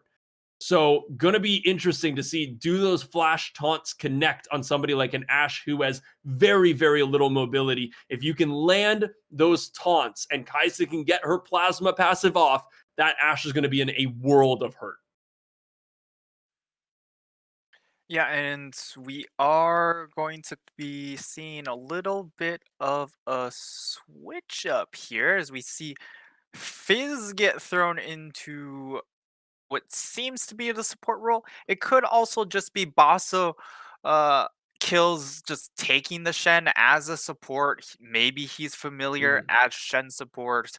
And maybe the Fizz wants to just play Rapid Fire wants to play the Fizz in the solo lane. So that could possibly be the change up there. We'll have to see when we actually get into game. But a Fizz support, definitely a little bit unexpected if that is the play. Yeah, so of course, you folks aren't seeing this right now. We get to see it because we're currently in the spectator client. But as we were kind of talking about before, the Fizz looked like they were in the mid, got swapped to Rapid Fire X, who is the support player for Bosso Bros, and Bosso Skills, who is the top laner, took the Shen up into the top lane. So we're not entirely sure where everybody is going to be on this team, but either way, having people like a Fizz in this game and a Pantheon and an Elise and a Kled is going to be very, very exciting. Probably going to be a lot of fighting. Two phenomenal teams. Once again, folks, we're going to get into this game in just a minute. The grand finals of the Chili Mountain $500 Challenger Cup tournament. Virginia Tech versus Bosso Bros. Two phenomenal teams, and we are going to see which one is going to come out in game one in just a couple minutes.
What is going on, ladies and gentlemen? We are back with the finals, the winners grand finals of the $500 Challenger Cup tournament by Chili Mountain. We have got Virginia Tech on the blue side versus Bosso Bros on the red side, and I am so excited for this first game. This is a best of 3 grand final, so this is just game number 1, so tons more League of Legends coming your way. Over on the blue side, we have got Butterfan on that Kled top, Goto on the Elise in the jungle, Putney on Pantheon in the mid lane. Pantheon just got a big buff, by the way, in terms of solo lane, so watch out for them. Huncho on the Ashe ADC, and Smite Infinity on that support Pyke. And over on Bosso Bros, Nit3star, you got to tell me what I'm looking at.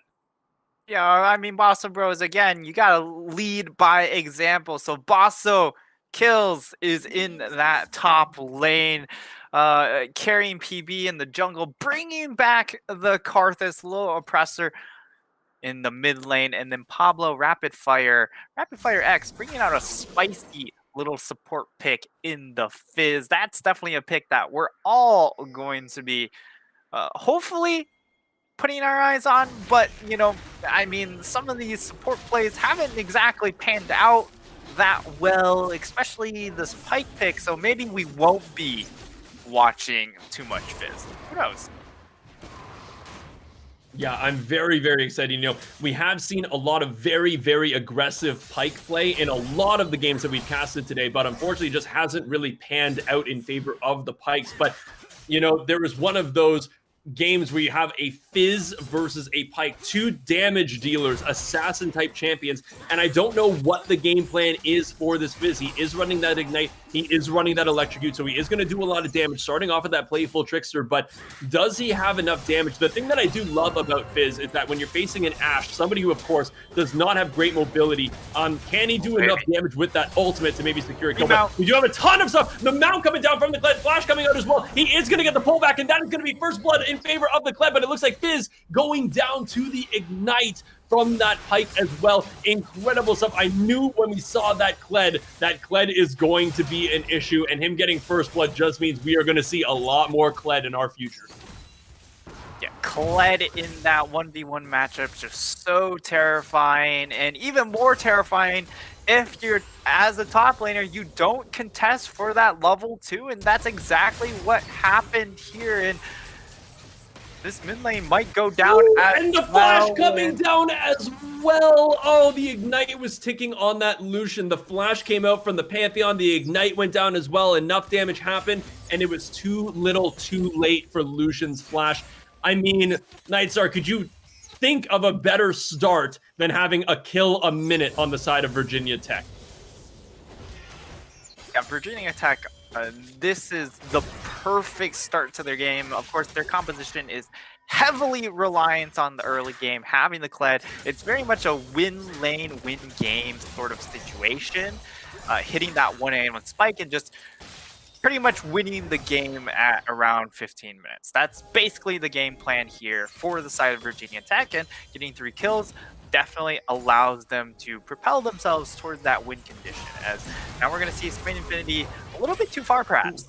But very nice flash coming out of the Kai'Sa, having to avoid that E coming down from the Pyke. So it might have been a little bit of an overpressure from that Pyke, but, you know, getting the ADC's flash, especially Kai'Sa before she hits 6 and has that additional mobility and no invisibility from her upgraded E, that's a pretty substantial summoner spell to get out. So, you know, very curious to see where these junglers decide to gank first. We did see Elise kind of poking her head into that mid lane, but it kind of looked like it was not necessary because the Pantheon just decimated that Lucian. But you now have a Lucian without a flash available, so you could very well see the Elise jump into that lane. But once again, you're just seeing the aggressiveness of a Kled fighting a Shen. Shen's done a great job at auto-attacking back, getting those grass procs off, but Kled is just Kled. Yeah, and for this Elise, really should just play around topside as much as possible. Huge flash going down onto that Fizz. Playful Trickster coming out. They're going to get him over to safety, but you're just kind of seeing. I'm very curious to see level 4 to level 2 right now, by the way, in terms of those supports. A little bit of a fight going in favor of this Kled. He is going to get dismounted. The Shen's going to taunt away just to get away from that shotgun from the Kled. He might very well be able to get it. Yeah, he is going to still get it, but we are seeing a 2-level advantage in favor of this Pyke. Now, we do have the Elise coming in for the turret dive, and we were saying before that Elise, of course, turret diving master, has that repel to completely drop the turret aggro. So Elise is going to have to get in here first, land that cocoon, get the damage off, and then reset the turret aggro. Unfortunately, Huncho right now is taking the damage, so it is going to go down to the level 6 to actually picks up the Ashe. Fizz is currently running for his life. He doesn't have any mana. I don't think he's going to have enough to actually get away from this one. No, Pyke is going to pick up a kill. I can't believe Karthus is level 6, Nit3star, and Elise is level 3. He has a 30 CS lead right now. Yeah, for all the things that the side of Virginia Tech are doing right, I mean, they're absolutely hammering home the advantage up top side. They're winning massively in this mid lane as well, and now you even see some of that lead is starting to get underway in that bot side. There is still a saving grace, and his name is Karthus. He's level 6. He is the most CS in the game, by the way. And if he's able to... Okay. Turret dive going into Pantheon, jumping in as well. That is going to be the cleanest turret dive we've seen in a while. Now, a couple little things that I want to point out here as well that you were talking about. First of all, you've got that Karthus. You're right. Saving grace, carrying PB, drug his team over the victory line, kicking and screaming in the losers semifinals. He did such an amazing job. But another thing that we have to point out, we were talking about Pyke. He is 3-0, by the way. An amazing dodge coming out from the Lucian. Level 4 versus level 6, by the way, on this Elite, and the Fizz is going to try to get in on this one as well. The flash fails over the red wall. He's trying to get away. He the red buff to try to get a little bit of HP. The Karthus is going to flash in here. He's not going to land it. He's not going to land any of the Skittles, and it looks like the Elise actually gets away. Just put on her juking shoes, and she's going to get away. Fizz is not going to make it over the wall either, and that is going to be another kill going in favor of the Pyke, and it looks like the Kai'Sa getting hit by the enchanted crystal arrow, and that is now 10-1 in favor of Virginia Tech. And it's a little bit baffling seeing carrying PB with his entire set of jungle camps to take, decide to opt for a dive in that bot side. Definitely could have just gone back, continued to just snowball uncontrollably without having to do anything, by the way. Because he can still contribute to the map by pressing R. He still has Requiem. You just saw him on that turret dive down bot lane. He got a kill being on Krugs. Yep. All the way on the top side. So he can still have impact on this map. He's just decided that he really, really wanted to try and get that dive, and instead they end up losing 2 because they pull the Lucian down for that bot play as well, and he has to overextend to fail to get a kill onto the Elise. So all of a sudden, this is looking really, really bad for Bosso Bros, and for Virginia Tech, everything is set up to make this a pretty fast game. All things. And listen, as much as I want to talk about the fact that Lucian failed to get that kill onto the Elise, the failed dive from Karthus, I have got to sing the praises of that Elise smiting the red buff to gain that HP back. A great escape, even though a failed flash. And then I've got to give huge credit to VT's Huncho on that Ashe, dodging every single Karthus Q. They were sitting at like 20 HP, dodges every single bit of damage, even though slowed by that Karthus Wall of Despair, lands a perfect enchanted crystal arrow onto Kai'Sa, setting up an insane turn on that gank. Absolutely incredible play from that Ashe. Yeah, and one of the surprising things, continuing to go back onto that Ashe here, is the fact that it does look like we're going to see perhaps a Gale Force Ashe. And I understand Gale Force looking really, really good at the moment because you get a little bit of extra AD. But I would say Imperial Mandate is just the better option right now because of the fact you get more damage when you have anyone around you. And for 90% of things that Ashe wants to do, except for maybe walk out of base, you're going to have someone around you to take advantage of the Imperial mandate path. So I think it's a little bit of a blunder because, again, they also need more magic damage thrown into this composition. It's just they're so far ahead, it might not matter. Well, that's exactly it. You know, there are certain things that you could see them buying that would be better. Karthus is currently getting picked out a little bit. The W going to come down from the Pantheon. Amazing cocoon through the Wolf Camp is going to actually land onto that Karthus. The ultimate is coming down as well. Fizz and Kai'Sa both here. Ultimate being used by the Kai'Sa. Kled also managed to get picked off by the Karthus and the Shen up in that top lane while that whole thing was going on. I think he maybe had a failed turret dive there. Not entirely sure what happened in the top side, but that is a Karthus for a Kled and a Pantheon. And there is currently the Infernal Dragon up right now. Now, both the Elise is still alive, but only level 7. So I don't know if they really want to go for that dragon, but the Pyke is currently around for this Lucian. The E coming out, Dash is going to come from the Lucian. The Bone Skewer is not going to land because of an amazing flash coming out of the Lucian. Cocoon is also going to go just a little bit short. But Enchanted Crystal, Arrow Hunter once again. The ultimate coming down. Stand United is going onto that Shen. Shen is going to make it, but unfortunately it's not going to be enough of a shield to save the life of that Lucian. It looks like Elise going to get picked off by that Shen, and a double Pyke ultimate with the execute resets is going to pick up the Fizz and also the Shen. And now the ultimate from the Kled going to chase on this guy, so she does not have her ultimate available, and of course Kled can tank this turret for days. Another reset execute coming from that Pyke. Honestly, Nit3star, we finally are getting to see Pyke do what Pyke does best. 7-0-1 with a 700 gold bounty. Yeah, I mean, we finally get to see the Pyke start to pop off, and pop off he does, getting those resets not only on himself, but the extra gold goes onto Ashe as well. So Ashe now at a 2,000 gold advantage, and then, of course, this Pyke at a 4,000 gold advantage. And while we don't usually talk about support gold differences a whole lot, because you're looking at maybe a Nautilus against a Leona, and maybe the 2,000 gold means that the Nautilus gets to tank 4 more auto attacks from a crit 80 carry, but this is a meaningful difference because both of these support champions are assassins, so they need the gold to be effective. And this Pyke just has he's got a full bank to his name, and, you know, maybe Fizz is saving a couple pennies under the bed. I'm not sure where he's finding his money. I mean, Pyke right now has more gold than the entire bot lane do. Oh, and that Fizz ult. Oh, no. Hancho currently is playing with his food.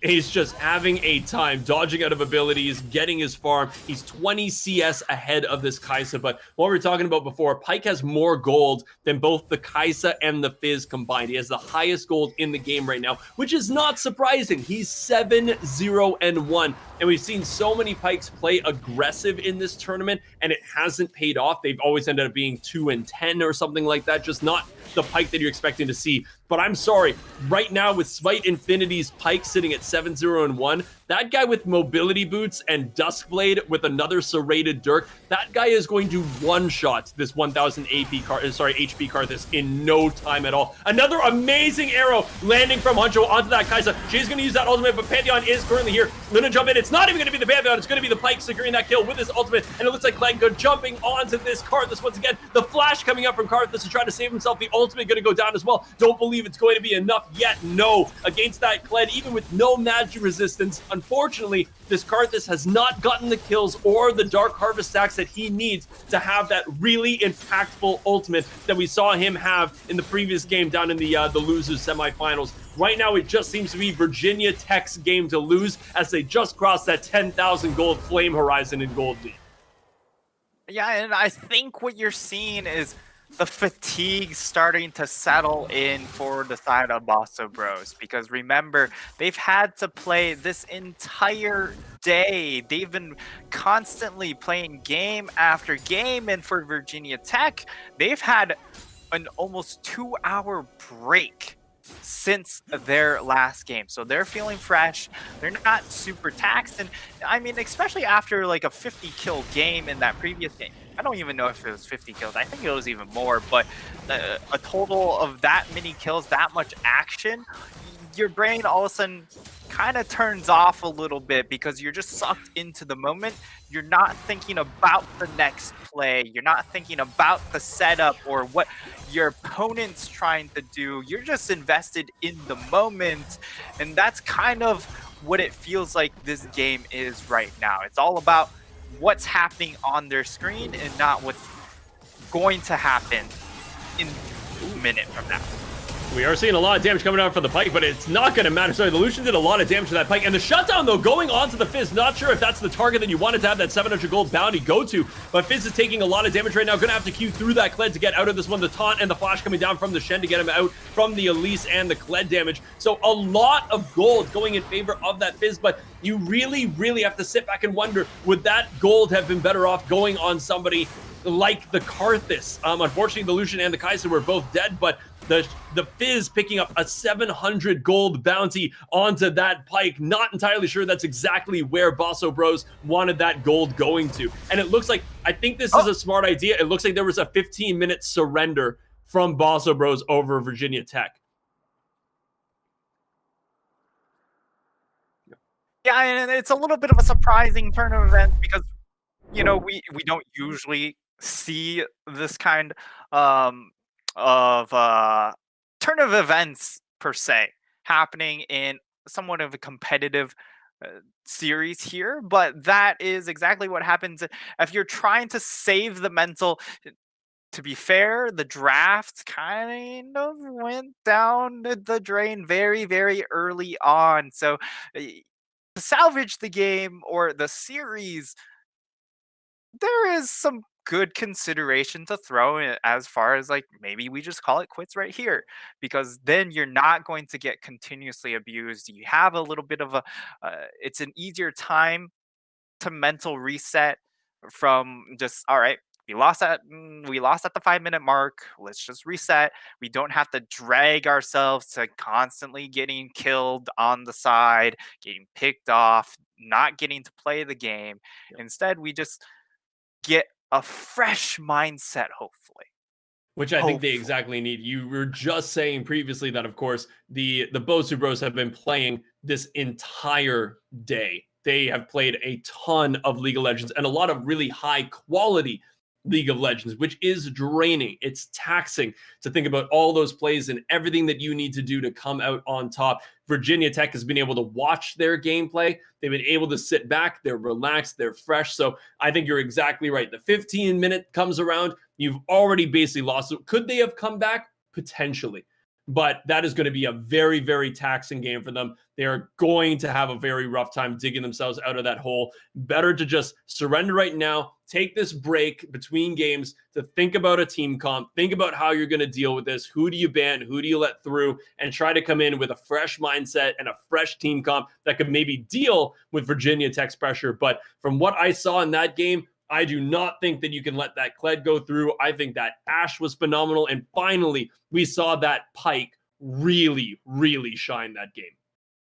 Yeah, and I feel like they kind of fumbled a little bit on the second half of the draft because they went ahead and banned Graves and Kane. But if you look at Virginia Tech's composition, they don't have any magic damage thrown in because their opening was Pantheon, Pyke, Ashe. So 380 champions, you got to try and target a couple of those high DPS, whether it's mid champions or the jungle pool at all. So maybe the Lilia Elise might have been a viable ban, maybe a Lilia Echo. Maybe the Elise still gets through, but at least you've kind of identified what they should be going for, and you have an idea of how to actually approach the early game. And it does feel like it's been a bit taxing. So hopefully they get a good refresher off this break and we get to see a bounce back game in game number 2. Yep. So with that being said, we are going to take a quick little break here. Remember, ladies and gentlemen, this is the finals, the best of 3 between Virginia Tech and Bosso Bros. We just watched game 1, the 15-minute surrender coming out of Bosso Bros, putting Virginia Tech up 1-0 in this series. We're going to be back with game number 2 of the grand finals of the Chili Mountain NA Challenger Cup tournament. Very much excited to watch the next game. Be sure to stay tuned because plenty more amazing League of Legends plays coming your way.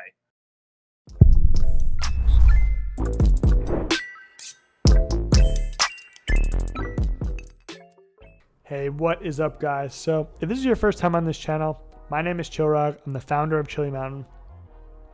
And today we're going to talk a little bit about Chili Mountain's League of Legends program. So we're proud to announce that we have entered the League of Legends space. Last week we announced Vamir, a very talented League of Legends coach from Europe, has come over and joined Chili Mountain. Chili Mountain is really going to focus its League of Legends effort on developing the next generation of young League of Legends talent. So there's a problem in League of Legends North America right now. In League of Legends North America, we're getting dumpstered. We're getting killed by Europe and South Korea and all the other regions. And a big part of the problem about why is this happening? Why is North America just getting slapped around by the other regions? North America has more money. We have a massive population. We have a lot of things that you would think could produce talent, but that's just not the case. It doesn't happen. A big part of this reason, in our opinion, in Chili Mountain, is there's a lack of youth development. The infrastructure that exists to take a 15-year-old or maybe a 15-year-old good player, or maybe a 16, 17-year-old good player, and turn them into an LCS Academy quality player, there's not a nice runway they can go up. In Europe and South Korea, we have that. We have a lot of scouting, a lot of training, a lot of programs that are going to turn a 15, 16, 17-year-old into somebody that's ready to step up onto a giant stage.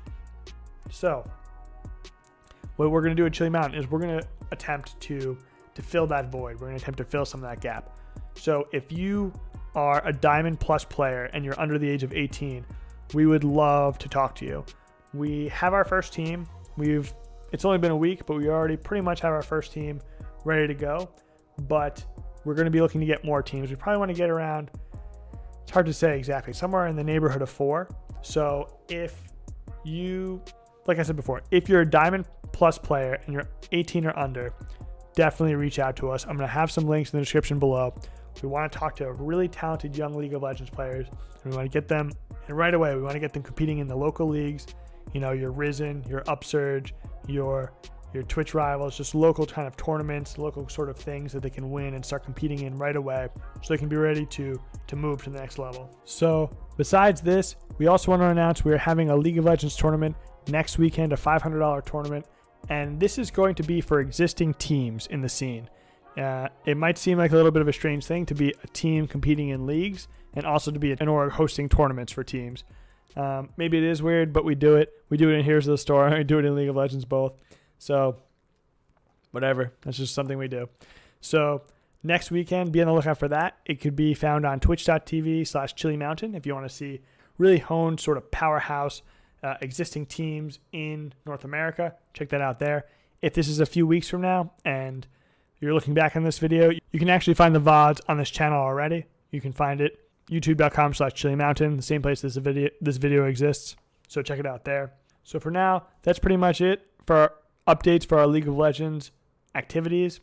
But for future updates, keep an eye on this channel. You can always find us at twitter.com/Chili_Mountain as well if you want some updates in real time. Besides that, guys, definitely smash that subscribe button below. And definitely drop a comment if you want to get involved in the discussion about our League of Legends activities. Thanks a lot for watching, guys, and I'll see you around.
How's it going, ladies and gentlemen? Welcome back to the Chili Mountain $500 NA Challenger Cup. Very, very excited to be commentating this grand finale of the tournament. We've been going through so many games to get to the point that we're at today, and we just saw Virginia Tech go up against Bosso Bros and have 15-minute surrender in the first game of the grand finals best of 3. Absolutely incredible first game. Nit3star, what do you have to say about that, and what do you think is going to happen moving forward? It's as impressive as it gets, right? They only got one kill on the side of Bosso Bros, and it really showed. It did a big number to imagine what would have been their mental in the game. So I understand why they decided to go ahead, pull themselves out of the game, and just try and figure out how to move forward. Uh, because honestly, the Fizz support, I don't think that was intentional because of the fact that, well, the Fizz support seemed super lost. Yeah, didn't work as well as I think everybody anticipated. Now, we are getting into the second round. This is, of course, a best of 3 grand final. So right now we do have Virginia Tech up 1-0 over Bosso Bros. We are getting into the live draft of this second game. Now, if Virginia Tech takes this, they are the winners of the Chili Mountain $500 Challenger Cup. But if Bosso Bros wins, we are taking this all the way to a game 3. And now I am always hyped about a game 3 in terms of the grand finals. But looking at this band phase right now, the Swain, the Rakan, the Kazakhs, once again, fantastic bands coming out of Bosso Bros. And also the Ivern, Caitlyn, Akali coming down from Virginia Tech. And the first pick Pantheon, which, I mean, Virginia Tech dominated with mid lane Pantheon in that first game. I think it's a smart idea for Bosso Bros to take that away from them and pick it for themselves. Yeah, and I think with both teams keeping the bands the same, it's a little interesting because of the fact that Kazakhs, while is strong in the meta, I honestly think Graves is just a better jungler than the Kazakh. So a little bit surprised that they have gone and banned away Kazakhs when they could have also went for something like a Pike ban. As Virginia Tech will get themselves the Graves Pike to open up in exchange for the power pick that is the Pantheon. Now, this Pantheon has a lot of options: support, top, mid, mostly seen as a solo lane at the moment because you get that extra percent penetration from his ultimate now. And so getting the extra levels is certainly helpful. Nautilus locked in, most likely headed into the bottom lane, but we'll see where they decide to go with this last pick because Caitlyn has been taken off the table. They need to figure out what's next on the table for them as Syndra gets locked in. And it is Kai'Sa. Okay, so Kai'Sa Nautilus, again, I don't like Kai'Sa necessarily because Kai'Sa just feels like she still needs time to scale to do Kai'Sa things, and I just don't think the meta lends itself to that right now. Now, Bosso Bros did run that Nautilus Kai'Sa combo before. Did do fairly well, but you're 100% right with what the Virginia Tech team is currently showing is that they want to fight early and they want to fight hard. And Kai'Sa just doesn't bring that early game potential that a lot of other champions would bring to the table. But, you know, with a lot of CC, the Nautilus and the Pantheon coming out, that gives Kai'Sa a lot of time to stack that plasma, which of course does an incredible amount of true damage. So it's an interesting pick, and it looks like from what we're seeing on the spectator side of things, that ban was Karthus. I'm having a little bit of issues with Pro Draft right now, but the Karthus ban coming down from Virginia Tech. So I think once again, what we saw from that first game, Virginia Tech realizing that the one thing that was going in favor of Bosso Bros team comp was that Karthus had out-farmed the jungler so heavily that he was the only win condition on that team. So taking that Karthus away, forcing him onto a different jungle pick, I think is a very smart one. And similarly, the Bosso Bros taking away the Kled from Butterfan, that Kled was incredible against the Shen. And it looks like the Shen is going to come out next. So interesting. We're going to see an entirely different team comp coming out of both teams here. Yeah, I mean, Virginia Tech, really what they should have done is just help a brother out. Go ahead, ban away the Fizz. Make sure we don't see the Fizz here. Make sure we get a competitive game number 2. But with the Kaisa locked in, they could still go for something like the Syndra here. Syndra still has a bit of that control mage-esque flair to her. The Silas is going to be the last ban. Teams just, struggling to find some of these champions maybe, or just not able to really decide quick enough as far as who they really want to ban out in this ban phase. So Virginia Tech, they're going to have the option, really pick a litter as far as how they want to direct their composition. Ornn locked in here really sets up for a strong front to back lineup, and I'm thinking a Victor might come out to round out this composition. Some sort of really powerful control mage for Virginia Tech. And for the side of Basso Bros, they go straight back into the Seraphine. They don't know what that mid lane is, but they do not care because Seraphine is still the lock-in. Urgot Seraphine, a little bit of durability here, but it also means, well, actually, I don't know if it's Urgot jungle or Pantheon jungle, because Urgot jungle That's true. is viable. Ooh. So Okay. the Nico locked in at the end. So we could very well have the Nico Seraphine mid lane. I'm assuming it's going to be a Pantheon jungle if I was a betting man, and Urgot up in the top lane against the Ornn. These are two very different team comps, and I am very excited to see what these teams bring to the table, because wow. How does, I don't even really know. Seraphine and Nico both do a lot of damage with their poke, but they, oh wow, I'm very interested to see how this one goes. Yeah, so I think for Virginia Tech, this is a brilliant defensive composition. You have just this really solid counter engage comp where if Basso Bros invite themselves into you, you're more than happy to take that because you have the Ornn to counter engage, and if they're coming into you as a Nico, you don't have to do a whole lot to turn that fight because you're going to get that 3-4 man ultimate in a really reliable fashion. However, if they're left searching for these engages, that could be a little bit troublesome.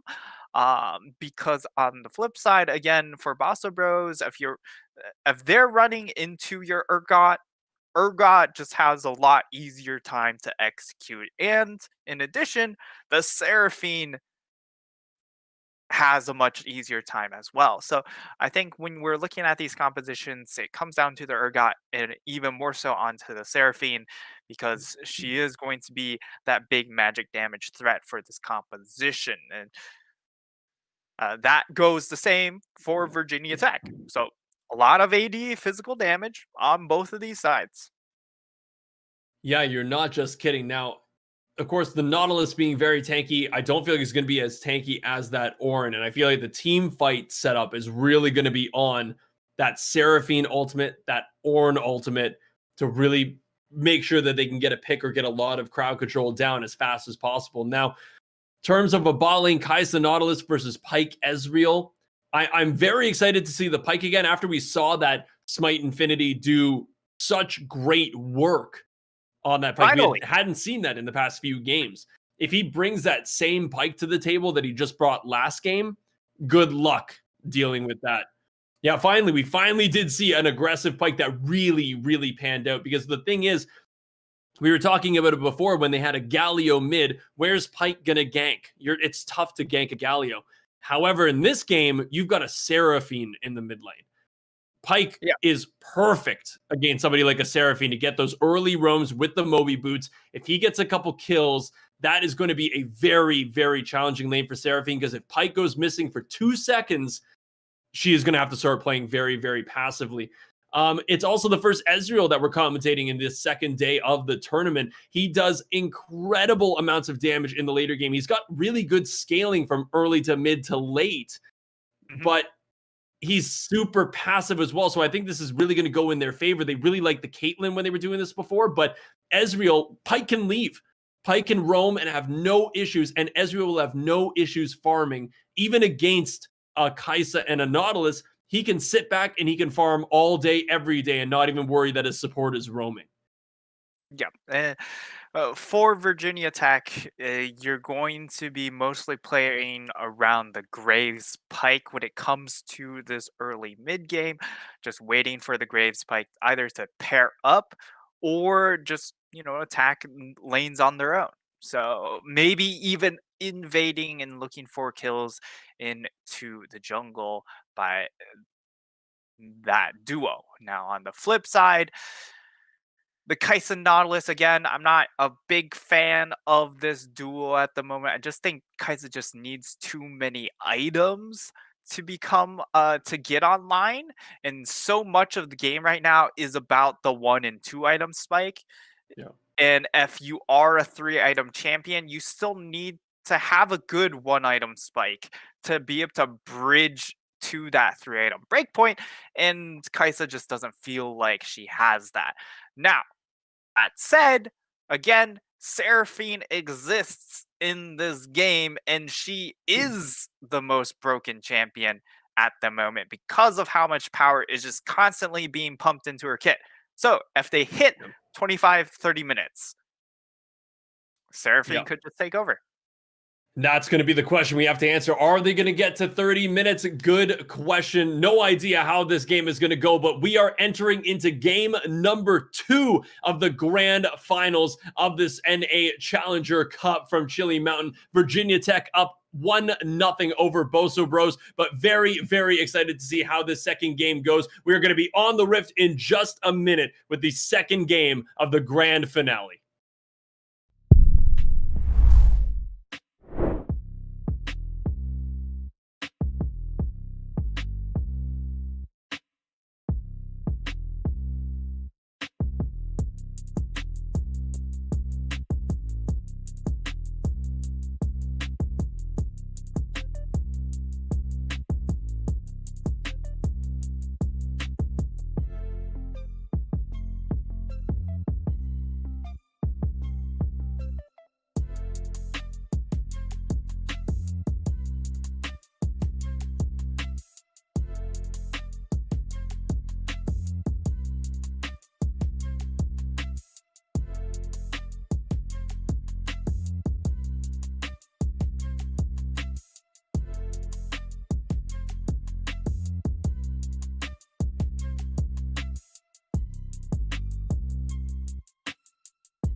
How's it going, ladies and gentlemen? Welcome back to the Chili Mountain Challenger Cup for North America. The $500 is on the line, and we are back in the grand finale. Game number 2 of this best of 3. Virginia Tech is currently up 1-0 over both Basso Bros, and I'm just going to go through on Basso Bros' side. We have got Basso Skills on this Urgot up in the top lane, carrying PB on the Pantheon jungle, Little Oppressor on the Seraphine, Pablo on the Kaisa ADC, and Rapid Fire X on that Nautilus down in the bot lane playing that support. Very curious, Nit3star, what do you think about the red side Virginia Tech, who is currently up 1-0 and their current team comp? Yeah, I mean, we've got Butterfan's top lane with that Ornn, Godo taking charge with that Graves pick. Putney throwing in a bit of a curveball this game and taking the Nico into the Seraphine. And then, of course, Hancho and Smite Infinity, they have the Pike, and of course, they have the Ezreal to allow that Pike to make those plays. So we're going to see a blue side start coming in from both junglers. Or actually, no, we have an invade. So we're actually going to see a very sneaky play coming in from the Graves. I don't think it's been pinged out either. Nope. So it could be a 3 buff coming in from this Graves, and a 3 buff limiting the amount of impact you can get from the Pantheon. As long as these lanes play safe, the Pantheon all of a sudden is just starved of immense amounts of gold. So big pressure already from that Nautilus, but the Pike is going to hook immediately afterwards and do a ton of damage. Ignite going down onto the Nautilus as well just to win that level 1 fight. You are right, it was not pinged out. Graves got almost that entire top side of that jungle. Pantheon is none the wiser. And the red side does have that ward over on the Pantheon's blue buff, so they're now pinging the Pantheon out. So it looks like right now Virginia Tech knows exactly what's going on in that jungle, and they don't seem too concerned about it. Now, I'm very interested to see. They pick the Ezreal on Virginia Tech, which means that he can farm very easily by himself. So that Pike is allowed to roam. He's allowed to go places. And we saw Smite Infinity have a very, very successful Pike game in the first round of this best of 3 series between Virginia Tech and Basso Bros. So very curious to see if we see the Smite Infinity that does an insane amount of damage, but it looks like Nautilus actually roamed up into the mid lane, getting that flash down, and Seraphine is going to be not the one actually getting the kill. Unfortunately, it didn't go over to the Nautilus because of that Ignite, but very, very nice roam coming down from the Nautilus early, and right now Ornn is in a little bit of trouble, getting flipped by the Urgot. It's going to be enough damage on Butterfans. That is going to be enough. Basso Skills taking down the Ornn up in the top lane with the Pantheon's assistance. Very, very nice couple of plays, already putting the blue side up 2-0. Very, very, very impressive early game from them, even though they lost that early game jungle to the Pantheon. Sorry, to the Graves. Yeah, and this is exactly what I mentioned. The Graves is going to get super far ahead because he is going to be able to get that 3 buff. It's up to the laners now to not allow the Pantheon to get back into the game. And that's exactly what the Ornn does. Decides to walk up to hit that wave when there's really no need. Just allow that wave to crash to your tower, and then you can farm it for free. But now he loses that wave. The wave, well, he doesn't miss out, but he's forced to use the teleport. The wave's going to bounce back, and now Pantheon can just come back top again and get another kill. But we are seeing a fight currently in this ball lane. The flash going to have to come out from Pablo's Kaisa, and a lot of damage going down onto the Pike, but it looks like we are going to get the heal from the Kaisa as well. The flash coming down from, oh, nobody actually flashed. It was the Kaisa who flashed actually to get away from that one. Nice bone skewer to land onto the Kaisa, but unfortunately they're just under that turret and they can't get anything else from that. Now, it looks like the Pantheon once again going up to that top lane. A nice dash from the Ornn to try to get away from this one, but taking a ton of damage. Not entirely sure if he's going to get away from this one. They are going to take a couple turret shots. Yeah, oh, it looks like Urgot took a ton of damage, almost dying to those turret shots. So not a particularly successful gank, and Ornn still has it. Too easy to get away from this one. But the flash coming down from the Pike, amazing flash into the E, making sure that he can get the CC onto that Kaisa. And right now the Nautilus is a sitting duck. Amazing Qs coming down from that Ezreal, going to secure the kill. There it is, on to Rapid Fire X's Nautilus, and the TP coming down from the Urgot, but the Urgot does not know. It looks like the Graves is here to add a little bit of support to this Pike and Ezreal combo. very, very nice play coming back from Virginia Tech, getting a couple kills in that bot lane. They were bleeding out a little bit. They have managed to put a bandage on that wound. And honestly, that was a bit of a mistake coming in from the Urgot. He had the opportunity to use that teleport to go back into the top side and then just dive the Ornn, because you did so much damage to the Ornn. If you get another kill onto the Ornn, the Urgot gets to take over the game. You also can just get more gold pumped into your Pantheon, and it was just free gold waiting to be capitalized, because if you kill him there, Ornn doesn't have teleport to return to lane. That's another 2 or 3 waves lost, and that's another 2 or 3 waves of EXP lost. That's a 1.5. Okay, all right. Big ultimate coming down. It is not going to hit onto the Nico. She did try to dodge with that W, but it's not going to land. And the ultimate from the Nico not going to land onto that Seraphine, just barely out of range of that. But the Seraphine, sorry, the Nico is currently running away. Going to get that stun on, and it looks like Smite Infinity here at the exact right time. The Nico gets behind the Pyke. The Pyke is a beautiful E, landing the double stun, and that is going to be 2 dead on the side of Bosso Bros and Virginia Tech and Nico. The Putney gets out of there, very, very low HP, but still manages to escape. Unfortunately, Seraphine was completely out of mana during that fight. Yeah, and that's just a complete misread of the situation there, because you know that the bot lane has reset. So you know that the Pyke could certainly be waiting in the wings, and when Seraphine just doesn't have mana to cast another spell to finish off that kill, you just have to take that as a trade. Maybe you have the Nautilus continue to chase forward, try and trade, try and grab that kill, but the Seraphine ended up getting caught out as well, and you just lose way too much. And now this could be the class onto Nautilus. He's only level 3. Yep, Nautilus is very, very squishy. Graves is here. He's also very low, but it doesn't seem to matter. Pantheon is level 6, though. He's going to get in with that ultimate to try to get the damage, and it looks like Kais is going to pick up the kill onto that Pyke, and I believe got a shutdown of 150 gold on that Pyke. So actually a very, very good play from that blue side, getting some gold onto the Kai'Sa. We were talking about previously that Kai'Sa does require that 3-item probably power spike. So it takes a little bit longer for her to get into the game, but when she gets into the game, very, very powerful AD carry. So getting 150 gold, definitely not a bad thing. Still very much behind this Ezreal in terms of gold, because of course, 51 CS to the 34 in favor of that Ezreal. So we're going to see a discrepancy in terms of the gold, but that's a nice little way for Kais to get a little bit back into this lane. Yeah, the Kai'Sa is able to get something for her troubles. Unfortunately, it's not really going to be enough, because that was a wave that was crashing into Ezreal. So Ezreal continues to just build up a lead. And Huncho, I mean, we watched him play the Swain so much of this tournament, and we do wonder, like, where's his marksman mechanics? Can he play marksman? Well, we get that answered here, at least in the lane phase, because this Ezreal hasn't been put under any sort of pressure, and he's absolutely capitalized off of a free lane. And this is exactly what I was talking about. Pyke is going to land this Bone Skewer onto the Seraphine. An amazing Seraphine ult, but it looks like the E from the Nico is going to root down that Seraphine as well. Nico getting the kill there.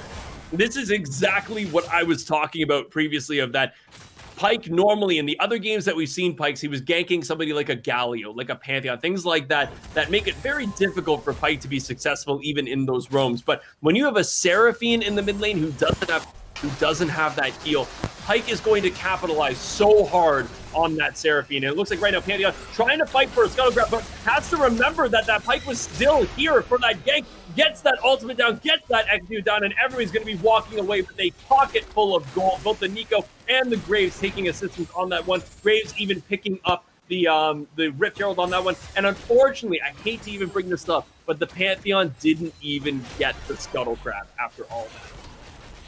Yeah, it's a little unfortunate. But again, it's just another win for the side of Virginia Tech. While we saw a great opening coming in from Bosso Bros, they got the first 2 kills of the game. Since then, huge 1v1 from Huncho. Who is this guy?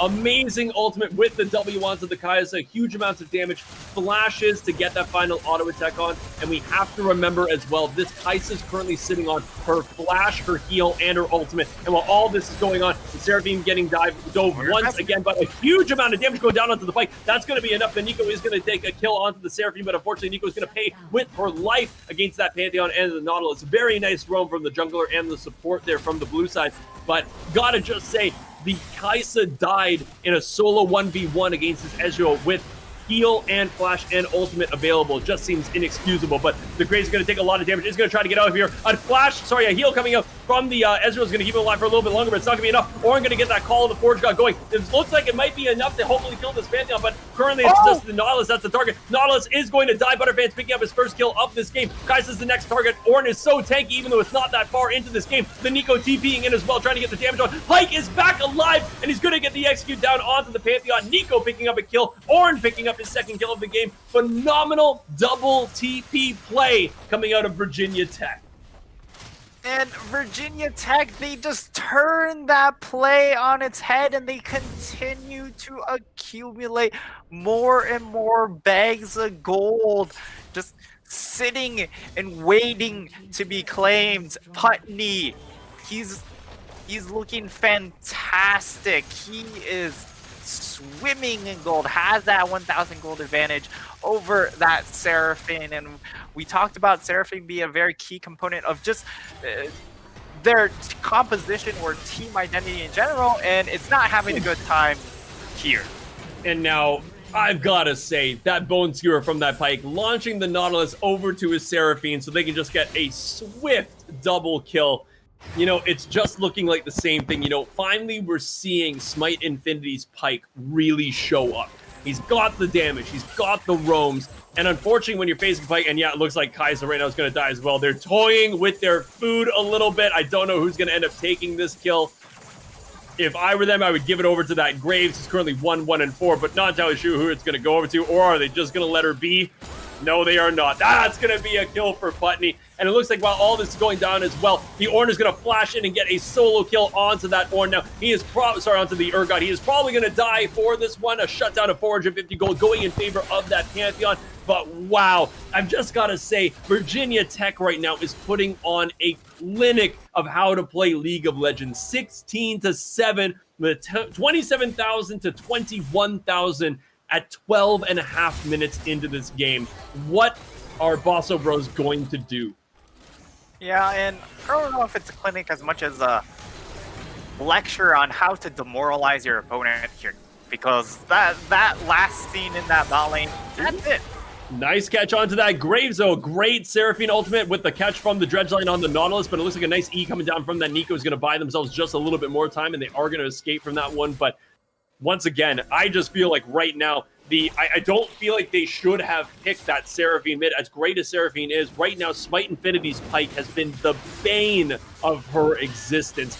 And it looks like he's going to be the bane of this Pantheon's existence as well. He does get a very good shield off. It's going to block a lot of damage, but it's not going to block that execute down. TP coming down from that Urgot. We're going to have a big team fight. Currently 4 versus 3. Looks like a huge amount of damage going down onto the Pyke, and he's going to die. Kai'Sa picking up a double kill onto the Ezreal and also onto the Pyke. Looks like Nico trying to do her best to kill the Kai'Sa. Ornn's going to take a kill onto the Kai'Sa, but it looks like the Ornn is also going to fall to that Urgot. Currently, Urgot doing a ton of damage. Looks like Putney is just going to try to run for his life, but right now, Graves is coming back up. Urgot's going to try to get in there to get another Q. Nice little speed boost from the Seraphine, but Seraphine did not know that the Graves was back up, and now it is the Graves versus the Urgot. Urgot does not have his ultimate available, but Graves does. So I think Graves might very well win this fight with the collateral damage, but he has to play this perfectly. Urgot is a terrifying beast to face, and I don't know if Graves is going to want this as much, but if he gets a good smoke screening there, it is with the... It didn't even need the collateral damage, just that Q following through with that. But once again, people are dying, people are coming back. The Nautilus is available, but this Cloud Dragon is up for grabs. Pyke is now here as well.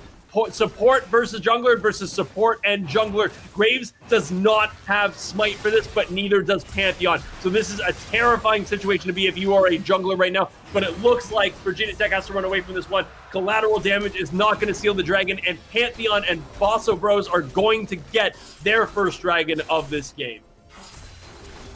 Yeah, and I mean, as we've seen, pretty much in every single match today, once the action just gets rolling, it never seems to end. And what started out as a bit of a skirmish ended up pulling in, I believe, from mid lane all the way into that blue buff area, all the way almost down into that bot side tri-bush. So we really went the distance as far as this fight sequence went, and it almost looked good for Pablo and the boys, but didn't quite pull enough to really swing things back into their favor. Yes, they get the dragon, but it is just a cloud dragon, and they need just a little bit more time. If the Seraphine just gets to 2 items, you can really make a case for them, but until then, you still have to put it firmly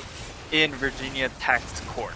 Yep, but it looks like there's going to be a big fight here. Call of the Forge God coming out from that Ornn. Going to land on 3 people. Nautilus being the main target here. It looks like a Seraphine ultimate is going to land. Huge Nico Wall coming out, though, landing on 3 people. Seraphine going down. Nautilus going down. Kai'Sa going down. Pantheon currently chasing down this Graves, but currently not having enough Graves to try to run for his life. But he's not going to get away from that Pantheon. It looks like currently the Urgot and the Pantheon still alive here, but the Nico, the Ornn, and the Pyke are still alive on Virginia Tech side, so definitely a 1 fight for them. Not entirely sure who the Rift Herald went over to. I believe it was that Pantheon, because it looks like he does have that purple glow on his hand, so we can tell. But very, very good team fight coming out of Virginia Tech, but in all honesty, I thought that it was going to be much better than what it actually turned out to be. Unfortunately, not a ton of executes coming down from that Pyke, and Graves did get chased down by that Pantheon without even utilizing his collateral damage to maybe gain a little bit of additional room. So, interesting fight.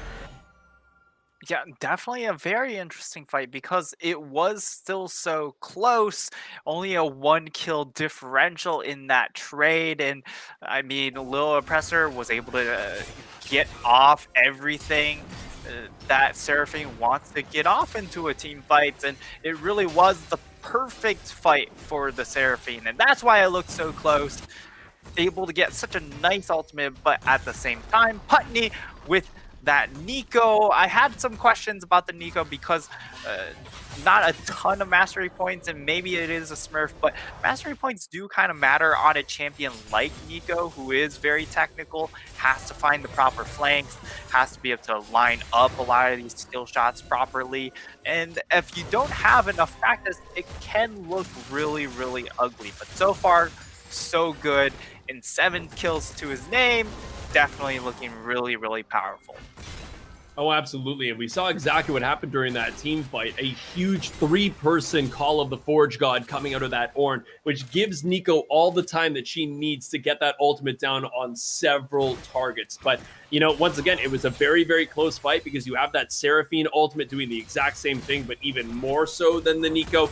And once again, if Kai'Sa has time, she has that Kraken Slayer. She's got the Berserker's Greaves. She's got the Zeal. The attack damage is coming out, so that Plasma is sacking very, very quickly, which means a lot of damage is coming out of that ADC. Doesn't look like much because she's currently 3, 6, and 4 compared to the 4, 2, and 8 of the Ezreal, but do not sleep on the amount of damage that this Kai'Sa is going to be dishing out. Seraphine also has her Sork Boots and also went for that Liandry's Anguish, so any damage that lands from that Seraphine is going to burn people down for a substantial amount of damage. But it looks like right now, everybody currently going into that mid lane to take down that first tier mid turret on the blue side. Very, very nicely played. Once again, just padding the wallets of Virginia Tech right now, 39.8k to 34.8k in favor of the red side.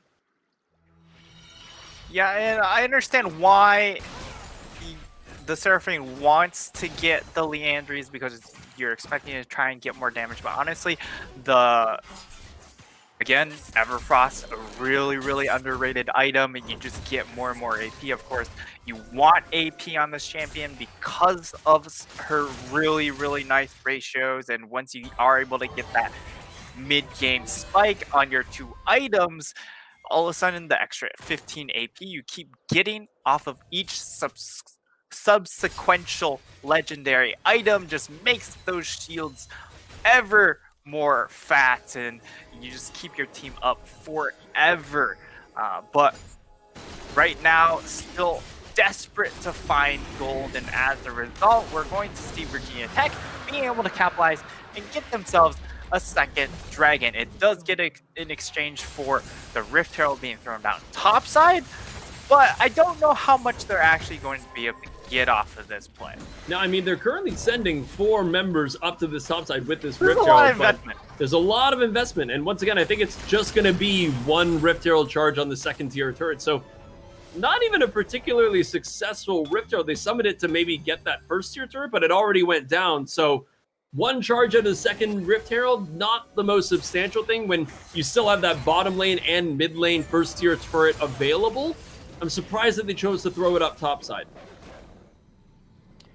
Yeah, and I mean, honestly, it doesn't matter a ton where they actually throw it because the gold is so marginal coming in from the tower at this moment, and they just need to get what they can get.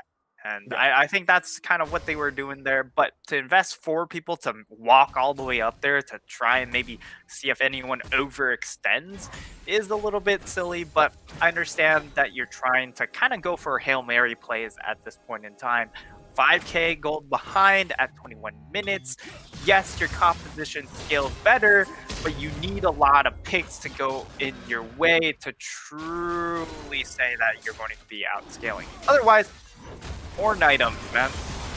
Yeah, no kidding. And it looks like the Pantheon actually did manage to steal that red buff, but it looks like Call of the Forge Guard is going to not actually knock up that Urgot, but it looks like a lot of damage going down onto the Pantheon. That is going to be enough. Pyke picking up that kill, and a great knock up from that Nautilus is going to stop that entire invade, but it looks like a great Bone Skewer. Followed by the flash from the Pyke is going to actually lock down that Nautilus. Tons of damage coming down from the Ornn. Don't know if he's actually going to have enough to finish off the Nautilus because he is going to land that Dread Titan onto the wall, but 1 more W should be enough. That is going to be enough. Butterfans picking up Rapid Fire X on that Nautilus, and now it looks like the red side Virginia Tech is aiming for that Baron. The Pantheon is dead for another 17 seconds, and while all this was going on up in the top side, that Ezreal has been farming. He has a 40 CS lead over that Kai'Sa. This Baron is melting. 22 minutes, and I don't believe this Urgot is going to be able to steal it. That is a 22-minute Baron in favor of Virginia Tech.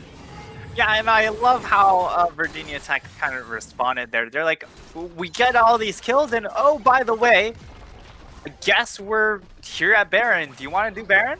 Yeah, sure, might as well. And they go ahead, grab themselves the Baron buff. They get that extra 1,500 gold from killing Baron, and all of a sudden, this lead is just starting to really balloon and take off. We're sitting at almost 7,000 gold difference.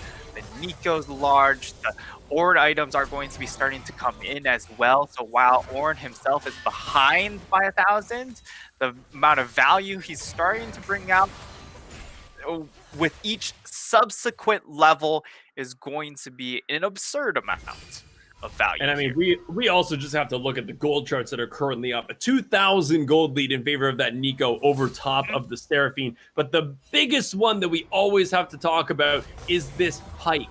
4,000 gold over the Nautilus. And of course, Pyke being an assassin, getting those kills with the executes, but 4,000 gold is an insane amount to come back from. That Pyke now being able to roam, getting his damage off, getting those executes, and unfortunately, Nautilus is looking to do the same thing with his roams, but just hasn't been anywhere near as successful as Smite Infinity's Pyke right now. And it might have taken a few games for him to get comfortable, but right now we have seen an incredible Pyke gameplay. But it looks like a great engage from the Nautilus onto the Ezreal, and that is going to be enough. Huncho is going to go down, but at what cost? Currently the red side is coming in. It looks like Goto is going to pick up the carrying PB, the Pantheon on the enemy squad. Oh no, Urgot. And right now Urgot is in a horrible position. Smoke screen going to be enough, but it's not actually going to be enough. The E could come up from the Ornn. It is going to knock up, but the Seraphine ultimate going to lock everybody down. Have they bitten off more than they can chew? The Pyke is going to go down, but the Urgot is going to pay with it for his life. The Nico picking up that kill, and Seraphine getting a kill onto the Ornn. Dear. Nico re-engaging. Huge ultimate, but Goto is the one to pick up Pablo on that Kai'Sa. Goto's now going insane onto this, but amazing amounts of damage coming out of Seraphine. What we talked about previously is now Nico versus 2, but that is not going to be enough. Nautilus is going to pick up that kill, and that is an ace for Bosso Bros. And they bite off more than they can chew in that moment. What? No! Huncho! What? An ultimate picking up the Seraphine at the last moment before the recall. picking her up and maybe guaranteeing Virginia Tech that third dragon. What an ultimate. What a big play, but at the same time, the rest of Boston Bros are indeed available to take that turret or take the dragon, so they at least even it up. But here we go though. Call of the Forge God gonna land on two of them. Ezreal and the Pike are both here. Ornn doing a ton of damage, but there's the XU coming down from that Pike. He does have the ability on reset, but it looks like right now they are gonna run away from this one, get a kill onto that Nautilus, and now push for that second tier mid turret and potentially clear out that blue side jungle from Bosso Bros. Yeah, and now it looks like Virginia Tech might have to work a little bit to try and close out the game. Yes, they still have a 9,000 gold lead. The lead has still grown, but at the same time, momentum-wise, you do feel like Bosso Bros do have a say in how this game will end because they are able to still find a couple stragglers. They found themselves their second dragon, and if Ocean Soul does indeed come on the table as a 50-50 play, and then you have a couple things go in the favor of Bosso Bros. They all of a sudden 50-50 this Dragon Soul and get it? Ocean Soul is definitely a difference maker for this Seraphine composition. Oh, absolutely. And you know what you're now seeing, we were talking about this at the beginning, the Kai'Sa, when she gets to late game and she's got a lot of items, she's already got the Runeance Hurricane, she's got that Kraken Slayer, got another pickaxe in her inventory. She needs time, right? In team fights with that Runeance, getting that plasma on multiple targets, she needs time for that to happen. Who gives you more time than anybody? Seraphine and Nautilus. You get those big AoE ultimates that knock people up, that CC people down, but it looks like Kai'Sa actually might be getting caught out. It looks like a great and an amazing Seraphine ultimate followed by an encore on her E. It's going to lock down that Nico, and that's going to be the first kill of this fight. Pike is still looking for those bone skewers, but unfortunately they are going just a little bit wide. But once again, an 8, 5, and 10 Nico falling here is not what Virginia Tech needs. They're looking for these picks, but they're overextending just slightly every single time. Yeah, and Seraphine could be in trouble here. Walking into the bush, this is not where you want to be, Seraphine. Will get caught out. We'll still be able to walk away, and now the Pantheon is jumping in. This is now the fight that we were looking for. The Call of the Forge God is available. It is going to come out right now. He is going to get stunned, though, but he is still going to get the second part off. I can't believe he actually got that knock-up available. So Ornn going to knock up another 2 people. He's going to take a lot of damage. That's a huge spear! Those skills, and a huge amount of damage going down onto the bike. He's going to fall next. Seraphine going down to the Graves. Graves is now going to have to just run away with that E. The teleport is coming in from the Nico. She does have her flash and her ultimate available, so I don't actually know if Bosso Bros wants to really continue fighting this one because they are a little bit low on the Nautilus and the Urgot. But once again, getting the picks is exactly what they need. But the Baron is available, and I just saw Virginia Tech ping it. And they're going to go straight over the Baron. Honestly, if you are the side of Bosso Bros, letting this go instead of coin flipping for the game here is the ideal play, because again, your Seraphine, you can feel the power of that Seraphine. She just, once she got that 2 items, just the whole game has changed since then. And now you're looking, if they get a 3rd item, does that improve their chances? And in my opinion, it does. With each subsequent item, improve their chances of just winning the game, because you just get more value out of Seraphine as a champion than you do from each subsequent Ornn item at this moment. Yeah, I fully agree with you. And you know, the funny thing is, we saw that last team fight and the damage that came out of that Seraphine. She's 3 and 8. You would not have expected that kind of damage to come out of that scoreline, but this is just the power of Seraphine right now. She lands those big ultimates, lands that encore to E, locking people down for 5 seconds, and the damage is unreal. And while all that's happening, you do have that Urgot damage coming out. You get that AoE fear if he executes somebody, but Pike is going to land a Bone Skewer onto this Nautilus, but fortunately enough, the Dredge line did come out, getting that Nautilus to safety. And, they're currently Urgot. pushing around this dragon that's coming up in a minute, but Urgot's up in this top lane, just split pushing, gets that tier 2 top lane turret, is going to start making his way down. He does have his TP available for this dragon fight, but if the third dragon goes over to Virginia Tech, they are then threatening that Ocean Soul point. So the fights that are going to come after this dragon fight are going to be immense. But once again, if they win this fight, if they take enough people down, nope, that is going to be so fast of a takedown in favor of Virginia Tech. So they're currently sitting at 2 Ocean Dragons and a Mountain Dragon, threatening that Ocean Soul in the next 5 minutes. And they do have that Baron buff for another 4 minutes and 10 seconds. So going to be interesting to see how that Baron play ends up going. How much gold are they going to be able to accrue during this period? And as we're talking about that, Nautilus has snuck his way into a nice little flank position with that Pantheon ultimate also available. Yeah, unfortunately, though, the Urgot and the Kaisa aren't really here we go. Here. Are they going to find the Nautilus? They have not yet seen the Nautilus. He didn't check the brush. Is Nautilus just going to go B here? I think he needs to just go B. This is Here's the collapse now. Edge here, but this is a great spot for the Nautilus to be. He could have a huge depth charge ultimate to knock up so many people. They don't know that he's there. They're doing a ton of damage to this turret. They want to fight with the turret stuff. Here's the Nautilus. He flashes in. He does manage to get a dredge line onto that fight, but it's not going to be enough. Seraphine is down. She didn't even use her ultimate during that fight. Kaisa's going down as well. Graves doing an insane amount of damage, and before I can even get anything out during that fight, that is an ace and a triple kill for Virginia Tech. And ladies and gentlemen, I believe we just saw the very final fight of this tournament. The Virginia Tech team coming in huge in the final fight, and we now have your winners of the Chili Mountain Challenger NA Cup, Virginia Tech, taking it over Bosu Bros. And Virginia Tech. Incredible.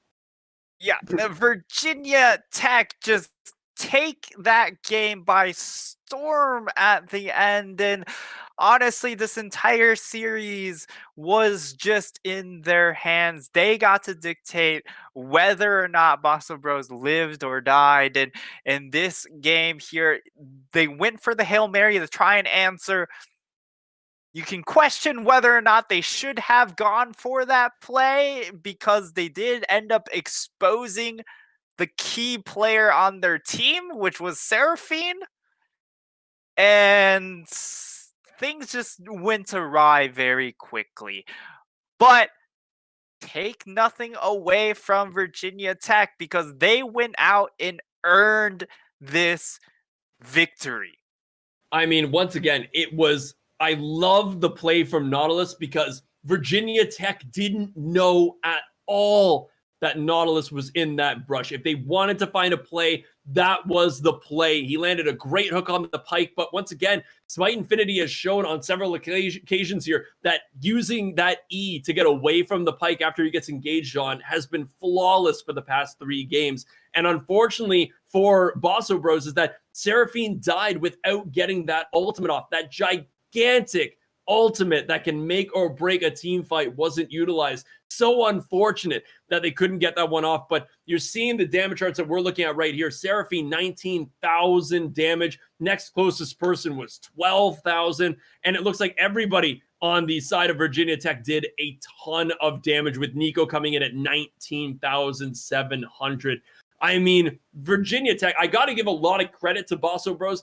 They went into that first game. They had been playing a long time. They decided to just FF when they knew that they were losing, but they came into this game with a new mentality, a new team comp, and they fought for every single bit off that. And it looked like at the beginning, Virginia Tech was going to raffle stomp them, but they fought back constantly, and it came down to that last fight, which made or break that entire team. And it was just one of those things, that Graves, that Nico, everybody on Virginia Tech took it to Bosu Bros and claimed themselves the win in this tournament.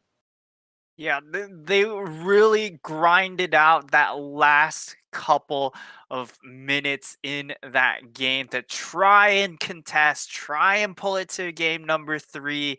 And Seraphine did her work to try and make that case for her team, but in the end, it just was too much. And they truly fought such a long ways just to get here. Again, they had to come from the lower bracket. They had many many opportunities to fall short, but they were still able to make grand finals. And I think that's what we just have to take away here is the fact that all of that effort did pay fruit or fruition and able to actually reach that final stage.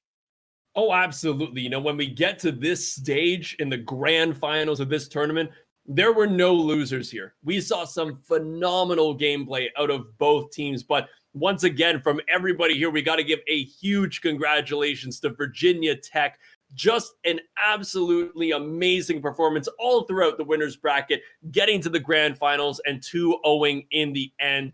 Ladies and gentlemen, I think that's going to do it for all of us here at Chili Mountain. Just to plug a few things here, if you want to know where these tournaments are taking place, if you want to follow more of the details, be sure to follow Chili Mountain on Twitter, twitter.com/Chili Mountain. Also, the support from the audience is what keeps these guys making the tournaments, keeping the content going for you. So check out their shop, www.chilimountain.com/shop to get all of your hoodie. And I'm sorry, did you see the commercials in the middle? Did you see the hoodies? They are fantastic, and I would want to wear them over Christmas. It's the holidays. Now is the time to get them. If you want to follow me, my name is TwigerLOL at TwigerLOL on Twitter, on YouTube, on Twitch, everywhere like that. Nit3star, what do you have to plug, good sir? Yeah, I mean, just to clarify onto the Twitter, it is Chili_Mountain. Don't forget the underscore because that is definitely. There was an underscore. Yes, indeed. And now to go over to my socials, if you like some of the content I was throwing out there, I know the play-by-play, maybe it wasn't to everyone's taste in day number 1, but I'm a little bit new to it. So I hope everyone takes a little bit off of that one. But you can follow me at Twitch and Twitter, Nit3star, Nit3star. And of course, shout out to our producer, Colton 2000. So that is COLTOON 2000. Follow him on Twitter because I mean he brought the show here. You guys were able to watch because of him, so you know, definitely show him some love there. Yep, absolutely. So once again, from all of us at Chili Mountain, the commentators, the producers, for everybody who organized, huge congratulations to Bosso Bros, and a huge congratulations to the winners, Virginia Tech, for taking home that $500 grand prize. It was a fantastic grand finals. Loved watching all the teams. Thank you folks so much for watching, and we will see you all in the next tournament.